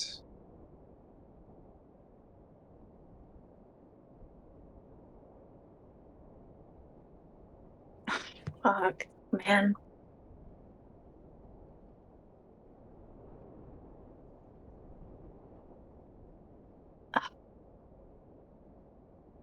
Scrivener tears up like really fucking bad, actually. Once she notices that, she kind of like, like almost like pulls her hand back like it's a hot stove, and she's just like, "Are you okay?" He grabs her wrist and he says, "Could you do that a little more?" She looks a little, I don't know, scared almost, but then kind of softens up and places her hand back on his horn.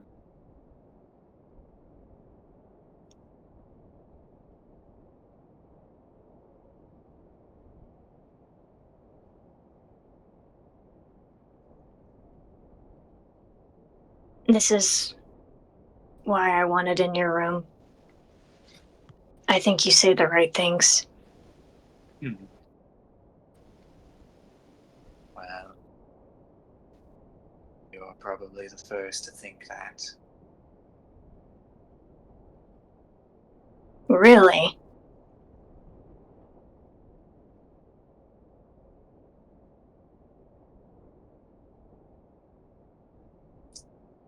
At least in a very long time.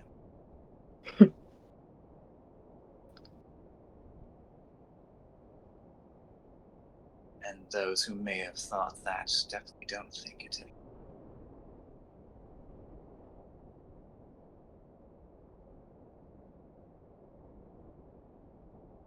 Well, I certainly think it.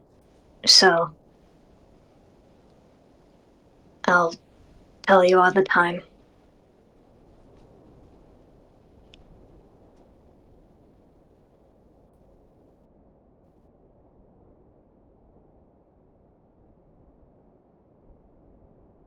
He kind of just rests his head on like the side of her bed. And She'll kind of like, sorry, she'll kind of like caress his head a little bit. oh.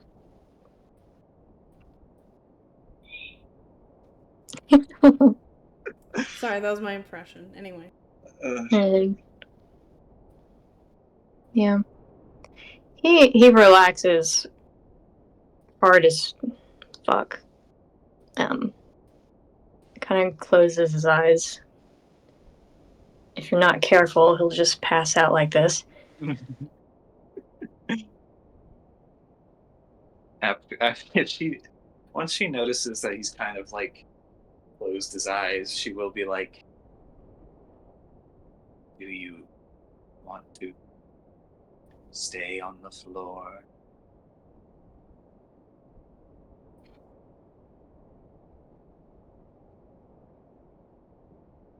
Do you think the bed is more comfortable than the floor? Because I'm feeling pretty comfortable. In my opinion, and lest we forget, I'm very rarely wrong, the bed is, in fact, more comfortable than the floor.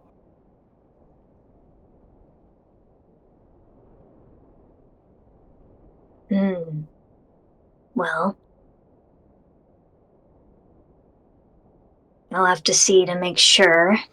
And he kind of just like kind of just gets on her bed, fucking lays his head down on a pillow, instantly like scoops up a bunch of covers around him, and he looks tucked in as fuck.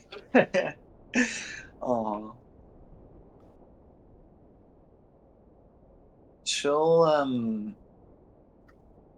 She'll readjust herself to like face him and put her hand back on his head, and she'll say, Well, was I wrong? Mm.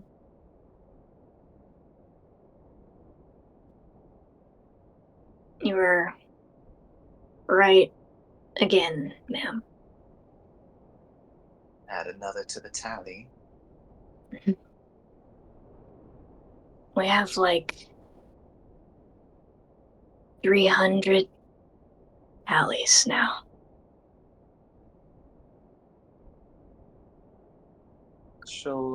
she won't say anything, but she'll smile.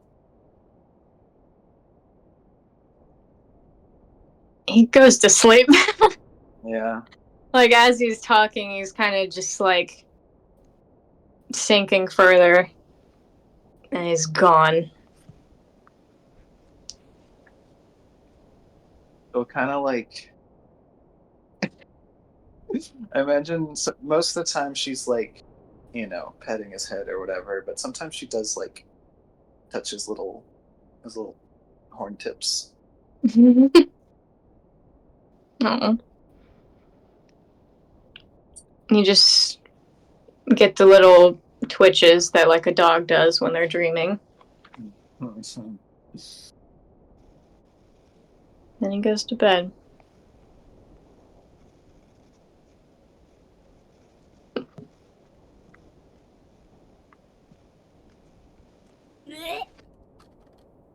That's what I'm saying.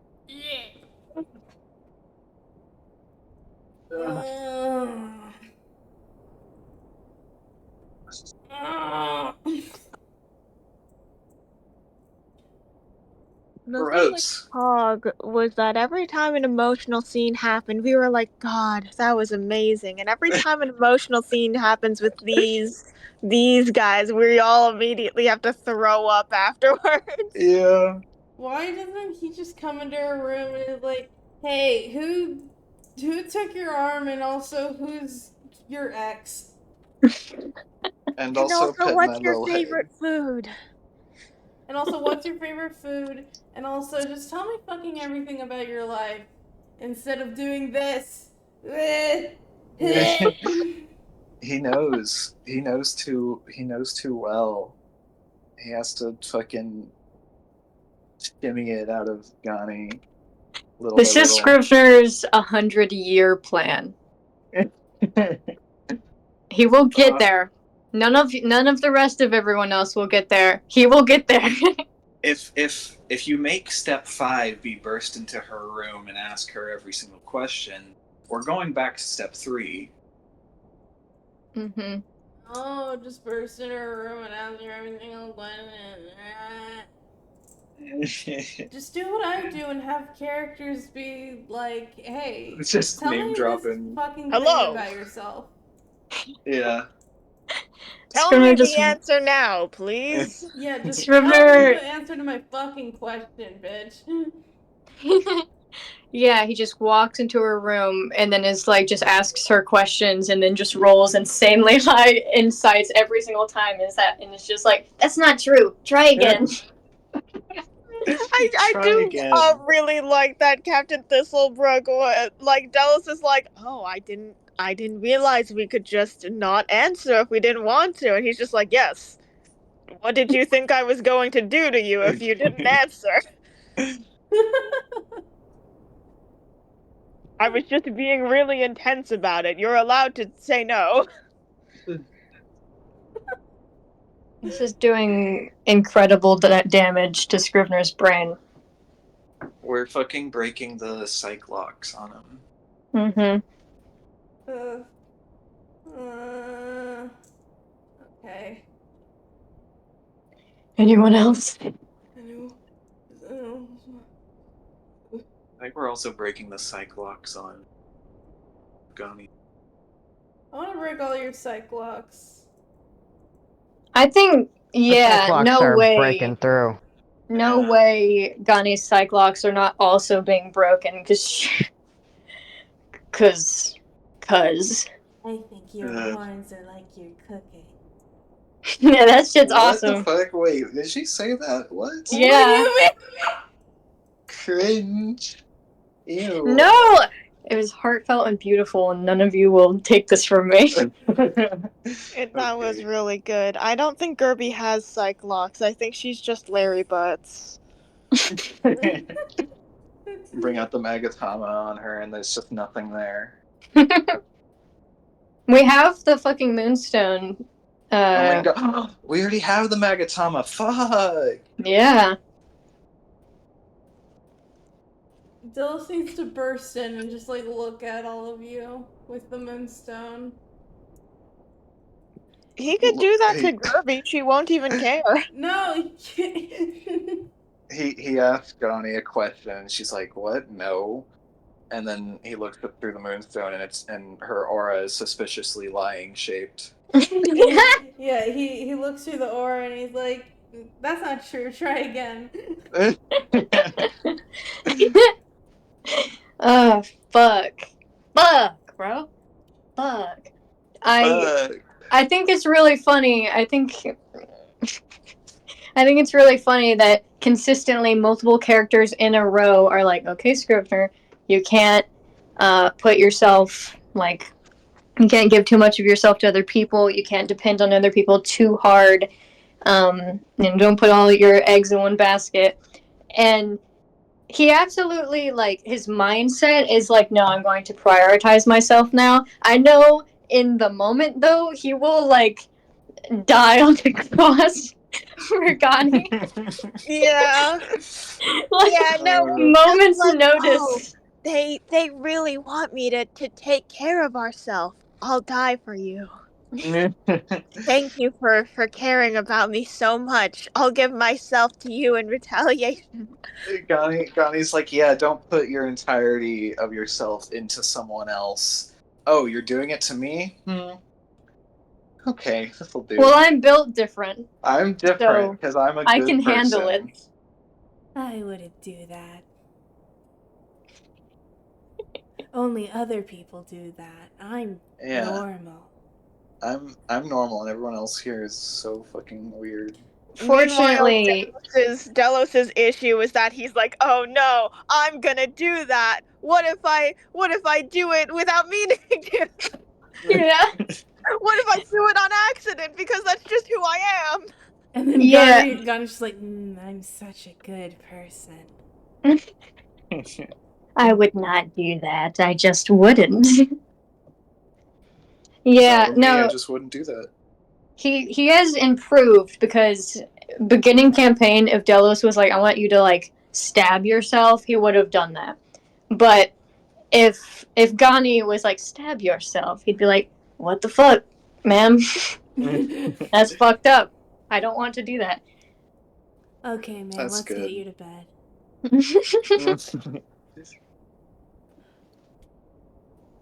Alright. Yeah, we're still in the session. Yeah, we are. Fuck. I don't have anything. Scrivener's slump as shit. He's slumped. Yeah, Gani will eventually be slump after a bit. I'd like to apologize to Scrivener because every single time I think about what Scrivener and Gani are together in my head, and I'm like, okay, what's their team name again? My immediate thing is, oh, they're the mother-daughter duo. Mother-daughter. Mother-daughter. I can't The mother-daughter. I can't force myself to think of them as mother and son even. I'm just like, nope, mother-daughter. That's Scrivener so when they fucked learn up. her pronouns. I don't know why I only misgender Scrivener, but I guess it's fine. I guess it's fine. I guess it's Cute. fine. Yeah, cue me, like, beginning campaign texting Jordan, like, yeah, his masculinity is really important to him. That's why he hates being gay, and that's why he hates, like, you know, being small and stuff. And Chelsea's like, yeah, mother-daughter, that's a girl. That's fine. I don't know what Yeah, it that's is. I fine. can't stop misgendering him specifically. He's pregnant and a daughter. He's someone's pregnant wife and also Gani's daughter, I guess. Mm-hmm. That's fine. Anyway. That's fine. That's fine. Okay, alright. Well. Does anyone And have I'll give anything? Scrivener a big kiss. Mwah. Good night. I mean, Mwah. if any... well, if anything, we're fucking close to a fucking kiss on the head. What do you mean she pets him and taps his horns? That's not a far off reality. That's not the good morning. No, that's like possible. That's tomorrow night.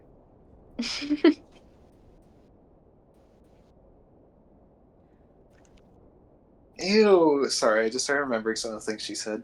Can we end the episode? Yeah, So let's cheesy. end it. Oh, alright. Good night, everyone. Thank you for joining me on another silly little session of sass. Good night, every pony. Good night. Good night. Bye-bye. Bye bye. Bye.